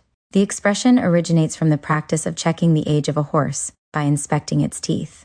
If a person received a horse as a gift and then checked its teeth to see how old it was, this would be seen by the giver as greedy and ungrateful. Look down one's nose to tease someone something, to be snobbish about someone or something. 2. The girl's parents would not let her marry the young man because he was from a lower social class. They looked down their noses at him. The expression suggests that one person is on a higher social level and must look down his nose in order to see the person or thing on the lower level. Look, feel like death warmed over to look. Feel ill or exhausted. 1. Sue looked like death warmed over when we went to see her in the hospital after her surgery. 2. I stayed up for 3 nights straight studying for my philosophy exam, and now I feel like death warmed over. The expression suggests how a person would look or feel if he or she were warmed up after dying, i.e., still dead. Look like the sea, a tea that swallowed the canary, to have a knowing and self-satisfied smile on one's face, to be pleased with oneself, often because one has done something which one knows was wrong but which was very enjoyable. 1. The clever businessman had just completed a very profitable deal for a very good price, and he was very pleased with himself. He looked like the cat that swallowed the canary. 2. When the teacher came into the classroom, the students sat there looking like cats that swallowed the canaries. The teacher knew the students must be planning something mischievous. Canaries are songbirds that people keep as pets in cages. A cat that had swallowed a canary would be pleased with itself, but also know that it would be in trouble when the master of the house came home and discovered what had happened. Look sharp to have a neat and orderly appearance, sentence 1, or to have a stylish appearance, sentence 2. 1. The army drill sergeant shouted at his troops to stand straight, pull in their stomachs, put their heads up, and pull their shoulders back. Then he yelled, "Look sharp!" 2. The boss used to be a pretty sloppy dresser, but now he wore stylish slacks, silk ties, nice shoes, and top-quality jackets. He really looked sharp. Hold one's temper to become suddenly angry. To hold one's temper means to remain calm when irritated. 1. The children's mother was tired of asking them to pick up their toys. Finally, she lost her temper and yelled at them. 2. Joel was a calm and quiet person who never became visibly angry. Even when pushed, he was always able to hold his temper. Synonym: lose, keep one's cool. Compare to blow one's stack, fly off the handle, see red, hot under the collar. Low man on the totem pole, the person of lowest rank. 1. Sheila eventually wanted to become a manager, but since she had just joined the company, she would have to be low man on the totem pole for now. 2. Chris was happy when he finally got a promotion in the company. He was no longer low man on the totem pole. The expression originates from the totem poles of some tribes of Native Americans. They were wooden statues made of tree trunks, which consisted of several carved heads, one on top of the other. The expression is usually used to describe the hierarchy in a business, club, or office, rather than a social or family setting. Even when the expression refers to a female, the expression is still low man on the totem pole. Lucky dog, stiff a lucky person. 1. They got to the airport late, and because there were no more economy seats left, they got to sit in first class for no extra charge. They sure were lucky dogs. 2. Carl has relatives who own a car dealership, so he always gets a good deal when he buys a new car. He's a lucky stiff. This slang expression is used between friendly equals. Lose one's cool to become angry. 2. I know you think Tom stole your idea, but you can't lose your temper in this meeting. Don't lose your cool. Synonym: lose one's temper. Antonym: keep one's cool. Make a clean breast of it to admit and explain some wrongdoing, to confess something. 1. The thief admitted to the judge that he was guilty and told him the whole story of his crime. He made a clean breast of it. 2. The children had lied about taking the candy without permission. They eventually went to their father and made a clean breast of it, telling him everything. Compare to wipe the slate clean, get something off one's chest. Whereas make a clean breast of it concerns a wrongdoing. Get something off one's chest refers more generally to one's troubles, worries, or concerns. The expression suggests that guilt is kept in one's breast heart, and that by revealing one's guilt, one cleans one's breast. Make a long story short to summarize. To tell only the main points. 1. To make a long story short, I think your idea is terrible. 2. He tried to make a long story short, but she wouldn't let him finish. Make a mountain out of a molehill to exaggerate the importance of something. To react more strongly to a situation than is reasonably called for. 1. I know you feel hurt because Jean didn't invite you to her wedding, but it was a very small wedding with just family members and very close friends. You're making a mountain out of a molehill if you get upset about it. 2. The clerk gave me the wrong item, then he charged me the wrong price and gave me the wrong change. Should I complain to the manager about him, or am I making a mountain out of a molehill? A molehill is a very small pile of dirt made by a small animal, a mole, which digs tunnels underground. To think that a molehill is as large as a mountain is to greatly exaggerate. Make ends meet to manage financially. To have enough money for one's basic needs. 2. Roger was unable to support his family on his teacher's salary. He made ends meet by taking a second job.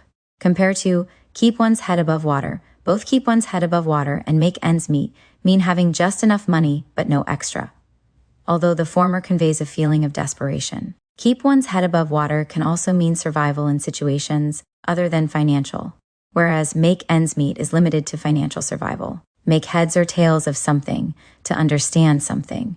1. I can't hear you clearly because the telephone connection is bad. I can make heads or tails of what you're saying. 2. First Louise turned the book one way, then the other. She couldn't make heads or tails of the picture she was looking at. The head is the top or front of something, while the tail is the bottom or back. In use since the 1600s, the phrase make heads or tails of something means to understand it from beginning to end, top to bottom. The expression is usually used in the negative or in question form.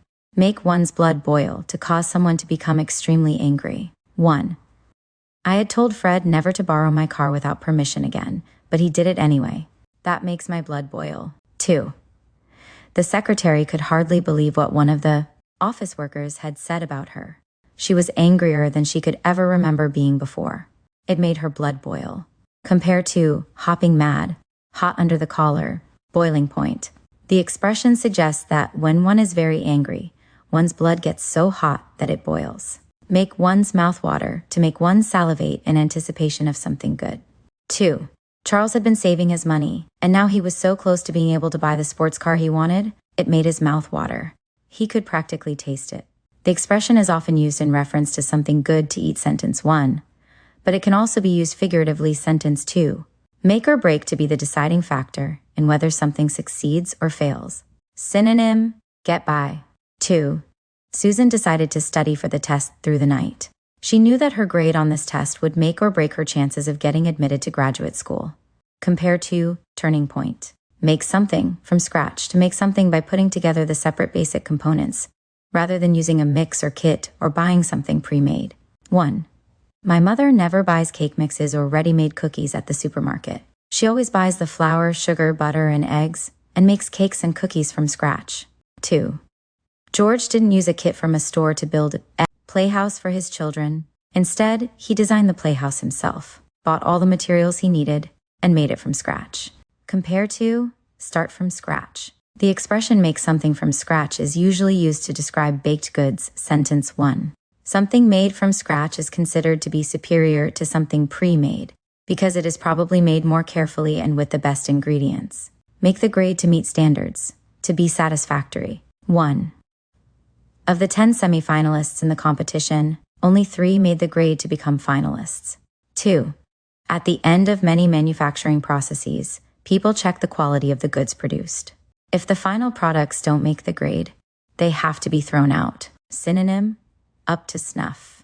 Compare to cut the mustard. Whereas make the grade and up to snuff can be used to describe both people, sentence 1, and things, sentence 2, cut the mustard is usually used with people. Make tracks to leave, usually quickly. 2. The boys were playing catch when they accidentally broke one of Mr. Carson's front windows. You've never seen 2 boys make tracks as fast as they did. Compare to beat a hasty retreat. Mark time to wait out one's time by doing the minimum and without progressing. 2. Carol doesn't particularly care for the job she has now, so she's decided to mark time until the job she really wants comes along. The expression originates from the military command, mark time, in which soldiers march in place, i.e., move their feet up and down, go through the motions of marching without moving forward. Method to one's madness explanation, forethought or logic. 1. There is some method to her madness. It's just difficult to understand her way of doing things. 2. There is a method to my madness. I like to work on difficult jobs in the morning, when I have the most energy. I save all the simple, boring tasks in the evening, when I need less brain power. Antonym, rhyme or reason, no. Midas touch, the ability to make money or to be successful at everything one becomes involved in. 1. Everything Linda does is a success. She really has the Midas touch. 2. When it comes to investing money and buying stocks, they have the Midas touch. It seems like everything they buy goes up in value. The expression originates from the story of Midas, a mythological king of Phrygia, who was given the power to turn anything he touched into gold. Millstone around one's neck, a burden or handicap, or a source of worry or concern. 1. My elderly parents' house is a millstone around my neck.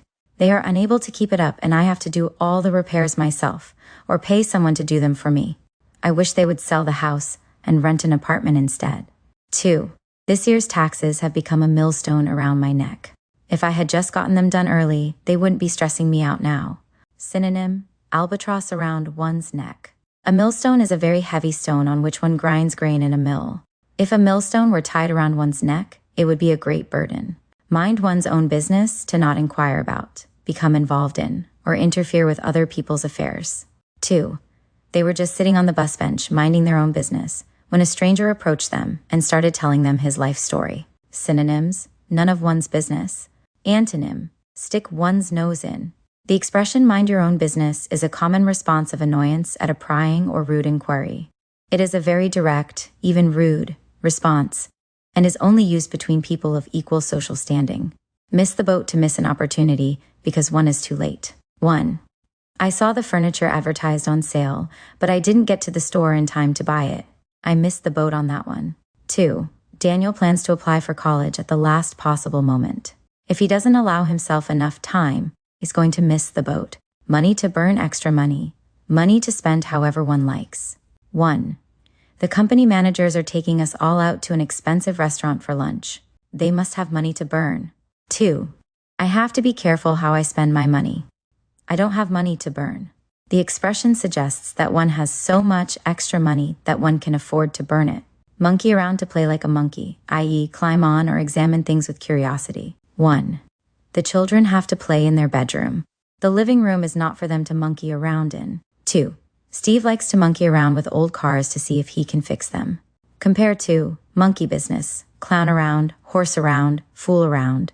Monkey around emphasizes curiosity, or the climbing aspect of play, whereas horse around emphasizes the physical nature of play, and clown around means to act silly. Fool around is the most general of these and could substitute for the other 3. Monkey business, suspicious activity, sentence 1, or mischievous activity, sentence 2. 2. The children had become very quiet in the playroom, and their mother decided it was time to see what kind of monkey business they were up to. Synonym, hanky-panky. More than meets the eye some hidden aspect to a situation. 1. I can't see any reason why this man on the telephone is trying to give me a free vacation. There's more here than meets the eye. 2. When Jerry had received a letter saying that the company was letting him go, the reason the letter gave was a lack of work, but Jerry had been busier than ever these last few months. He thought to himself, there's more to this than meets the eye. More something than one bargained for more than one expected. 1. I agreed to join a book club because the saleswoman said I didn't have to buy any book I didn't want, but I was shocked when I learned I had to spend a certain amount of money every month. It was more of a commitment than I bargained for. 2. I thought you were looking forward to being in the army. Was it more work than you bargained for? The expression is often used in a negative sense, i.e., more money, more trouble, more work, etc., than one expected or wanted. More than one way to skin a sea of tea. There are different ways to accomplish the same thing. There are different possible solutions to a problem. 1. There must be some way to raise enough money to buy a car. We've put all our savings together, but it isn't enough. Still, there's more than one way to skin a cat. I'll get a second job. 2. My friends asked me how they could accomplish something that seemed impossible. I told them that they simply hadn't looked at all the possibilities. I told them there's always more than one way to skin a cat and that they would eventually find a solution. Move heaven and earth to try very hard to do something.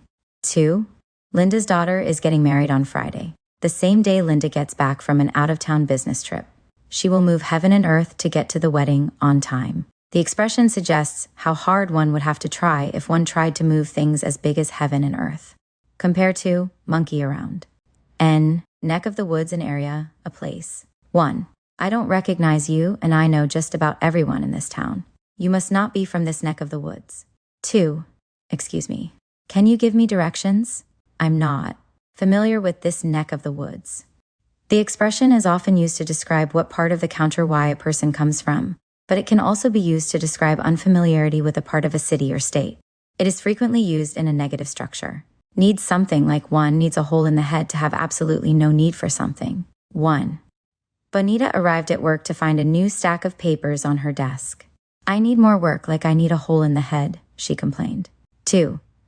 Don't subscribe to another magazine, since you already receive more magazines than you can possibly read. You need a new magazine like you need a hole in the head.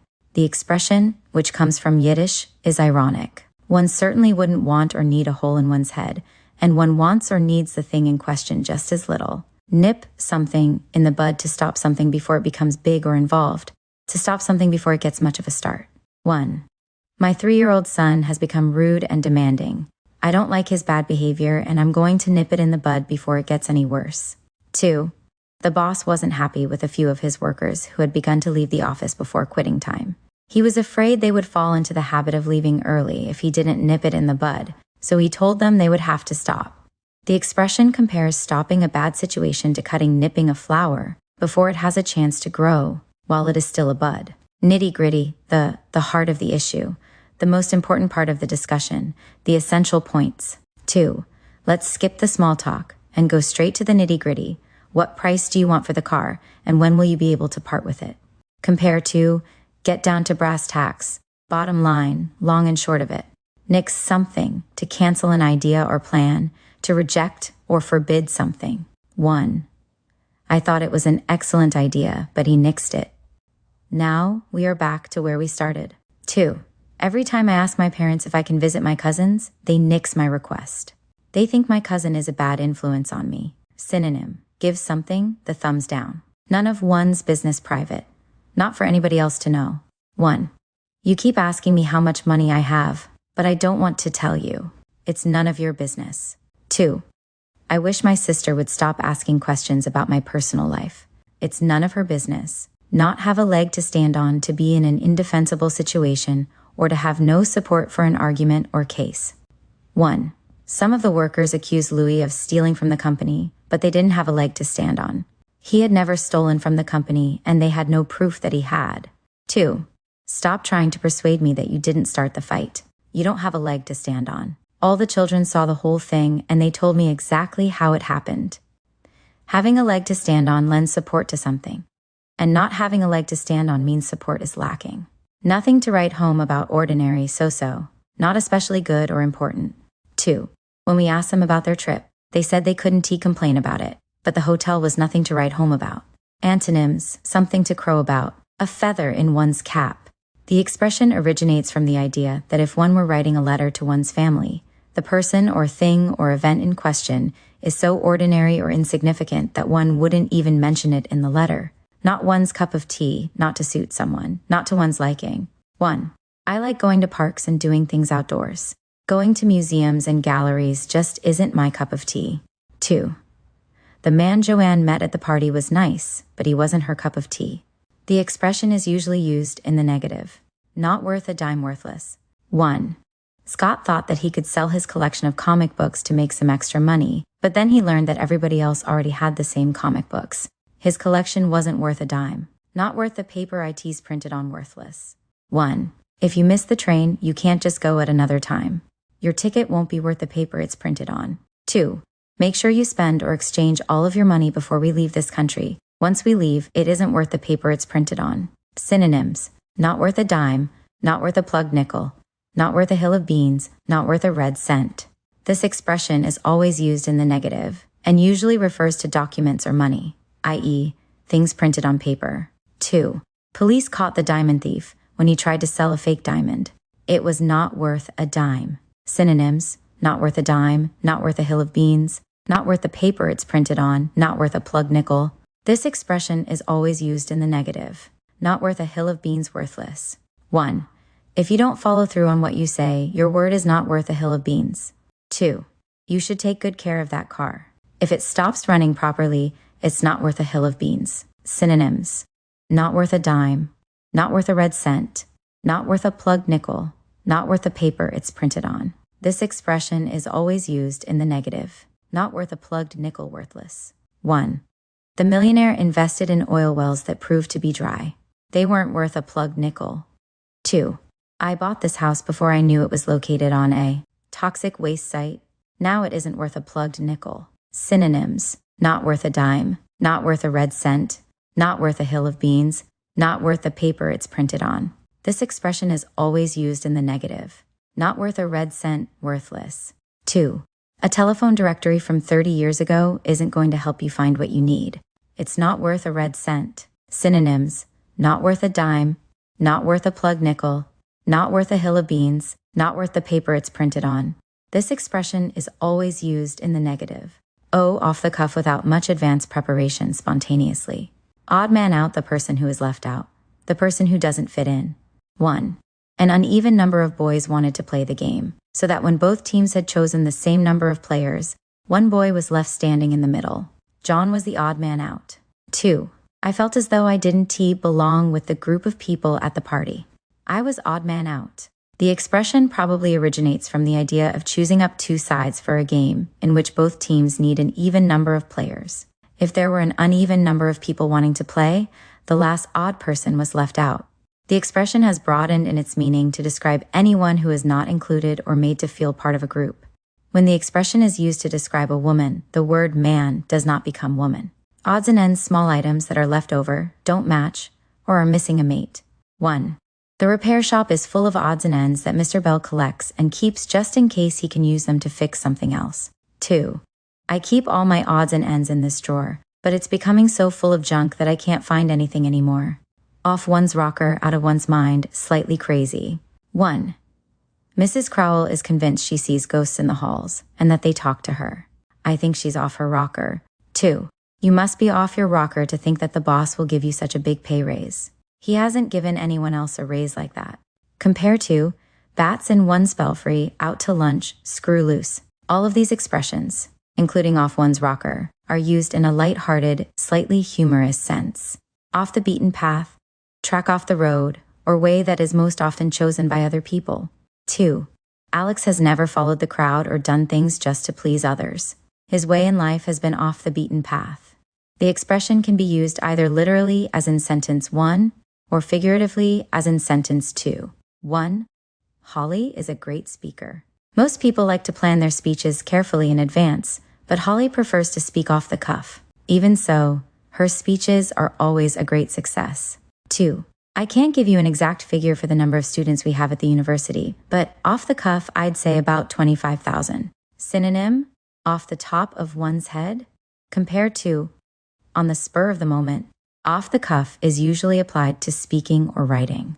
On the spur of the moment means that one makes a decision to do something suddenly, and therefore without much preparation. Off the top of one's head, to say something without much advanced preparation. 1. Melissa didn't know how many people had called, but guessing off the top of her head, she said about 100. 2. Richard was unsure what kind of advertising campaign the company wanted, but he made a suggestion off the top of his head, and they liked it. Synonym, off the cuff. Off the wall, unusual, peculiar. 1. Most of Kevin's suggestions are sound and practical, but a few of them are really off the wall. I wonder how he comes up with them. 2. Some dress designers today are designing fashionable clothes that are off the wall.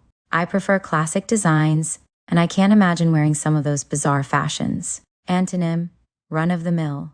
Old boy network, the male connections that a man acquires, usually while in college or the military, later used to disseminate jobs and information. 2. Sometimes it can be very hard to get hired by certain companies because they depend so heavily on hiring through an old boy network. If you aren't a part of it, you don't have a chance. An old boy network serves as a way to get jobs and spread information, sometimes to the exclusion of others who are outside the network. Old fuddy-duddy, a person who is old-fashioned and not open to new technology or ideas. 1. Tom is a bit of an old fuddy-duddy. He refuses to get a mobile phone or a computer. 2. My music teacher is pretty cool, but my history teacher is an old fuddy-duddy, similar to stuffed shirt. Describing someone as an old fuddy-duddy is usually seen as harmless and humorous, whereas calling someone a stuffed shirt can be rude. The expression can refer to either a woman or a man. Old hat routine to the point of boredom, sentence 1. Old-fashioned and outmoded, sentence 2. 1. Every New Year's Eve, we go to the same restaurant for dinner and the same hotel for dancing. It's getting to be old hat, and I'm tired of it. Let's do something different this year. 2. I've heard that idea 1,000 times before. It's old hat. Can't you think of anything new and different that we could try? Synonyms, in a rut, on a treadmill. On the warpath, rampage looking for a fight, very angry and upset with someone or something. 1. I decided to get out of the house until my father calms down. He was really on the warpath when he saw that I had damaged his new car. 2. The manager is on a rampage because he found out that the company management doesn't plan on keeping him when they close his department. He's really angry. The expression originally referred to American Indians, who were described as on the warpath, literally on the way to war when they were preparing for a fight. On cloud 9, blissfully happy. 2. Seth might be angry if you interrupt his video game, it's new, and he's on cloud 9. Synonym, seventh heaven. In, on hold. Put something to postpone something, to wait until later, sentences 1 and 2. To ask somebody to wait without hanging up the telephone, sentence 3. 2.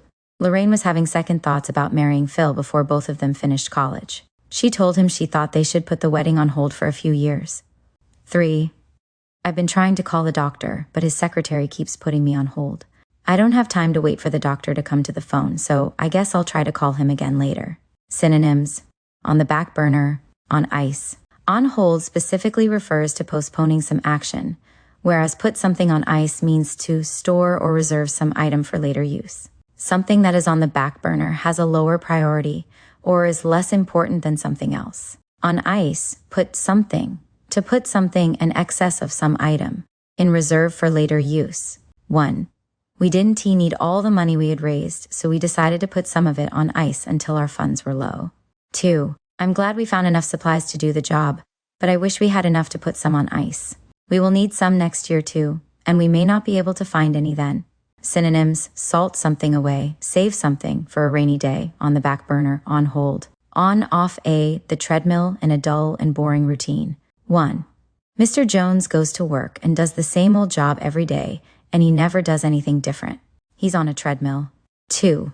Everyone thinks I'm so predictable, but someday I'm going to get off the treadmill and do something adventurous. 3. They've been on the treadmill their whole lives. They would feel very uncomfortable doing anything spontaneous, so it would be impossible for them to get off and do something different. Synonym: in a rut. Compare to old hat. A treadmill is a machine consisting of a continuous belt, or moving steps that circle around, and to which there is no end. The expression is often used to describe one's job or daily life. On one's last legs, about to die, fail, or collapse. 2.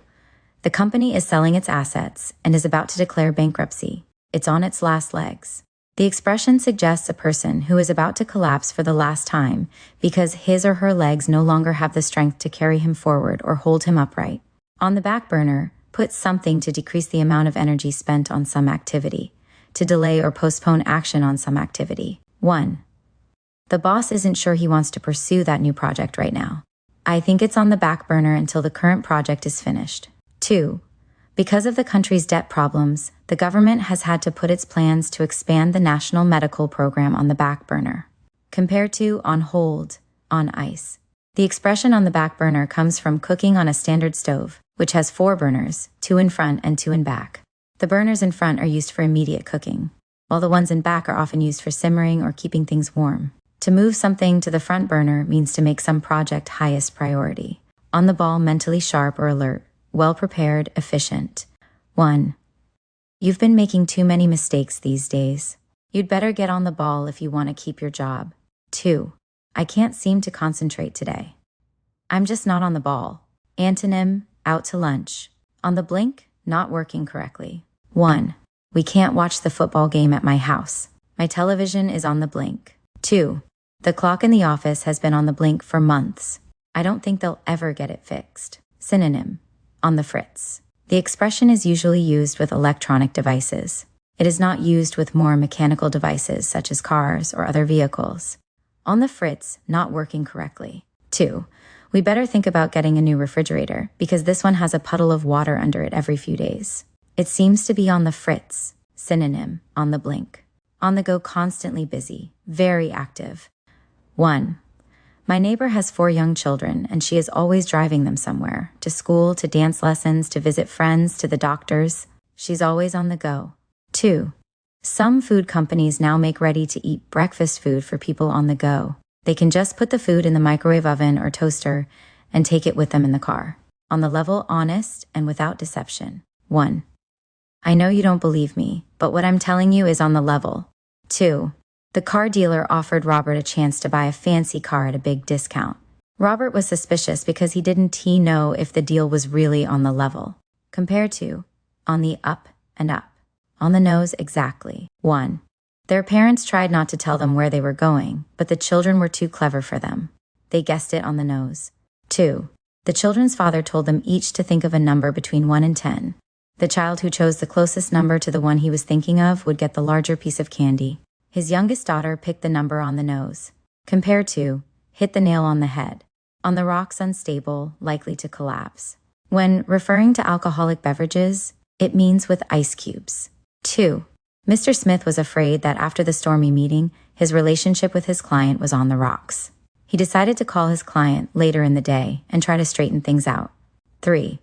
When Judy goes to a bar, she always orders a drink on the rocks.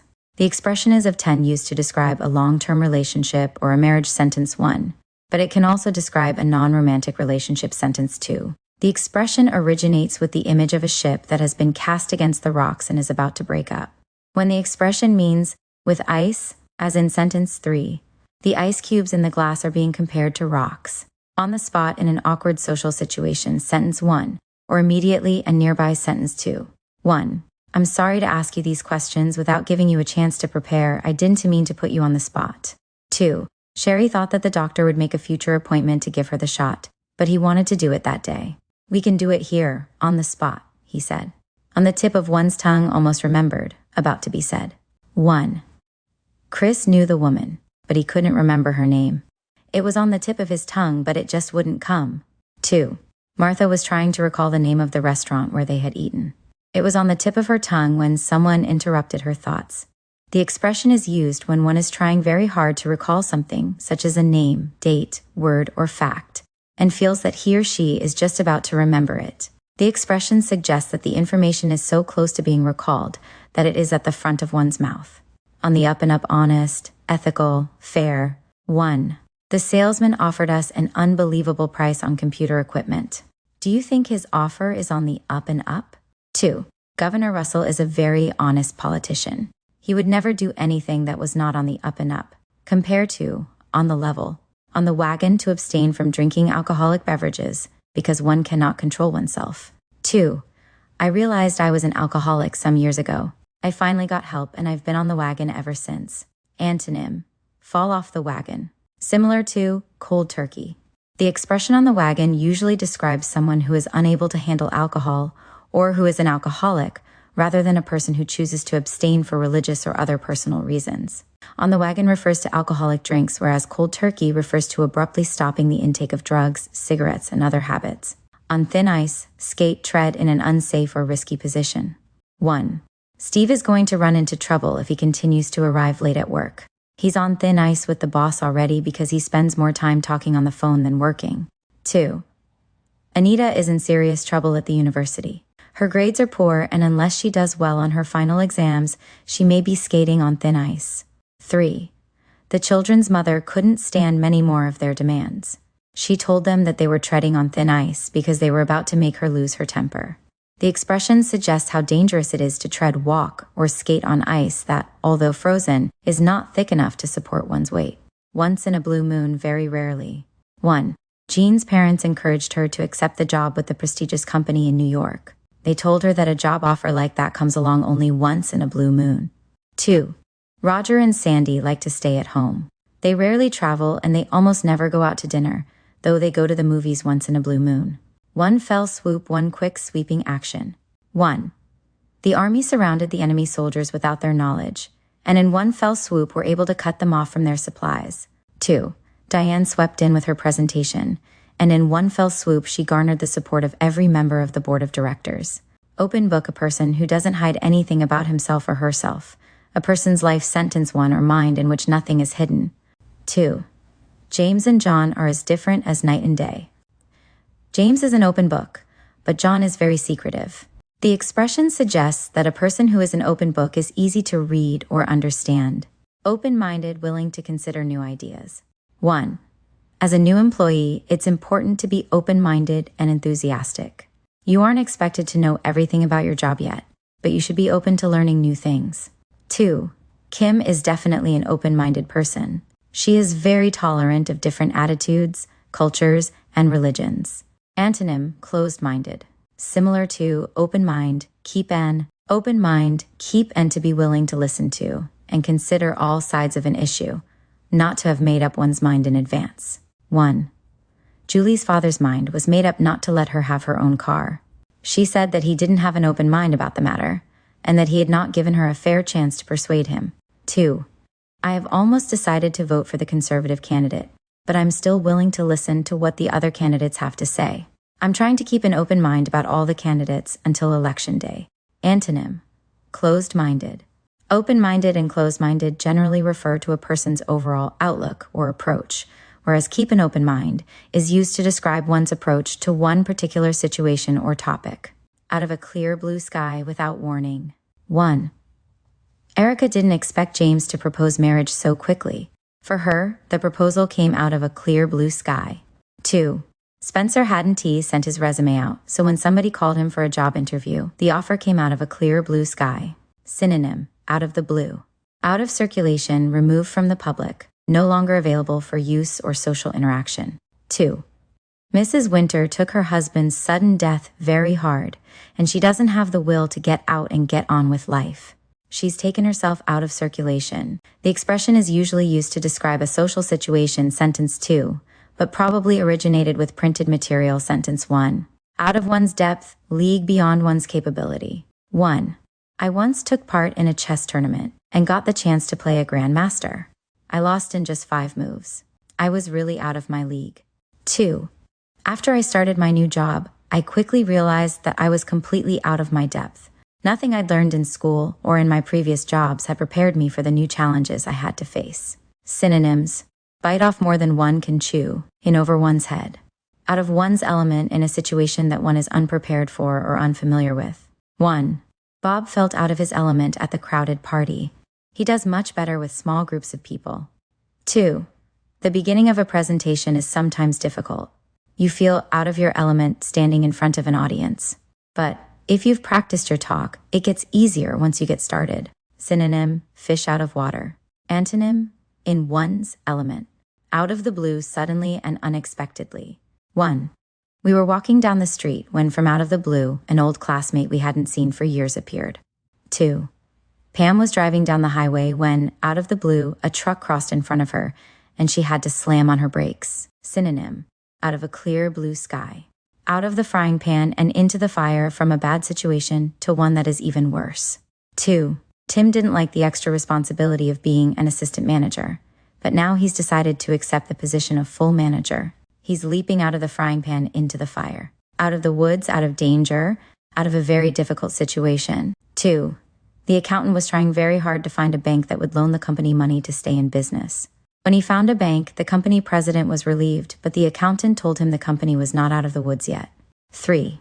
There was quite a scandal brewing, and it looked like it would cause the downfall of several high-ranking government officials. Fred thought he had avoided being touched by the scandal, but he wouldn't be completely sure for a few weeks. He wasn't out of the woods yet. The expression is often used to describe no longer being in danger of dying, sentence 1. It can also be used to describe situations equally critical, such as the demise of a company's, sentence 2, or the death of someone's political life, sentence 3. Over the top, beyond expectations, outside normal or accepted boundaries, exaggerated. 1. I know my question annoyed him, but his response was over the top. He really needs to apologize for his rudeness. 2. Your behavior is sometimes a bit over the top. You'll really have to act more appropriately if you ever want to do well in this business. Out to lunch, absent-minded, unaware or confused, sentence 1. Ignorant on some topics, sentence 2. Harmlessly crazy or out of touch with reality, sentence 3. 1. I can't believe I was so absent-minded that I erased my entire hard drive. I'm really out to lunch. 2. You don't know what you're talking about. You're out to lunch. 3. That old soldier is a little out to lunch. He wanders around here telling everyone old war stories, as though the war was just yesterday. Antonym: on the ball. Compare to know if one is coming or going, sentence 1. Know beans about something. All wet for the bird, sentence 2. Bats in one's belfry. Off one's rocker, screw loose, have a, sentence 3. Over a barrel in a difficult situation or position. 1. They agreed on the price of the car with the salesman, but now they can't borrow enough from the bank. They're over a barrel because they'll lose their deposit if they can come up with the rest of the money. 2. If I look for another job, the companies I interview with are going to want to check with my current boss. But I don't want him to know I'm looking for a new job. I'm over a barrel. 3. I had to borrow some money from a colleague at work, and now he wants me to help him fix his car on Saturday. I really don't have time to do it, but he's got me over a barrel since I owe him a favor. Similar to in a bind, in a fix, between a rock and a hard place, between the devil and the deep blue sea, over the hill too old to be of much value. 2. Don't you dare tell me I'm over the hill. I may be old, but I still feel as young as I did 30 years ago. Synonym: past one's prime. The expression is used for people and animals, but not for non-living things. P. Paint someone. A picture to explain something in very great detail. 1. Mary is one of those people to whom you have to explain everything in great detail. You always have to paint her a picture. 2. I've explained as much as I should have to. Do I have to paint you a picture? The expression conveys the idea that the explanation is as good and as thorough as if one had painted a picture. Pandora's box, a situation that contains many unexpected and unwanted problems and consequences. 1. Be careful. If you try to find out more than you should about her past, you might be opening Pandora's box. 2. Larry thought the sale of his mother's house was a Pandora's box. There were too many people to please and too many people who might be offended. Synonym, can of worms. Open A. The expression originates from the Greek mythological character Pandora, who was given a box containing all the evils that could befall mankind. She opened it, unleashing all mankind's ills. Par for the course, usual, or to be expected, typical. 1. Robert is late as usual. It's par for the course. 2. I asked for 5 different kinds of sandwiches at the cafeteria, and they didn't have any of them. But that's par for the course. They never have half the items listed on the menu. Compared to rule of thumb, the expression originates from the game of golf, in which par is the expected or usual number of strokes a player should take to get the ball from the tee into the hole on that particular course. The expression is usually used in a negative context. That is, one couldn't expect anything better. Pass the buck to redirect the blame or responsibility for something, usually a decision, to someone else. 1. Sharon suggested we go to see a movie, which turned out to be awful. Then she tried to pass the buck and pretend that it hadn't been her choice. 2. Carol never tries to pass the buck. She is always willing to make hard decisions and stand behind them, even if they aren't always the best ones. In poker games during the 1800s, a shotgun pellet called buck, or a pocket knife often made from buckhorn, was passed to the next person responsible for dealing the cards. By the 20th century, pass the buck came to mean shifting responsibility to someone else. In 1949, U.S. President Harry Truman placed a sign on his desk that read, "The buck stops here," meaning that he took responsibility for government actions and would not try to place the responsibility on anybody else. Past one's prime too old to be of much value. 1. As an athlete, he's past his prime. He just can't run as fast as he could 5 years ago. 2. Nancy isn't past her prime yet. She still has a lot of energy. Synonym, over the hill. Patience of job, unlimited patience. The willingness to endure hardship patiently. 1. Your twins are so mischievous, but you never lose your temper. You have the patience of Job. 2. That teacher must have the patience of Job. He answers all of the students' questions and waits for them to be quiet before he continues. The word Job is a name. It rhymes with robe. The expression originates from the biblical story of Job, a man who was able to keep his faith despite the hardships God inflicted on him during a contest with the devil. Pay someone back to respond to somebody's behavior with similar behavior. 2. Shelley appreciated Tim's kind words and tried to pay him back by encouraging him the next time they met. The expression is often, but not always, used in reference to negative situations. Pay the piper to pay for one's mistakes, to live with the consequences of one's wrong actions. 1. Catherine thought she could play her way through school, and now she has to stay after class to make up her failed grades. She should have known she would have to pay the piper. 2. I cheated people out of their money. I got caught, and now I'm in prison, paying the piper for what I did. A piper is a musician who plays on a pipe. Pay through the nose to pay a great amount, to pay too much. 1. Carissa wanted tickets to the concert so badly that she was willing to pay double for them. She paid through the nose, but she made it to the concert. 2. Peter's parents said he couldn't go out until he finished his chores, so Peter promised to do his sister's chores for a whole week if she would do his for a day. He had to pay through the nose, but it was worth it to him. Compare to cost someone a mint, cost someone an arm and a leg. The expression usually refers to paying money, sentence 1, but it can also refer to exacting other kinds of payment, such as trading work, making someone feel very guilty, etc. Pencil, paper pusher, an office worker, a bureaucrat who routinely does his or her paperwork job without any desire to advance. 1. Charlene wanted to get ahead in her job. Although she was a clerk now, she had no intention of being a pencil pusher all her life. 2. Most of the employees here are just paper pushers. They sit behind their desks, do their jobs, and they don't expect to be anywhere else in 10 years. The expression is derogatory. It is often used to describe someone who ought to be more ambitious. Penny pincher, a person that doesn't like to spend money. 2. When Joe decided to save money for a house, he became a penny pincher. He stopped eating at restaurants, went to the library instead of buying books, and walked to work instead of taking the train. Peter out to disappear gradually. 2. The members of the club got together every week until they began to lose interest. At first, just a few people stopped coming, but eventually they all petered out. The expression does not mean to disappear gradually as in fade, but to disappear slowly in terms of quantity or size. Pick someone's brain to get information from someone, usually by questioning the person carefully and in great detail. 1.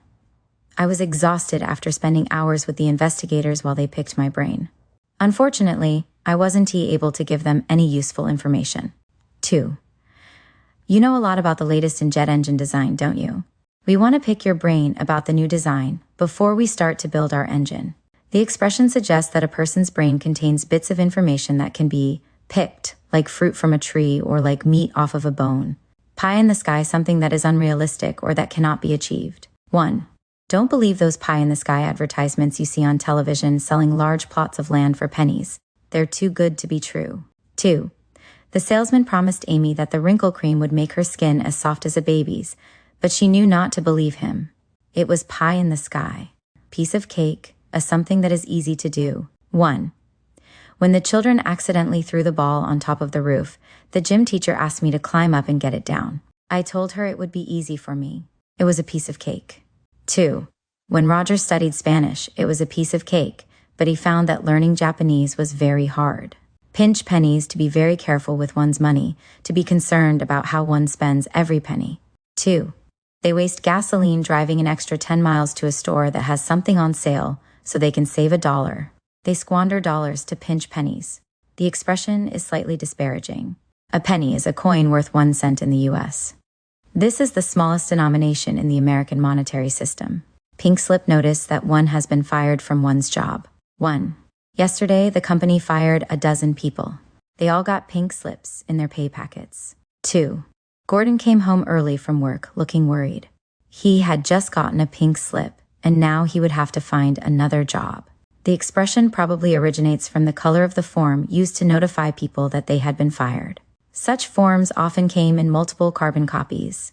Each copy was a different color and was designated for a different recipient, e.g., the pay office got one particular color, while the fired person always got the pink copy. Play hardball to work or act aggressively, competitively, or ruthlessly, as in business or politics. 1.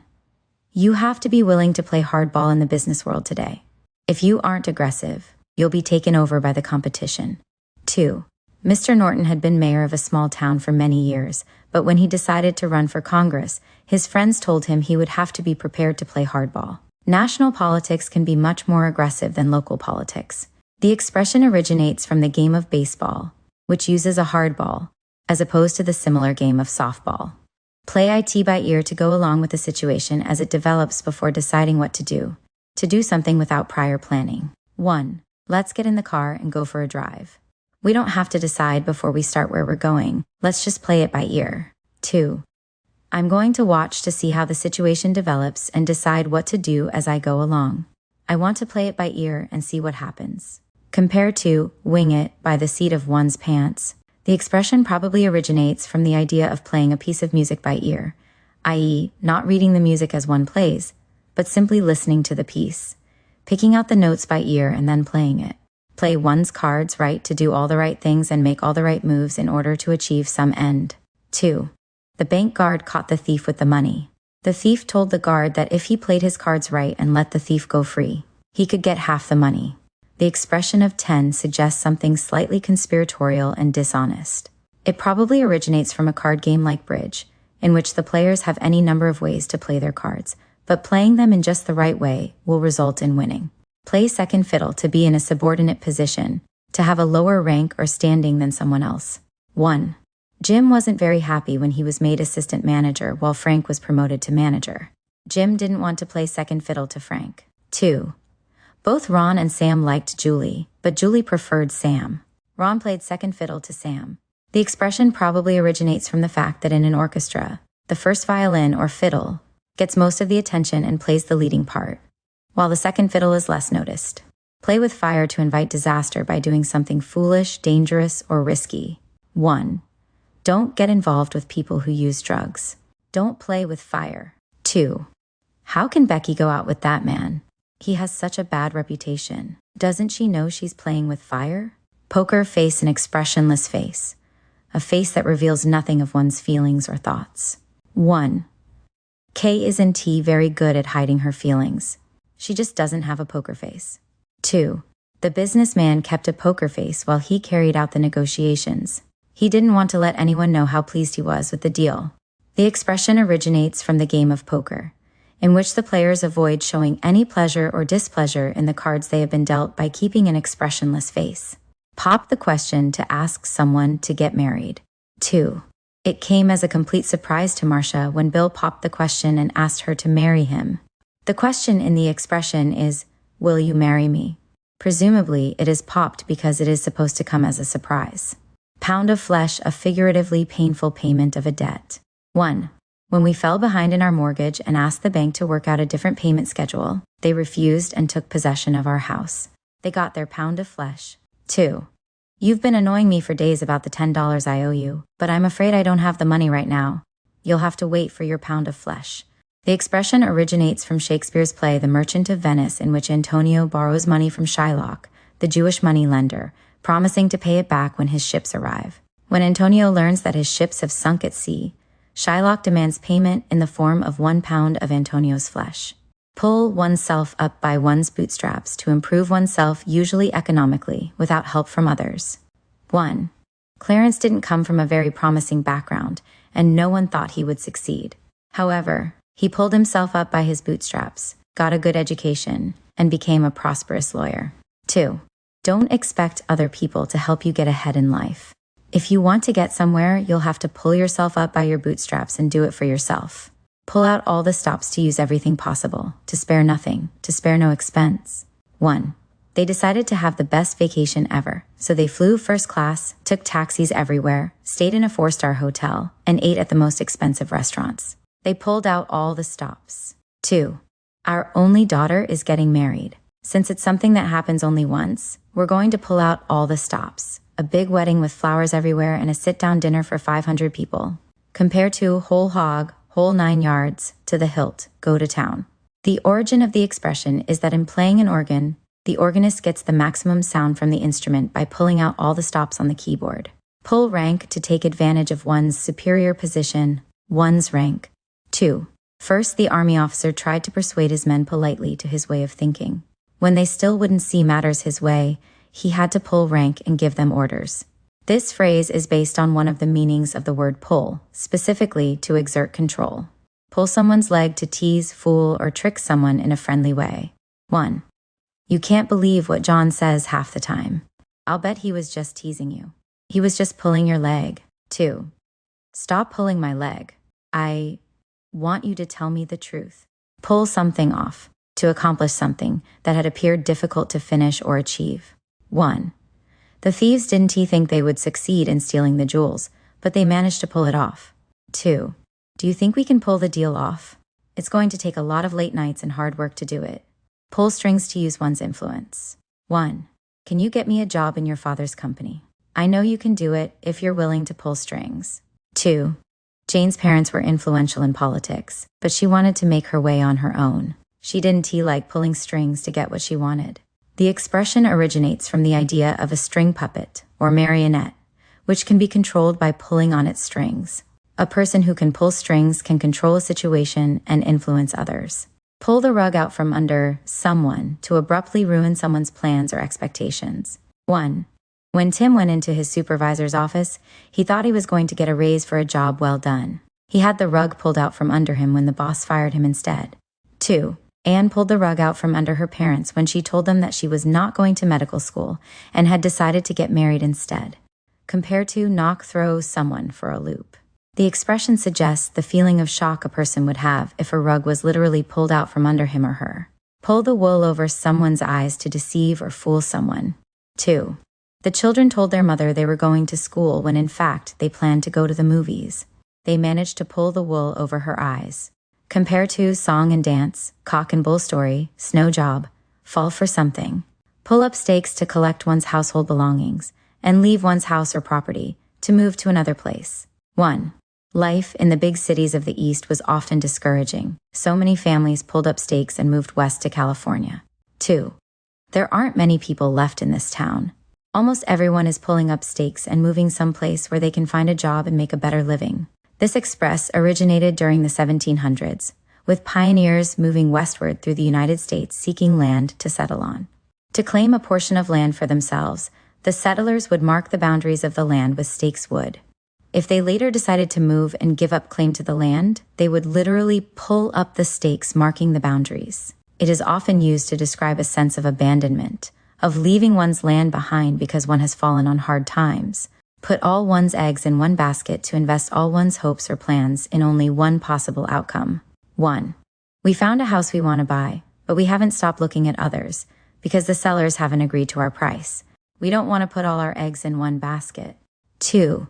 Sally concentrated all her hopes on going to one particular university. Her parents told her it was a mistake to put all her eggs in one basket. That school might not accept her, so she should consider some alternatives. The expression is usually used in the negative.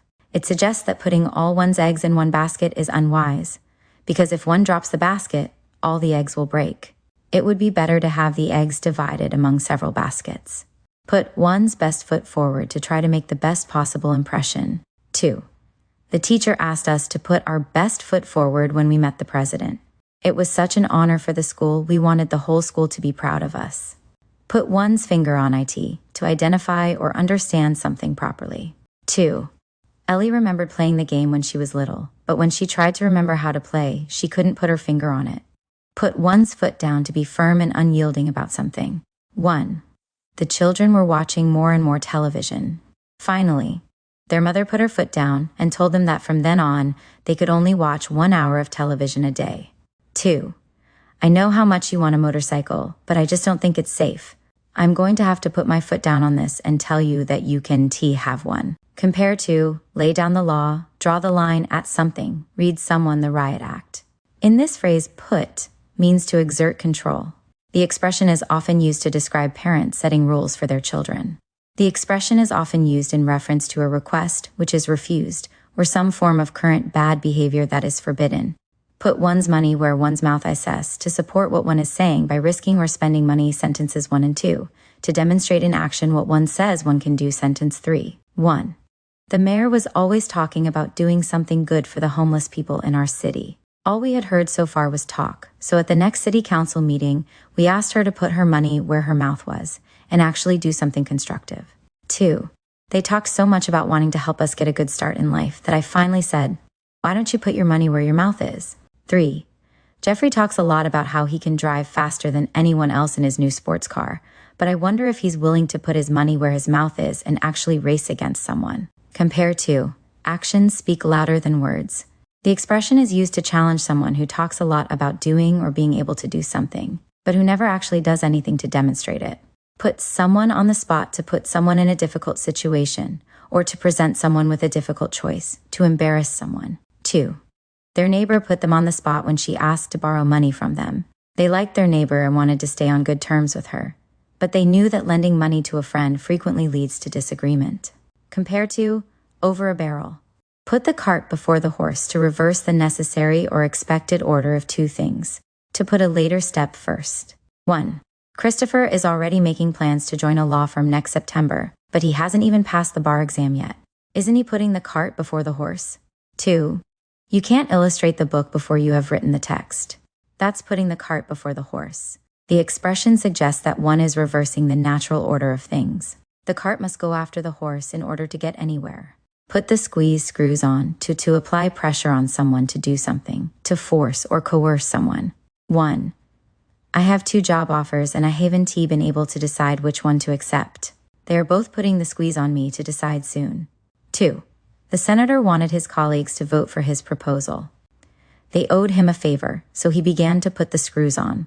3. I'd better pay Jim back soon, or I'm afraid he's going to put the screws to me. R. Rack one's brains, to search through one's mind intensively, to try very hard to think of something. 1. I've been racking my brains, but I just can't remember where I know that person from. 2. When John saw the exam questions, he knew he wasn't prepared. He racked his brain for the answers, but he couldn't come up with anything useful. Rain on someone's parade to spoil someone's happy feelings. 1. They're feeling so good today, nothing could rain on their parade and spoil the way they feel. 2. I'm in a great mood, so don't tell me anything that might change the way I'm feeling. Don't rain on my parade. Compare to wet blanket. The expression suggests that spoiling someone's happy feelings is similar to having it rain during a parade.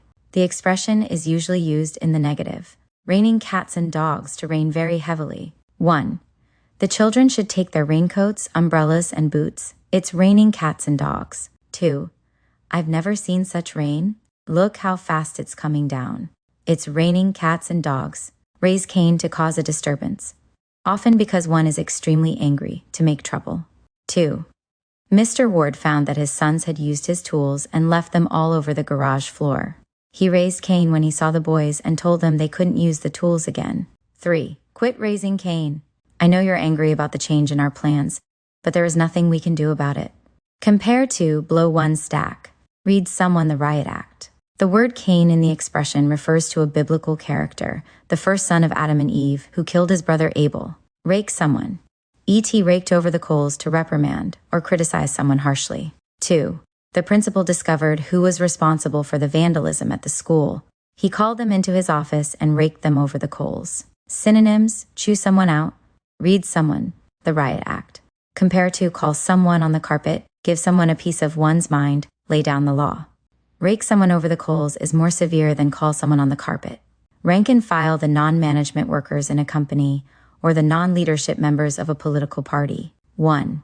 The union asked its rank and file members to vote against the new contract that the company was offering. 2. Ted is getting promoted from the rank and file to a position in middle management. He hasn't had much schooling, but his years among the workers have taught him enough to work his way up. The expression comes from the military formation of soldiers side-by-side rank and one behind the other file, forming large groups such as platoons. The expression has come to be applied to the non-management workers in a union sentence 1 or company sentence 2, read between the lines, to understand a message that is alluded to, but not directly said or written. 1. Although James didn't say it in so many words, Elizabeth could read between the lines that he didn't want to see her again. 2. They tried to give him the bad news gently and without saying it directly, but he didn't seem to understand all their hinting.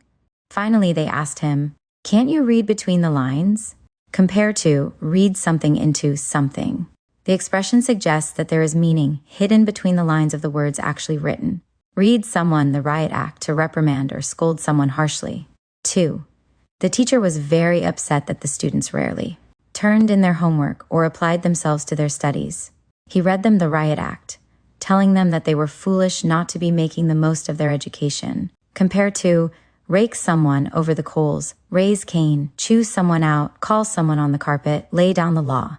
The expression originates from the Riot Act of 1716, in which King George I of England decreed that it was unlawful for 12 or more people to assemble in order to protest or act in a disruptive manner. When such an assembly took place, a person of authority was directed to read the Riot Act to the crowd in order to disperse them.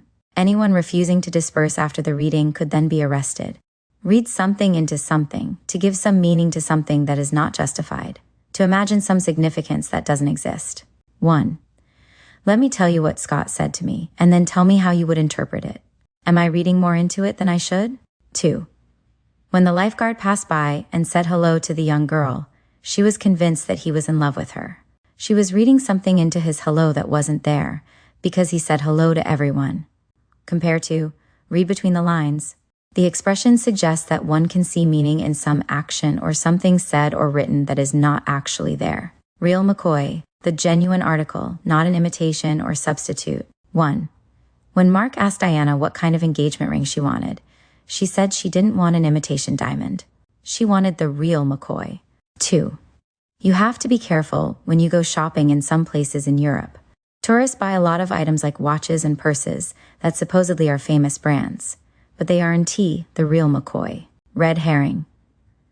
Something used to divert someone's attention from the real or important issue. something used to send a searcher in the wrong direction. 1. The newspaper reporters were hot on the trail of a good news story. The man they were pursuing didn't want to be caught, so he tried to mislead them by throwing them a red herring. 2. The elected officials in Congress don't want the voting public to concentrate on the issue of higher taxes.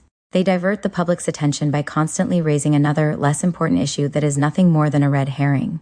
The expression originates from the fact that a red smoked herring has a powerful and persistent odor. Centuries ago, red herring was used to train dogs to track scents. Those hoping to misdirect tracking dogs would drag red herring across their trails, since a dog that gets a whiff of red herring will lose any other scent that it has been following. This expression is often used in the context of mystery stories. Red letter day, an important day, a day to remember. 2. Mike was made a vice president of the company yesterday. It certainly was a red letter day for him. The expression originates from the practice of marking holy days in red on some calendars. Red tape, the unnecessary paperwork and procedures of a complicated bureaucracy. 1. I try never to ask the government for anything.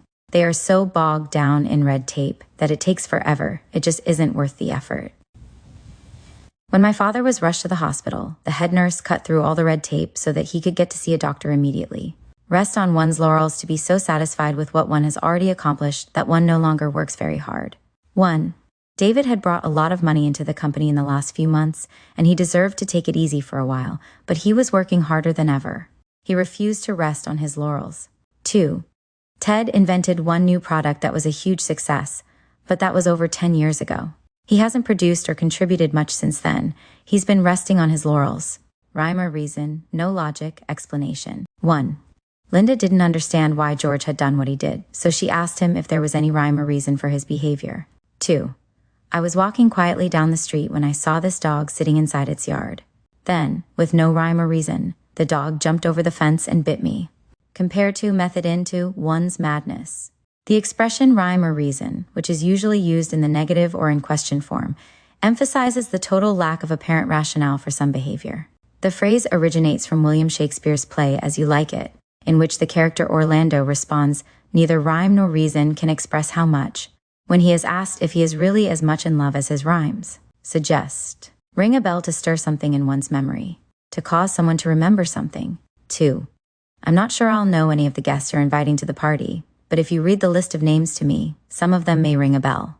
For centuries, bells have been rung to call people's attention or remind them of events, such as bells ringing to announce the start of town meetings, doorbells, and even the ringing of telephone bells. Rock the boat to disturb a situation that is beneficial to the people involved, to cause trouble where none is wanted.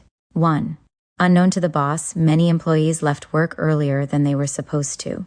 They thought they had a good thing going until Bill became angry and rocked the boat by telling the boss what was going on. 2. Everyone is happy with the situation as it is. If you change it, you'll be rocking the boat. Compare to, upset the apple cart. The expression often describes a situation that becomes worse for the people involved when someone opens the situation to scrutiny. The expression suggests the idea that people who stand up or move about in a boat disturb the other passengers because the boat may capsize. It is frequently used as the negative command, don't rock the boat. Roll out the red carpet treatment, to give someone the best treatment and show them the finest hospitality. 1. The businessmen were given the red carpet treatment by the small town in the hopes that they would decide it was a good place to build a factory. 2. Please don't go to any trouble for us when we come to visit. You don't need to roll out the red carpet. The expression originates from the practice in which, when famous or important people are received, a red carpet is often laid for them to walk on from their carriage or car to the building they will enter. When someone is given the red carpet treatment, he or she is treated like an extra special person. Roll with the punches to adjust to bad fortune, to take a relaxed attitude towards life and its problems. 2. In this business, there are a lot of unpredictable ups and downs. One has to learn to adjust and take them as they come. One must learn to roll with the punches. Synonym, take something in stride. Compare to, go with the flow like water off a duck's back. Rose-colored glasses, see someone something, through to see something in a falsely good way, not to see something objectively. 2. Parents almost always have trouble seeing their children the way the rest of the world sees them. Instead, they look at them through rose-colored glasses. The expression suggests that a person looks at something with glasses eyes that are not clear. Instead, he uses rose pink-colored glasses that give a falsely good view of something. Rub elbows with someone, to associate with someone, to come into contact with someone. 1. Mr. and Mrs. Campbell go to a lot of fancy dinner parties where they rub elbows with some very famous people. 2. In his line of work as a criminal lawyer, Brian rubs elbows with some of the lowest levels of society. This expression refers to the imagery of getting so close to someone that your elbows touch. The term can be used in either a boasting or a negative manner. Rub someone the wrong way to irritate someone. 1. Sarah doesn't know what it is about that man, but she just doesn't like him. No matter what he says or does, he rubs her the wrong way. 2. I wish I could just ignore Robert's irritating habits, but I can't stand to be around him. He rubs me the wrong way. Compared to bug, set someone's teeth on edge, get someone's dander up, get someone's goat, whereas bug, get someone's goat, and get someone's dander up, can be used to describe a specific irritation or annoyance caused by either someone or something. Rub someone the wrong way usually describes a clash of personalities that is more general, going beyond a single event or reason. Rule of thumb. A rough guide, an unwritten or customary rule based on experience or practice. 2. Sometimes it's hard to know how you are supposed to address people you are meeting for the first time. A good rule of thumb is to be formal and wait until they invite you to call them by their first names. Run amok to run around in a frenzied or disorderly way. 2. The boys startled the sheep, and the sheep pushed down the gate to the pen and ran amok through the farm. The expression originates from the Malay word amuk, which has a similar meaning. Run circles around someone, to outperform someone by a wide margin, to be better than someone. 1. Tina is a much better tennis player than Mary. She ran circles around Mary in the tennis match yesterday. 2. I'm not very good at math and science. Most people run circles around me in those two subjects. Compare to head and shoulders above, not hold a candle to someone. The expression suggests someone who can move quickly around another person, leaving him dazed or sluggishly stuck in the middle. Whereas run circles around someone means to outperform someone, usually physically. Head and shoulders above someone usually refers to a person's character or inner qualities. Run its course to follow a natural progression without interference. 1. The doctor told the patient that there was no medicine he could give her for her illness. He told her that she would just have to let the fever run its course. 2. There wasn't much the police could do to stop the demonstration. Since it was peaceful, they let the demonstration run its course. The expression is most often used in terms of illness sentence 1, but can also be used to describe other processes that have a predictable or established course of events. Run-of-the-mill, ordinary, or usual. 1. That restaurant serves lots of different dishes, but none is outstanding or very much better than in any other restaurant. It's run-of-the-mill. 2. Ricky was an average student who liked to play sports as much as the next boy. He was your run-of-the-mill student. The expression run-of-the-mill originates from the idea of a product such as fabric, which was first mass-produced the run in a mill, enabling it to be uniform. Run something into the ground to belabor something beyond reason, to go too far with something. 2. I'm going to push this idea with the boss until he accepts it, even if I have to run it into the ground. Compare to beat a dead horse. Beat a dead horse means to talk about a topic or idea that cannot succeed, it's dead, whereas run something into the ground means to talk about a topic or idea that may be viable, but to do so to excess. S2. Sometimes we give food to the old man next door, because we know that he doesn't have much money. Whenever we do, we try to give him enough so that he can salt some of it away for another day. Sacred cow, an idea or thing that cannot be altered. 1. Don't suggest that the boss should get rid of one of his secretaries so that we might hire another clerk. The subject of his secretaries is a sacred cow. 2. Even though the country needed to raise more money to pay for military and social programs, the president refused to raise taxes. To him, no new taxes was a sacred cow that he was unwilling to sacrifice. The expression originates from the Hindu belief that cows are sacred and cannot be killed or eaten. The expression is frequently used to describe an idea or thing that ought to be changed or altered, but cannot be because the authority forbids it. Sales pitch a speech or presentation designed to persuade someone to buy or do something. 1. I hate door-to-door salespeople. They interrupt whatever you are doing and keep you standing at the door with their sales pitch about how good their product is. 2. No one knew how Ken had managed to persuade the boss to give him a bigger office, but they all agreed he must have had a very good sales pitch. Compare to give someone a snow job, give someone a song and dance.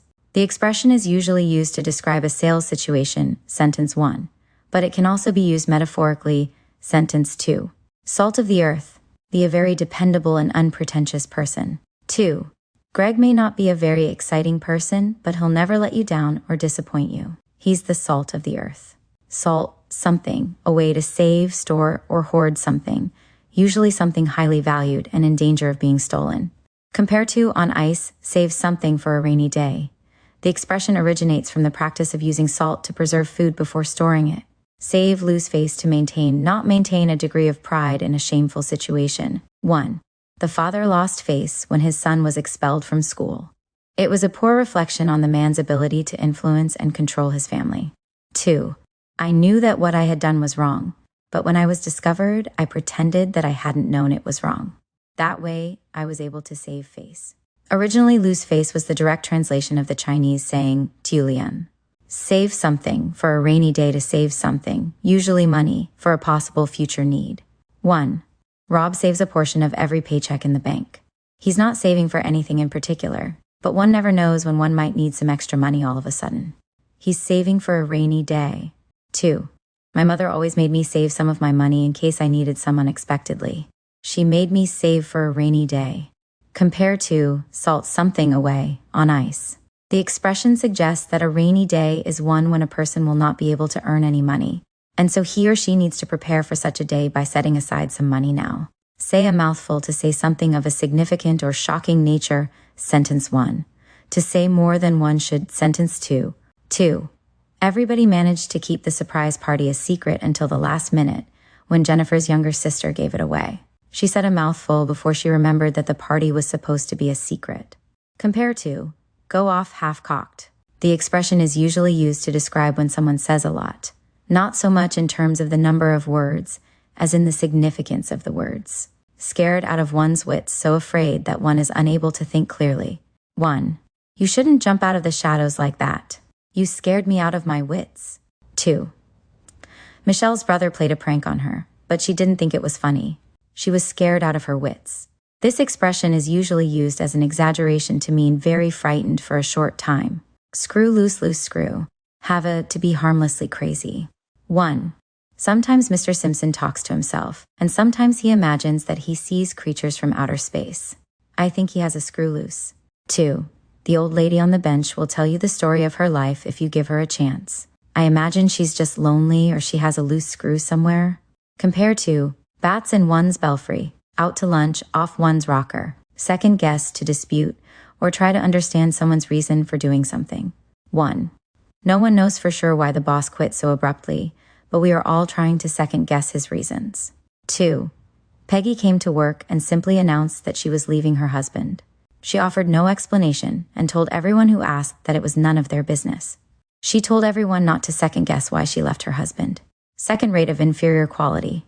Not the best. 1. This hotel isn't the best. It's really a second-rate place. 2. When they remodeled their kitchen, they bought all new appliances of the best quality. They wanted nothing that was second-rate. Synonyms: third-rate, fourth-rate. Antonym: first-rate. Expressions using rate generally go only as far as fourth-rate. Second, third, and fourth-rate are synonymous. There are no degrees of inferiority. They are all opposites of first-rate. Second thoughts: have to begin to have doubts, to question and re-examine a decision. 2. I know we've already made the commitment to buy that house, but now I'm having second thoughts about it. Are you sure it was a wise decision? Compare to cold feet. Whereas get cold feet means to change one's mind because of doubts, have second thoughts means only to begin to have doubts. One may or may not change one's mind based on second thoughts. See eye to agree. 1. It's relatively unusual for teenagers and their parents to see eye to eye on some issues like driving privileges, dating, and the importance of school. 2. The two firms broke off their partnership because they no longer saw eye to eye on how much money to invest in new research and development. See red to get angry. 1. John saw red when his boss tried to make everyone in the office believe that John had made the mistake. 2. My father sees red when I come home late. Compare to fly off the handle, blow one's stack, lose one's temper, The expression probably originates from the idea that a bull is supposed to become enraged when it sees the bullfighter's red cape. See something through to finish something one has started. 1. The boy had said he would do the job, but it was more work than he had expected. However, he decided to see the job through because it was the right thing to do. 2. It wasn't a pleasant task, but Jane knew she had to finish it. She saw it through to the end. Compared to see through something, someone, see the light to understand something clearly. 2. They finally saw the light when we explained the situation to them. Compare to dawn on someone. Dawn on someone means to understand something sometime after it should have become apparent, whereas see the light simply means to understand. See through something, someone, to not be fooled by a false front or disguise that someone presents in order to mislead. To understand the true nature of someone or something. 2. The pair had everyone convinced they were a inkless but well-intentioned couple. Very few people could see through there, and many gave them money, food, and clothing. Compares to see mething through. See which way the wind blows. To determine what stance to take based on what others want, even though such actions or words may not be what one sincerely wants to do or say. 1. Many politicians try to say what they think each constituents want to hear, even though they don't always mean it. The politicians look to awe which way the wind more befee they speak. 2. Fred has learned to serve you in his job by bending to the will and desires of each Boaz he has had. He is which way the wind blows and changes his behavior accordingly. The expression is often used in reference to a political or diplomatic situation. It has the negative connotation of being opportunistic. Sell like hotcakes. To sell quickly. 1. When the idea of a photocopying machine first became popular, the machines sold like hotcakes. 2. The man who ran the snack bar hoped that the weather on the day of the parade would be hot, because then his ice cream would sell the hotcakes. Compare to take off. A hotcake is another word for pancake. Sell someone a bill of goods, sold a bill of goods. To sell someone something that is worthless is sentence 1, or to make someone believe something that is untrue, sentence 2. To deceive someone. Crived in the maid, Paula knew she had been sold a kill of goods. Set someone's teeth on edge, to irritate. Synonym someone the wrong way, gets his dander, hackle up, gets his bu. 7th heaven, in blissfully happy. 1. Cindy met Roger 3 weeks ago and fell madly in love with him. She's been in 7th heaven ever since. 2. We've been in 7th heaven knowing that we're going to have a baby. Synonyms on cloud walking. Shake a leg. To hurry. 1. Come on, Sam. We don't have all day. Hurry up. Shake a leg. 2. Asked you 10 minutes ago to stop playing and dean up this mess. We have to go in 5 minutes. You kids had better shake a leg. Synonyms: step on, get a move on. Antonyms: hold one's horses, keep one's shirt on. The expression is never used in the past tense form. Shook. But it can be used in the future taunt. Ships passing in the night. 2 people whose lives come together, or whose paths cross for a short time. 1. Dan met the women of his dreams, but he wasn't quite ready to get married. They dated for a while and then went their separate ways. They were slips passing the night. 2. I came to the city in 1985 and left shortly after I met Robert. Our lives touched only briefly. We were skips passing the glit. The expression is frequently used to describe a romance that is not meant to be because it is the wrong time or the wrong place. Shoot the breeze, to chat or to pass time by chatting, to talk idly. 1. During our lunch hour, we like to sit around and shoot the breeze.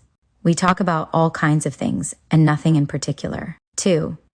I sometimes wonder if government employees are work. They seem to sit around all day talking to each other. They always seem to be just shooting the breeze. Shoot the breeze often includes the idea of chatting because one has some time to kill, or as I is waiting for some amount of time to pass. Shot in the arm, something that stimulates, boosts, or renews people's interest.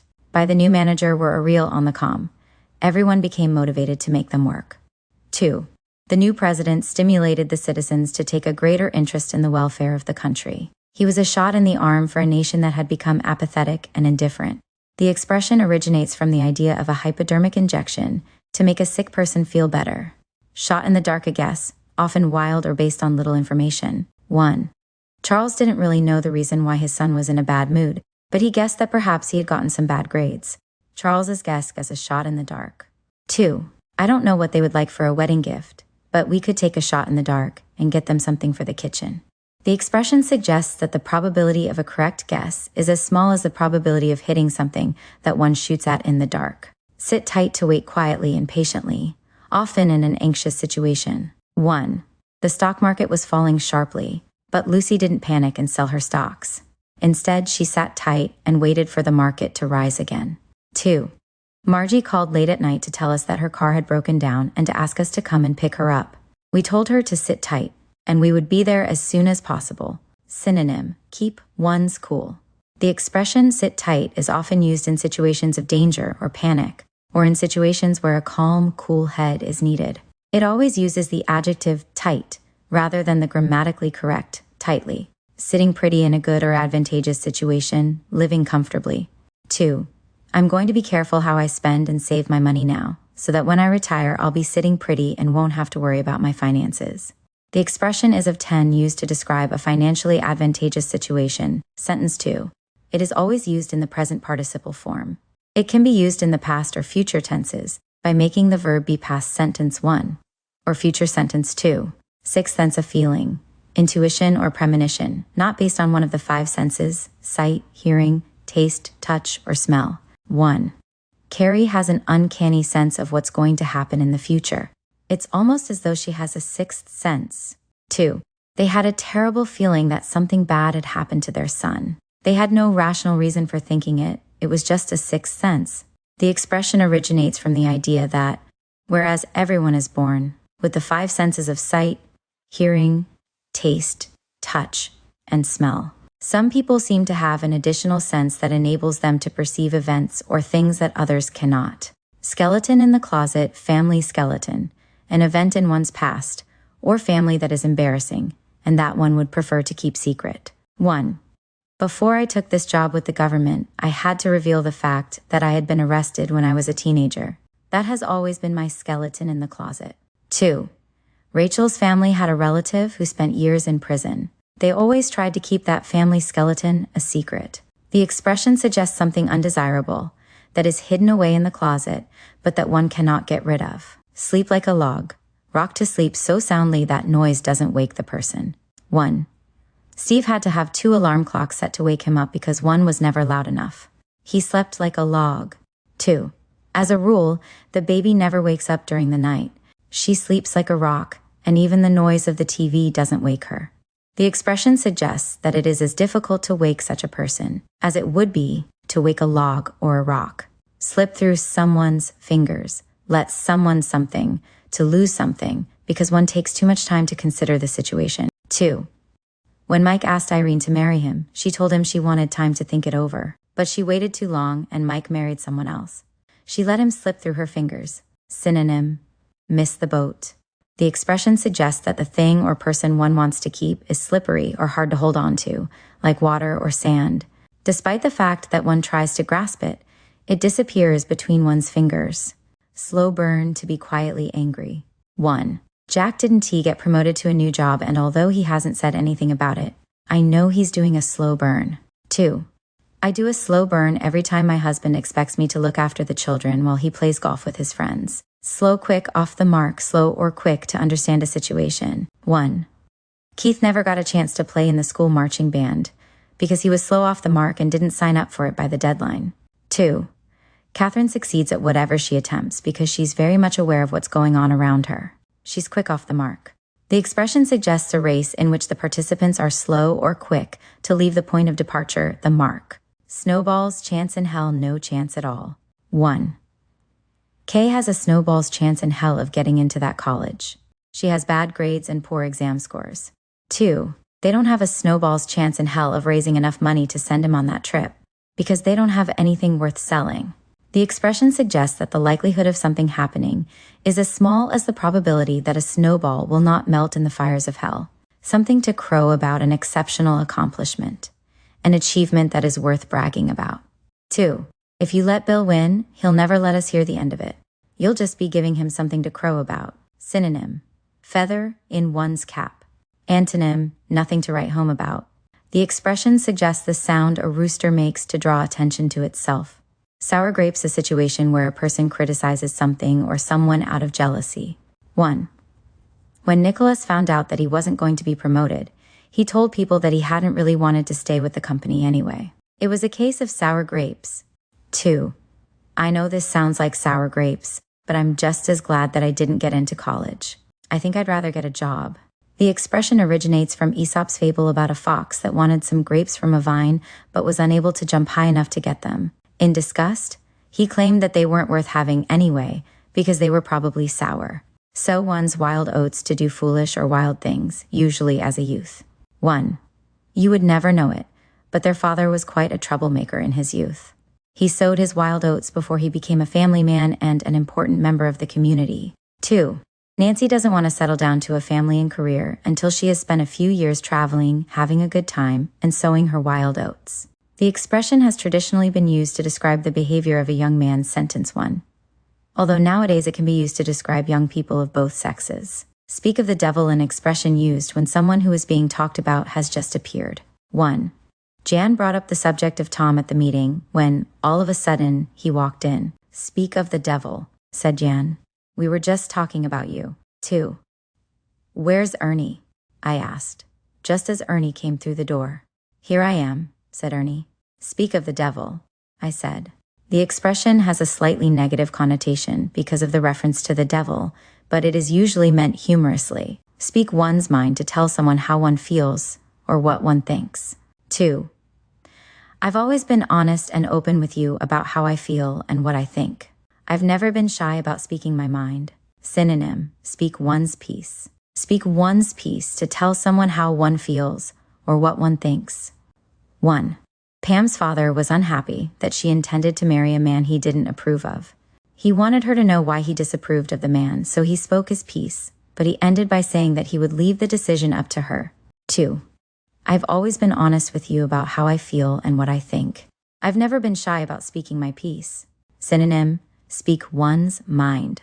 The expression speak one's piece is usually used to describe what someone does when he disagrees strongly with someone else, but has little control over the situation. The speaker wants the person to know his feelings and may present them in an uninterrupted monologue piece. Spill the beans to reveal a secret. 1. I told Bob not to tell anyone my secret, but he couldn't keep his mouth shut. He spilled the beans to the first person who walked through the door. 2. The boss was annoyed when he learned that we all knew he planned to quit. He wanted to know who had spilled the beans. Synonym, let the cat out of the bag. Antonym, keep something under one's hat. Spitting image and exact likeness. 1. Although Roger doesn't look very much like his father or mother, his grandmother says he's the spitting image of her late husband, Roger's grandfather. 2. The girls in that family have their mother's mouth, nose, and eyes. They are the spit and image of their mother. Compare to chip off the old block. Spitting image refers to a physical likeness, whereas a chip off the old block refers to a likeness in character or personality. The expression is usually used to describe a child's resemblance to a family member. Split hairs to argue about some detail that is not important. 2. We can't seem to agree on this minor point, but I don't think it's worth arguing about. I'm not going to split hairs with you about this. The expression suggests that a hair is so thin that it would be pointless to try to split it. Similarly, it is pointless to argue over details of no consequence. Spring something on someone to surprise someone with something. 1. Grace thought she had done well on the test, so it came as a shock when she discovered that she'd failed. The teacher sprang it on her very suddenly. 2. You have to prepare Mark for surprises or bad news that he's not expecting. Don't spring anything on him. Synonym, knock throw someone for a loop. The expression is usually used to describe surprising someone with some unexpected news. Spur of the moment, on the suddenly or spontaneously, without advance planning. 1. They didn't have plans for the weekend, but on the spur of the moment, they decided to take a trip to the beach. 2. Betsy isn't a very spontaneous person. She can't just do something on the spur of the moment. 3. I didn't really plan to go out last night. It was a spur of the moment decision. Synonym, off the cuff. Square deal, a fair arrangement, fair treatment, or a fair price. 1. We bought our car from the dealership in town, and they gave us a good car at a fair price. It was a square deal. 2. The management of this company are always out to get what they can from the workers without fair treatment or compensation. They have never given anyone a square deal. Synonym, fair and square. In this expression, square means right. Square meal, full and well-balanced meal. 2. The children's doctor recommends that they eat 3 square meals a day. Each meal should include a vegetable or fruit, milk or cheese, meat or some form of protein, and rice or bread. Stand one's ground to be firm in one's resolve or not to alter one's position. Sentence 1. Not to give up any territory. Sentence 2. 2. When the goose was threatened by the approaching fox, she stood her ground and hissed and pecked at him. She would protect her baby goslings at all costs. Antonyms: give in, knuckle under.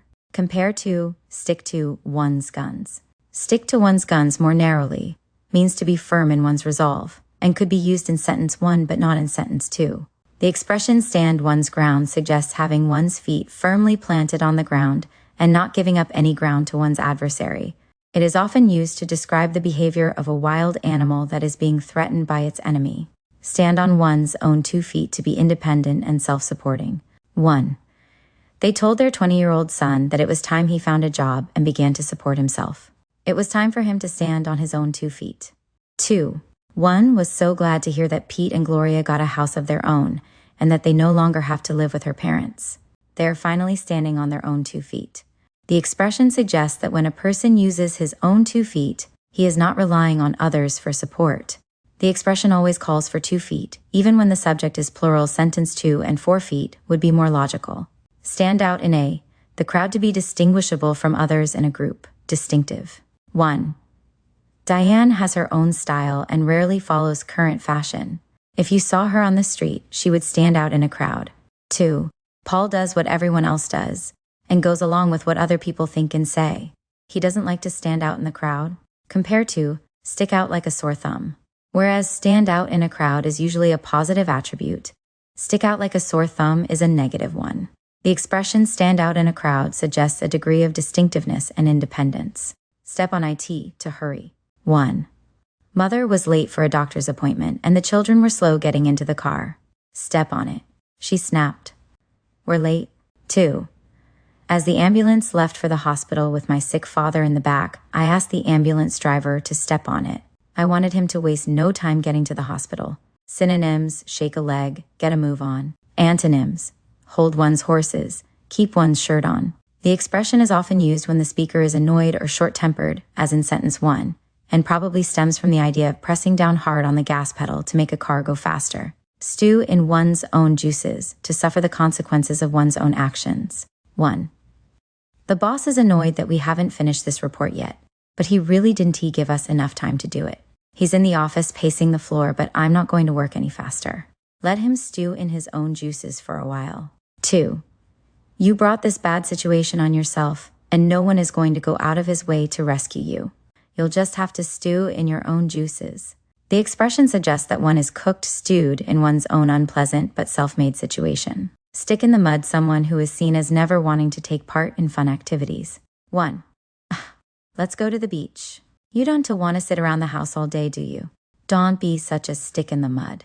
2. Everyone thought Herman was a stick in the mud because he never liked to do anything interesting or exciting. He never took part in the tricks that the other students played on each other or on their teachers. Compare to wet blanket. Start something from scratch, to start from the very beginning, to start from the very first step. The expression stick in the mud is derogatory. It is usually said to taunt someone who is less daring, less spontaneous, or more conservative than others. It suggests the slow or sluggish movement of something stuck in mud. 1. The laboratory experiment failed for some unknown reason, so the chemist decided to start the experiment from scratch. He started over completely, with new bottles of chemicals and new equipment. Stick one's neck out to take a risk too. Karen had to throw out what she had already done.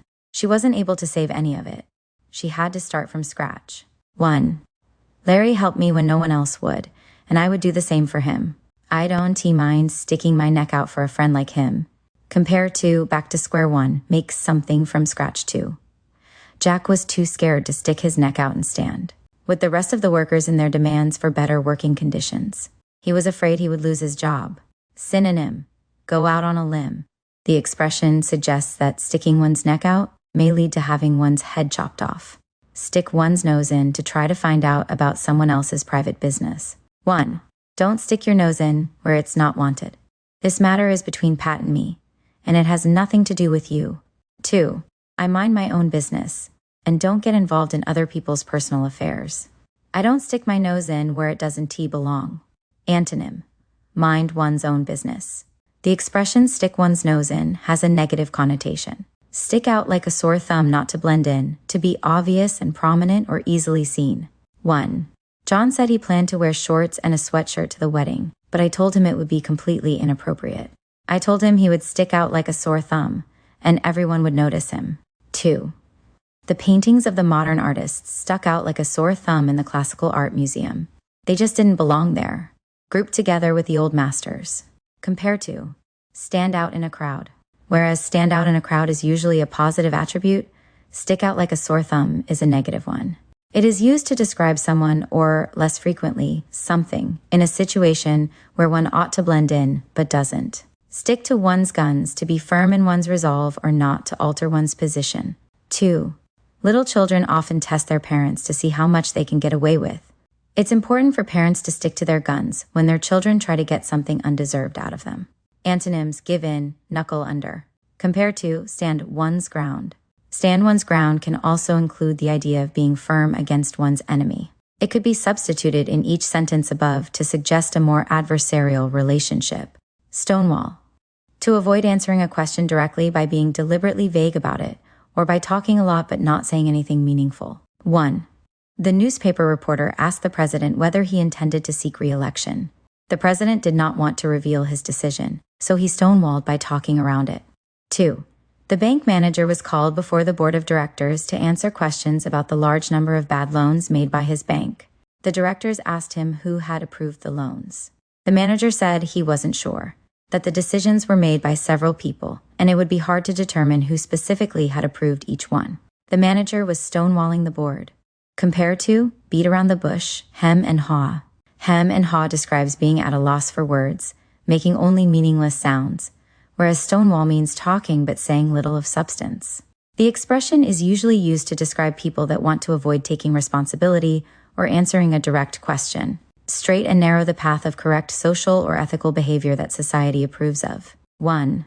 Ruth never does anything surprising or slightly out of the ordinary. She follows the straight and narrow. 2. The boss always follows the straight and narrow, so we know he will treat us fairly and honestly. Compare to toe the line. Straight from the horse's mouth, directly from the primary source, directly from the person or people involved. 2. Tim asked Molly where she heard the news. He thought perhaps it was just a rumor, but Molly said she got it straight from the horse's mouth. Antonym: hear something through the grapevine. The expression is used to describe the source of information, usually of a rumor or of something that is not likely to be believed. The origin of the expression is the fact that one can always tell the true age of a horse from an examination of its teeth, that is, from its mouth. Thus, the horse's mouth is the most authoritative source of information about its age. Strange bedfellows people, or things that one does not normally expect to find together. 2. John and Charlie rarely have the same opinion about anything, so it was surprising to find them agreeing on such a controversial issue. Aren't they strange bedfellows? Strapped for cash, not having quite enough money. 1. I'd love to have dinner with you, but I'm strapped for cash and can't afford a restaurant. Maybe we can eat at home. 2. Martha got tired of being strapped for cash, so she made a budget and didn't use more money than she could afford. Straw that broke the camel's back. The final thing or action which is too much or goes too far. 1. Constance finally quit her job because the situation was becoming intolerable. The boss asked her to make the coffee and act as a hostess, even though she was hired as an accountant. The straw that broke the camel's back came when the boss asked her to go out and buy his family's Christmas presents and then complained because she couldn't get her work done. 2. First, the builder dropped paint on their new carpet. Then he backed his ladder through their window. They told him to get out and not come back when he backed his truck over their prized flower bed. That was the straw that broke the camel's back. Synonym: last, final straw.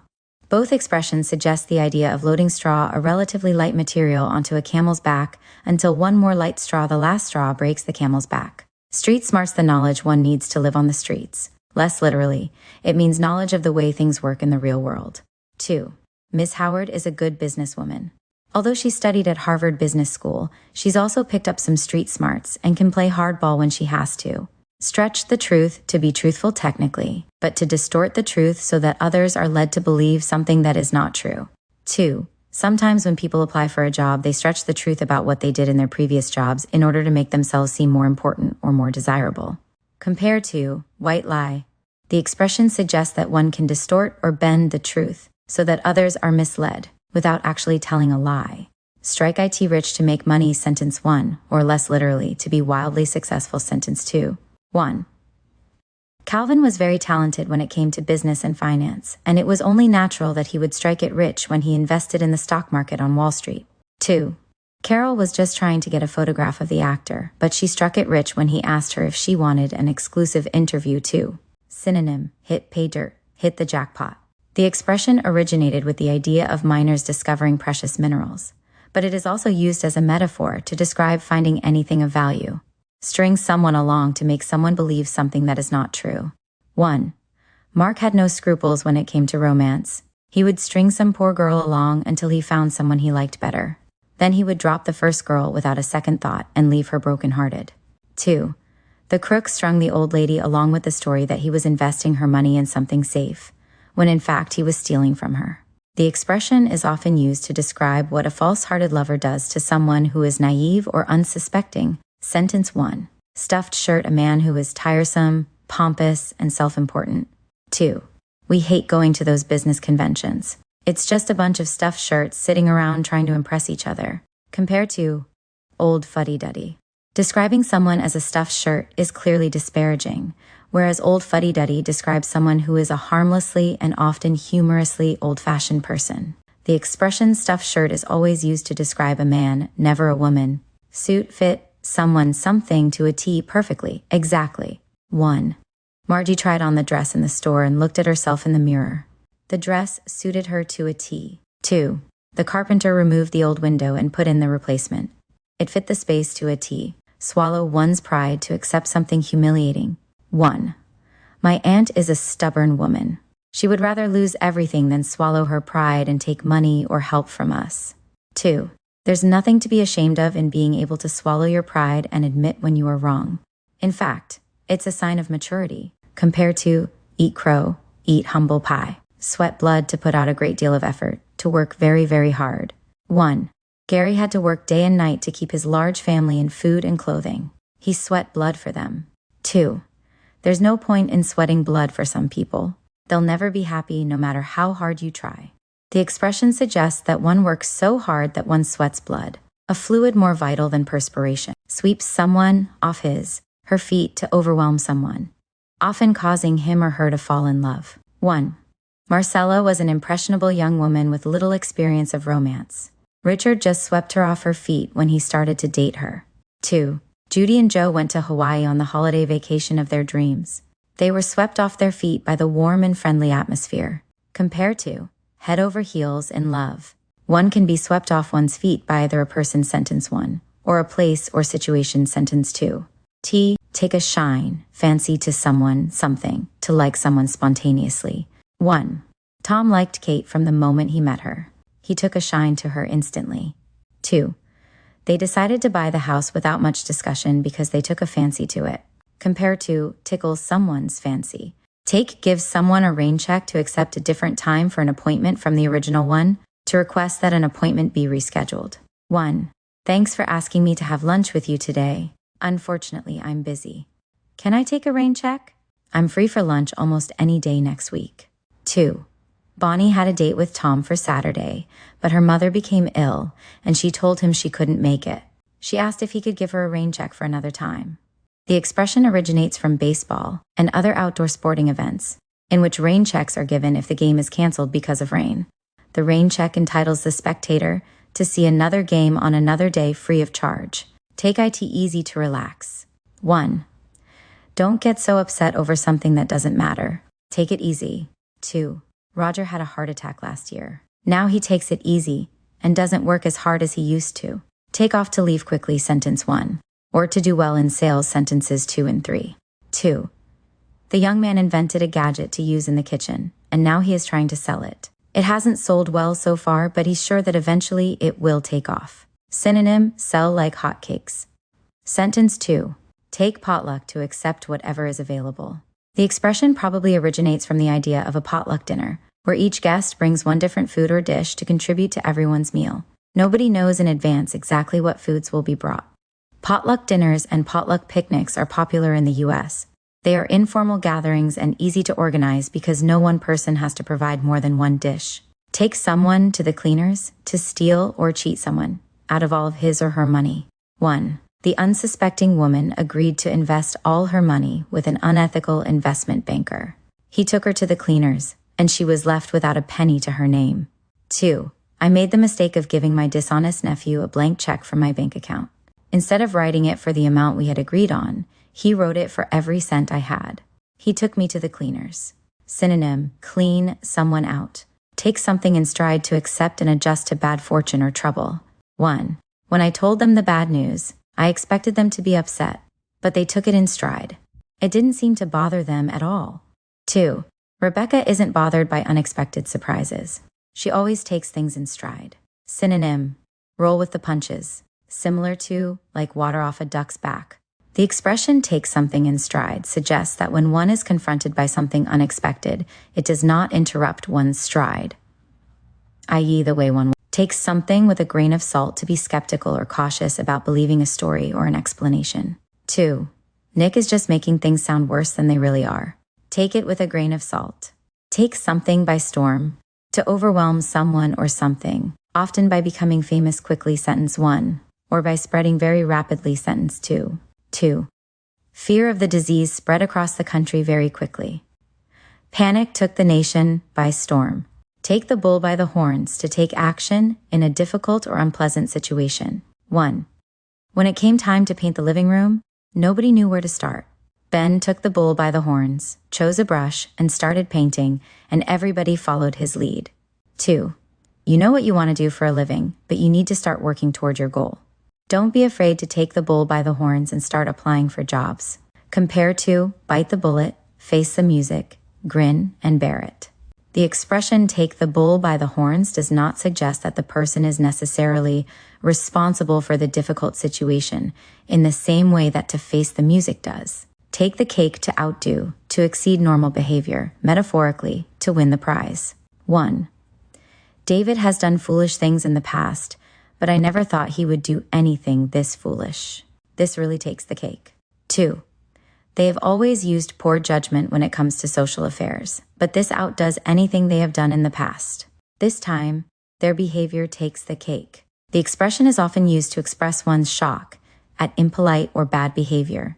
The shocking behavior is usually something that surpasses some previous bad behavior. It is usually used in the present simple tense and infrequently in the past tense. Take the wind out of someone's sails to deflate someone's ego, sentence 1, or to ruin or destroy someone's high expectations, sentence 2. 2. I was hoping to be accepted by that university. When the rejection letter arrived, it really took the wind out of my sails. The expression probably originates from the sport of racing sailboats. When one sailboat cuts in front of another, it literally takes the wind out of the rear boat's sails, causing it to lose its speed. The expression can be used to describe one's own disappointment, sentence 2, or it can be used to express a somewhat wicked delight that someone else has met with disappointment, sentence 1. Talk a blue streak to talk fast and at length. 2. You can hardly get a word into a conversation with Wendy, the way she talks a blue streak. Synonym: talk someone's ear off, gift of gab. Talk someone's ear off to bore someone with one's unending talk. 1. I try to keep my office door closed so that Jim won't come in. When he does, he talks my ear off and I can't get any work done. 2. Doug tried to signal me to interrupt his one-way conversation with Rita. It was obvious that she was talking his ear off and he was too polite to end the conversation. Synonym: bend someone's ear.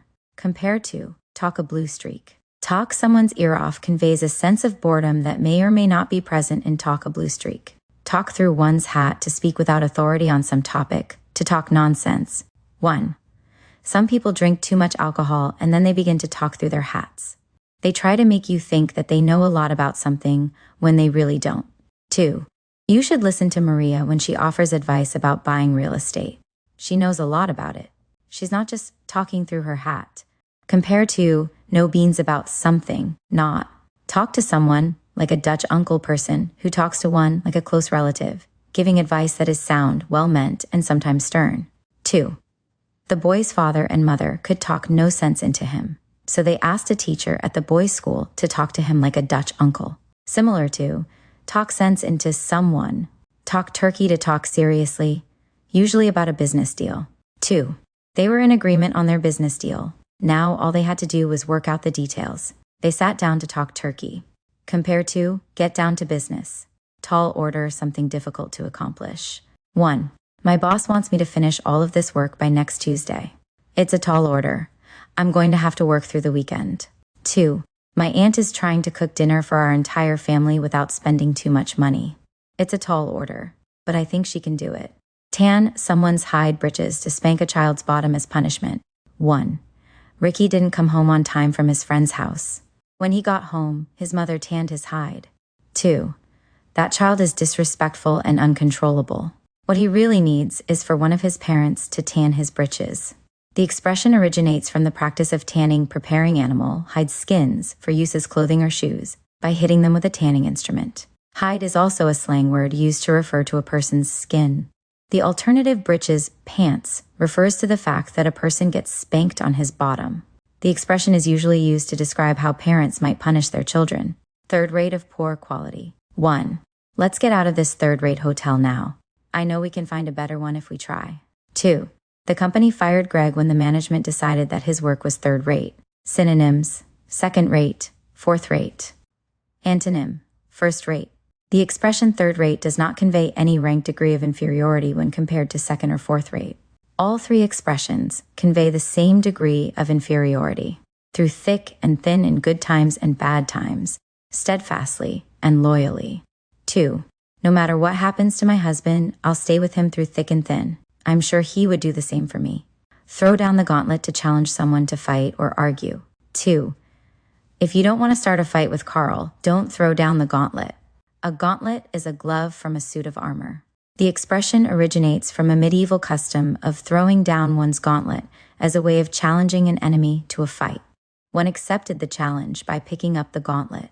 Throw in the towel to stop trying, to quit. 1. Roger had been trying hard to arrange a business deal between two groups. He was still unsuccessful after weeks of trying, so he decided to throw in the towel and spend his time on something else. 2. I'll never be able to pass my mathematics course, no matter how much time I spend studying. I'm going to throw in the towel and withdraw from the course. The expression comes from the game of boxing.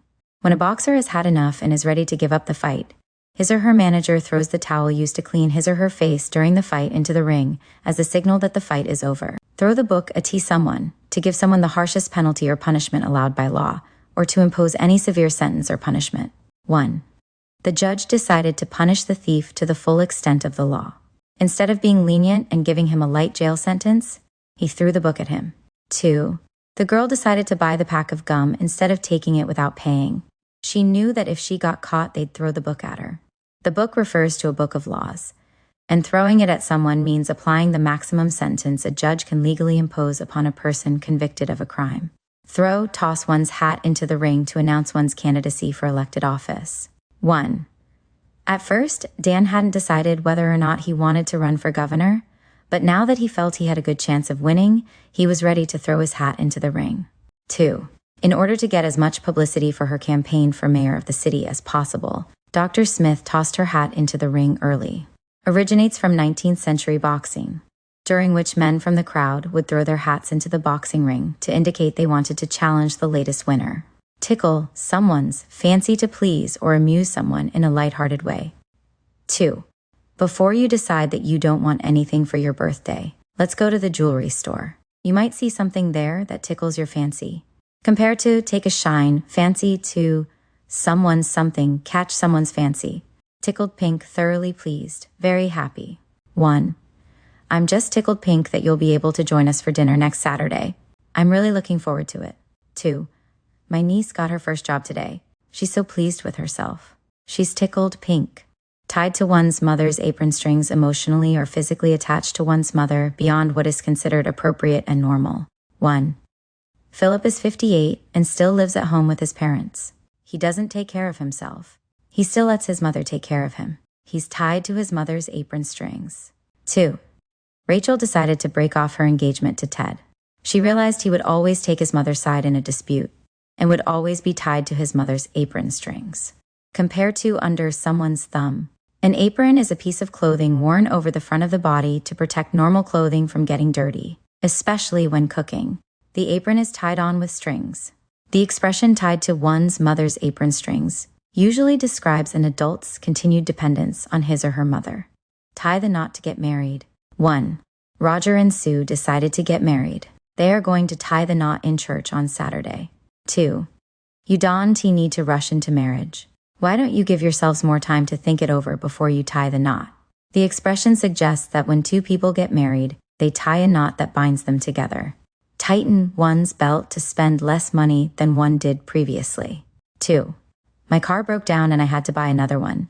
Now I have less money for some of the things I used to be able to afford, so I've had to tighten my belt. The expression suggests that a person loses weight because he or she is unable to buy as much food as he or she once did. As a result, he or she must tighten his belt so that his or her pants don't fall down. Tilt a T windmills to fight against impossible odds in an attempt to do good. 2. I've always been one to try to help the helpless, even when I know I have little chance of success fighting against the powerful. I guess I'll always tilt at windmills. The expression originates from Miguel de Cervantes' novel Don Quixote, in which Quixote comes upon several windmills and, thinking that they are giants, tries to defeat them in battle by tilting at them, stabbing while running or riding past, with his lance long spear. Time on one's hands have some to have free time with nothing to do. 1. Can I help you fix a few things around the house today? I have some time on my hands until after dinner. 2. The children will get into trouble if they have too much time on their hands. We need to find something to keep them busy. Synonym, time to kill, have some. The expression suggests a degree of boredom, whereas have time on one's hands means only that one has some free time. Have time to kill includes the notion that one is waiting for a future event. Time to kill, have some, to have a period of time to pass while waiting for some future event. 1. I expected the plane to leave at 4:30, but it has been delayed. Now I have some time to kill while I wait for the plane. 2. Sarah arrived at the meeting early. She had time to kill, so she read a magazine. Synonym, time on one's hands. The expression suggests that one must get rid of, kill, the extra time. Tip of the iceberg, just only the smallest evident part of something that is much greater but hidden from view, more to a situation than one can see at the moment. 2. The police arrested the man they thought was guilty of the robbery. While they had him in jail, they began to uncover information that linked him to many of the robberies that had taken place over the last few years. This latest robbery was just the tip of the iceberg. The expression suggests that while only the top of an iceberg may be visible, the larger and more dangerous portion of it is hidden from view under the water. Tit for tat an action in exchange for another equal action. 2. I didn't wash the dishes for you yesterday, and today you didn't take out the trash for me. I guess it's tit for tat. Synonym, give someone a taste of his own medicine, fix someone's wagon. The expression may describe insults sentence 1, or some harmless error sentence 2. To beat the band in an exaggerated manner, with a lot of effort, or to the extreme. 1. The child was upset that she couldn't have any more candy. Her yelling and fussing was loud enough to beat the band. 2. The girl wanted to speak English better than anyone else. She decided she would have to practice to beat the band if she wanted to succeed. The expression is used to describe physical activity. It is always used in the infinitive form but functions as an adverb. Toe the line to follow the rules, to do what is expected of one. 1. Mr. Kelly has survived in politics because he toes the line. He follows the policies of the majority and doesn't try to stand out or be different. 2. The boss didn't want any trouble from his workers. He told them they had better toe the line or get out. Compare to, straight and narrow. The expression originates from an early form of boxing, in which a line was drawn on the ground and opponents had to keep the toes of one foot on the line during their fight. Any opponent who removed his toes from the line was disqualified from the fight, tongue-in-cheek joking or sarcastic. 2. Sometimes the teacher seems like she's being serious, but she's really joking. What she says is tongue-in-cheek. The expression describes a style of speech. Too big for one's britches to be sassy or arrogant, or to act or speak disrespectfully or inappropriately for one's age or position. 2. His father told the little boy that his behavior was not acceptable in their house. He told the boy he was too big for his britches and he would be punished if he continued to misbehave. The expression is usually used by parents to reprimand, scold their children. Too many irons in the fire. Too many activities demanding one's time. 1. I have too many obligations on my time right now. I have too many irons in the fire. 2. Beth is going to exhaust herself with all the activities she has taken on. She has too many irons in the fire. Synonym, have one's hands full. Top of the line, the best quality. 1.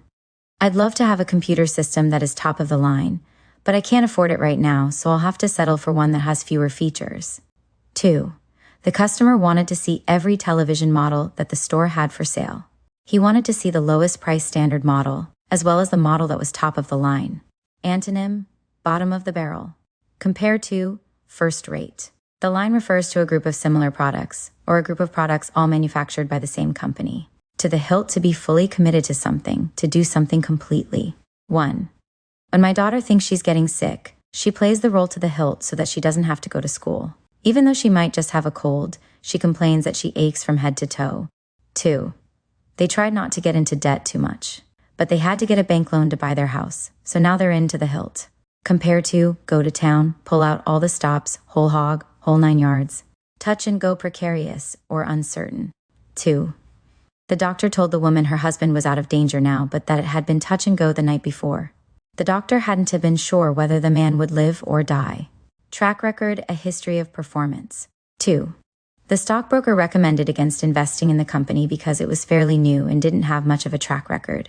She suggested I consider the company again in a few years. The expression originates from horse racing, in which a horse's previous wins and losses are studied in an effort to determine how well the horse will perform in the future. Train of thought, a course of reasoning, a succession of connected ideas. 1. Diane couldn't seem to concentrate on her work. Her mind was wandering and she kept losing her train of thought. 2. The professor began writing mathematical calculations across the blackboard faster than anyone could follow her. The students couldn't follow her train of thought. The expression suggests a series of thoughts connected together in some logical progression, not randomly. In the same way that the cars of a train are linked together one after another. Treat someone to something, to buy something for another person. 1. Sarah was charmed when Chuck offered to treat her to an ice cream cone. She had expected to pay for it herself. 2. Thanks for helping me with that project, said Ellie to her friend. Let me treat you to lunch sometime. This expression refers to buying something small and enjoyable for another person, such as a meal or some kind of small outing. Troubled waters, emotionally rough times, or an unsettled situation. 2. Mr. Williamson has been someone that we could depend on for strength and comfort ever since our father died. He has been a bridge over troubled waters. The expression uses the metaphor of rough, troubled water and is frequently accompanied by related vocabulary such as to calm or to pour oil on, bridge over, deep in, wading into, etc. True blue, loyal, and steadfast. 2. Sylvia would change her allegiance without a second thought. She doesn't know the meaning of true blue. Turn a deaf ear to ignore someone. 1. The child had been whining and crying all day. Eventually, his mother turned a deaf ear and ignored him. 2. Grandfather has always been quarrelsome and difficult. He loves to complain to anyone who will listen. You just have to turn a deaf ear if you want to live in the same house with him. Compare to fall on deaf ears. Turning point to critical point. 1. Michael's heart attack was a real turning point in his life. He changed his reckless ways and began eating better, exercising more, and relaxing more. 2. Anna had to decide whether she would pursue her career in dance or go into business. She realized that she could not do both. This decision would be a major turning point in her life, similar to make or break. The expression suggests a fork in the road where one must turn in one direction or the other, depending on which path one chooses. Turn over a new leaf to change one's bad ways and begin to lead a better life. 1. The man promised the judge that he was finished with his life of crime and that he was ready to turn over a new leaf. 2. I know Phyllis says she's going to turn over a new leaf, but she continues to follow the same ways and befriend the same people. Compare to wipe the slate clean. The expression originates from the idea of life as a book full of pages, leaves. When one turns over a new leaf, one leaves behind a spoiled page of his or her life, and turns to a fresh, clean page to start anew. Turn something thumbs down up. Give something the thumbs down up. To vote yes or no to something. 2. They really liked the advertising campaign and gave it their wholehearted approval. They gave it the thumbs up. Synonym, thumbs down, nix something.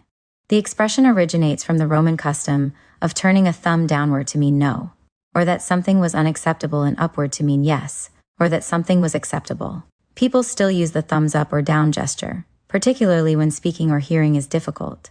Turn the other cheek, not to retaliate, not to pay back bad behavior with more bad behavior. 1. When someone does something bad to you, you should not retaliate. Instead, you should turn the other cheek. 2. Sometimes when people take advantage of me, it's difficult for me not to want to get back at them in revenge. It's hard to turn the other cheek. Antonym, pay someone back. The expression originates from the New Testament of the Bible, in which Jesus teaches how one should respond to ill treatment. Turn the tables have turned, to reverse a situation. 1. Jane was poor when she started her own business, and she struggled for a long time, but she finally turned the tables and now she's wealthy. 2. They were beating the other team in the first half, but the tables have turned. Now they're struggling to keep up and win the game. Turn the tables originates from tabletop board games such as backgammon. During the game, players would turn the table game so they played from their opponent's position. Turn up one's nose at something, someone, to scorn, snub, or reject something. 1. Mrs. Beasley wouldn't have anything to do with her new neighbors. She turned up her nose at them when they tried to make friendly conversation. 2. The child was so used to eating fresh vegetables that when I tried to feed him frozen vegetables, he turned up his nose at them and refused to eat. Compare to give someone the cold shoulder. Whereas give someone the cold shoulder is limited to people, turn up one's nose can be applied to people or things. Turn up the heat to apply or increase pressure to a person or situation. 2. The lawyer turned up the heat and started to question the witness much more aggressively. The expression suggests how pressure is created or increased when heat is applied to a pot of liquid on a stove. You, under a cloud less than entirely trustworthy, suspected of some wrongdoing. 1. The bank manager discovered that there was money missing from Mr. Jenkins's money drawer, and the manager suspected that Mr. Jenkins took it himself. Mr. Jenkins has been under a cloud ever since. 2. This administration has been marked by widespread corruption. Even if they manage to clean it up, the politicians will always be under a cloud of suspicion. The lack of trust implied in the expression may or may not be justified. Under someone's thumb, under someone's control. 1. Don't ask Margie to make a change in our work schedule. She won't do anything without Larry's permission. She's under Larry's thumb. 2. Those two young people will never be allowed to make their own decisions or lead their own lives. Their mother will always control them. They will always be under their mother's thumb. Compare to tied to one's mother's apron strings. The expression suggests a dramatic difference between the person in control and the person who is controlled, the latter being so small or so weak as to be held down by a thumb. Under the table, counter secretly or illegally. 1. It is illegal for storekeepers to sell cigarettes or liquor to children, but some will sell them to children under the counter. 2. As a private investigator, I sometimes have to slip someone some money under the table in order to get information. Under the weather, unwell, ill. 2. The children and I have had so many colds this winter. The whole family has been under the weather for weeks. Antonym, in the pink. Whereas in the pink can be applied to people, animals, or machines, under the weather is applied only to people or animals. Under the wire, just in time before a deadline. 1. The newspaper article was due no later than 4 o'clock, and the editor got it in at exactly 3:59. He got it in right under the wire. 2. The deadline for applying to the university was the last day of March. Rachel procrastinated until it was almost too late, but then she stayed up all night filling out the application and got it in just under the wire. Similar to, in the nick of time, down to the wire. Until the cows come home, until the end of the day, for a long time. 1. When the young boy's mother refused to give him some candy, he started to cry. His mother told him he could cry until the cows come home, but he was not going to get any candy. 2. I will never be any good at giving speeches. I could practice until the cows come home, but I'll never get over being nervous when I have to stand up in front of a crowd. The expression relates to herds of cows that graze outdoors during the day and then are brought inside for the night. It means all day long, up in arms, angry or upset. 1. When the government raised the price of flour and sugar to the point where people could no longer afford them, the population was up in arms. Much of the population stopped work and gathered in the streets to protest. 2. The students were up in arms and began to protest against the school administration's policies. They marched on the administration building, carried signs calling for the president's resignation, and listened to speeches by the student leaders. The expression is often used to describe groups of people rather than individuals. Arms refers to weapons. Thus, the people are so angry that they are ready to take up weapons, at least figuratively. Up in the air, unsettled or undecided. 2. I'm up in the air about remodeling my house or selling it and moving into a bigger one. Upper crust, the highest level of society. That is, people who are separated from ordinary people as being elite either by economic or social position, or both. Use one's wits to use one's intelligence, knowledge, or wisdom. 2. Only people with lots of money and the right social connections go to that university. It's a school for the upper crust. 1. Her problem is that she always reacts before considering what she should do first. She needs to learn to use her wits more. The expression can be used either as an adjective sentence 1 or as a noun sentence 2. Dating to the mid-19th century, this expression comes from the belief that the upper crust of bread was the best or most desirable part. 2. Use your wits, boy. The answer is clear when you, think about it, upset the apple cart to disturb the status quo, to shake up the existing situation. 1. Everyone is happy with the situation as it is. If you try to change it, you'll be upsetting the apple cart. 2. The new president was installed and immediately upset the apple cart by appointing his own people to various positions in the administration. Similar to rock the boat, whereas rock the boat usually describes a situation in which the people involved do not want to change, upset the apple cart can be used to describe any situation. The expression dates back to the Roman Empire and was originally upset the cart. Apple was added by the late 1700s. Up the creek, without a paddle, in a bad situation, and unable to proceed, in an awkward position with no easy way out. 1. Charles agreed to finish the report for his study group, but then discovered that the books he needed were only available in the library, and the library was closed. He was up the creek. 2. The city administrators expected to pay for street repairs from their existing budget, but that money ran out when they had to pay for damages caused by unexpected storms. They were up the creek without a paddle. Synonyms, high and dry, leave someone in the lurch. The expression suggests a situation where one is in a canoe on a small river without the means to navigate. It describes a situation in which one wants or needs to proceed but lacks the means. Up to snuff, meeting the minimum standard requirements, as good as is required. 2. I wasn't very happy with the last batch of dresses that came off the assembly line. The buttons fell off easily, the seams were not straight, and the quality of the fabric was poor. The dresses really weren't up to snuff? Synonym. Make the grade. Compare to cut the mustard. W. Wait for one's ship to come in when one gets an unexpected lucky gift, especially money. 1. Just give me a little more time to pay back the money I owe you. I don't have it right now, but I will when my ship comes in. 2. They keep saying that all their problems will be solved when they get rich. They're always waiting for their ship to come in, but it never will. The expression probably originates from merchants who made their wealth when their goods came into port on a ship. Walk in someone's shoes in someone else's situation. 1. I wouldn't want to be in your shoes when your father finds out about the dent you put in his car. 2. It seems easy to tell others what to do or how to run their lives, but you can't really understand them until you have walked in their shoes. Walking on air, blissfully happy. 1. Lucy met Frank 3 weeks ago and fell madly in love with him. She's been walking on air ever since. 2. If Bruce gets accepted by Harvard Law School on a full scholarship, he will be walking on air. Synonyms. On cloud 9, seventh heaven. The expression is always used in the present participle form. The past tense is formed by using was, were, and the future tense is formed by using will be. Wash one's hands of something, someone, to put something out of one's life or to stop claiming responsibility for something. 2.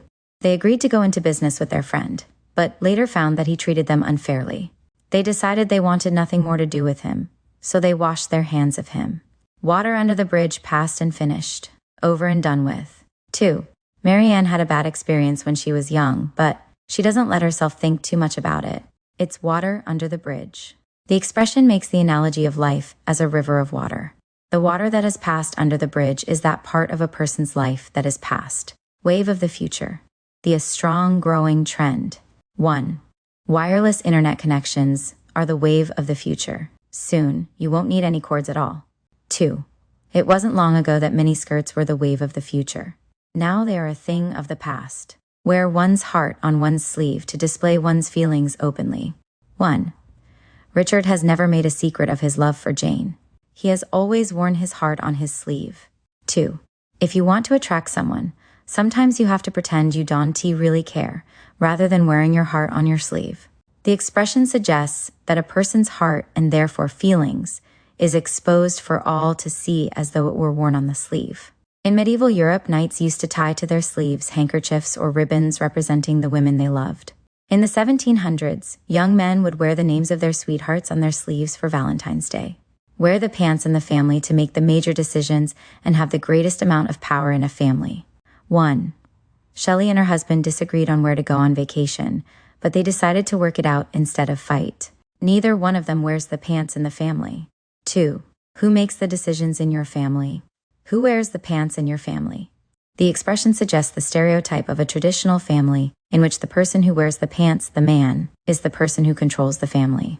WET behind the ears, young and inexperienced. 2. They haven't had much experience teaching yet. They're still wet behind the ears. Antonym, know the ropes. Similar to born yesterday. The expression comes from that fact that newly born young animals are wet at birth. Because of the close creases behind their ears, this area is usually the last to dry. Wet blanket, a person who is seen as never wanting to take part in fun activities. A person who ruins a good time. 2. Why don't you relax and have a little fun? Don't to be such a wet blanket. This expression appears to come from the practice of using a wet blanket to put out campfires. If one thinks of the fire as being vibrant and exciting, then putting a wet blanket over it would extinguish or diminish that excitement. WET one's whistle, to wet one's lips, to have a drink of something. 1. After a hard day's work in the sun, I always enjoy wetting my whistle with a cold drink. 2. The singer needed to wet his whistle before he could continue singing. What IT's cracked up to be, not as good as its reputation, not as good as it is supposed to be. 1. I thought this car was the best model around, but it's not what it's cracked up to be. Every week, something else goes wrong with it. 2. You've traveled to the Caribbean islands. Are they everything you expected? Are they what they're cracked up to be? The expression is used in the negative or question forms only. When hell freezes over, never. 1. My parents don't like me to drive alone. They'll buy me a car when hell freezes over. 2. Jake tried to get me to run a race with him, but I already know he's faster than I am. I'll race him when hell freezes over. This expression indicates that something is so unlikely that it will only happen when a place as hot as hell freezes. When the chips are down, when the situation is critical, when things are going badly. 2. Laura's a pleasant person, but she always seems to disappear when we need to get a project finished. When the chips are down, she's never around. The expression probably originates from a game like poker, in which the players use chips to represent money they are betting. To be down on chips would be to not have many or much money left. Whiplick someone something into shape, to mold or assemble something into its proper shape quickly. 2. We don't have much time left, and this report is due tomorrow. Do you think we have enough time to whip it into shape? This expression comes from the very old belief that bear cubs were born misshapen and had to literally be licked into shape by their mothers and fathers. By the late 1600s, this phrase was being used with the figurative meaning it has now. White-collar worker and office worker. 1. This company doesn't employ any manual laborers. Everyone who works for this company is a white-collar worker. 2. Dick likes to work outside in the fresh air and sunshine. He wouldn't be very happy as a white-collar worker in an office somewhere. Antonym, blue-collar worker. The expression describes the color of the collar, and therefore the business shirt worn by office workers. A manual laborer would not wear a white shirt because it would get dirty very quickly and be hard to keep clean. White elephant, an item that no one wants to buy, or that is difficult to get rid of, a costly but useless possession. 1. The salesman has been trying to get rid of that car for more than a year. It costs too much to run and insure, so no one wants it. It's a white elephant. 2. The department store is having a white elephant sale. They've reduced the prices on all the merchandise that they haven't been able to sell. The item is usually not worthless, but for some reason other than cost, the item is difficult to sell. The origin of the expression is a traditional custom from Siam, present-day Thailand. If a rare albino white elephant was captured, it was the property of the emperor, and only he could ride or use the animal. Whenever the emperor wished to ruin someone who displeased him, he would give the man a white elephant. The man would then be forced to feed and care for the animal, but could neither use nor destroy it. White lie, a minor, polite, or harmless lie. 2. When Carol asked me what I thought of her new dress, I told her she looked good in it. I didn't really like the dress, but since I did not want to hurt Carol's feelings, I told her a little white lie. Similar to stretch the truth. The expression suggests that a white lie is an innocent or inconsequential lie. Whitewash, to conceal something bad, to make something look better than it really is. 1. The boss doesn't want to get rid of his secretary, even though she has made some very costly mistakes. The boss simply keeps whitewashing the situation, pretending that her errors are insignificant. 2. The doctor told Susan's parents the truth about their daughter's condition. He felt it wouldn't be fair to whitewash the seriousness of Susan's illness. The expression originates from the paint-like substance called whitewash, made from lime and water, which is used to paint houses and fences cheaply. Whole kit and caboodle, the entire amount, the whole lot. 1. Some strangers came to our yard sale yesterday and bought everything we had. They bought the whole kit and caboodle. 2. When the landlord evicted the man, he cleared out all the man's possessions and put them out on the sidewalk, including the man's trash from his wastebaskets. He put out the whole kit and caboodle. Synonym: lock, stock, and barrel. The expression is often used to describe items which might not normally be included, or which one might expect to be excluded, such as the trash from the wastebasket, sentence 2. Dating from the late 1800s, the whole kit and caboodle is actually the combination of words with a similar meaning. Both kit and caboodle mean a collection, and the combination into a single phrase is a way of adding emphasis. Whole 9 yards, go the entire amount, to go all out. 1. The girl's father decided to spare no expense in getting the very best of everything for his daughter's wedding. He wanted the whole 9 yards. 2. We could save a little money on this dress by using less cloth in the skirt if you don't want to go the whole 9 yards. Compare to pull out all the stops, go to town, go whole hog. The term comes from the World War II era, where a fighter pilot's chain of ammunition was 27 feet long, or 9 yards. So when he fired all this on the target, he said, I gave it the whole 9 yards, meaning he gave it all he had. Wild goose chase a useless or difficult search. This expression is first recorded in Shakespeare's play Romeo and Juliet, and at that time actually referred to horse racing, not birds as the phrase might imply. In horse racing, a wild goose chase was a type of racing where the horses run in a V-like formation, similar to the way birds fly. Later, the connection to horse racing was lost in use, and people assumed the phrase came from flying geese. Wing it, to improvise, to do something without planning or preparation. 1. Today is the day I'm supposed to present my report to the board of directors, but I'm not at all prepared. When I stand up in front of them, I'm going to have to wing it. 2. We don't know how we're going to handle the situation. It's hard to plan for something like this in advance, so we'll just wing it and hope for the best.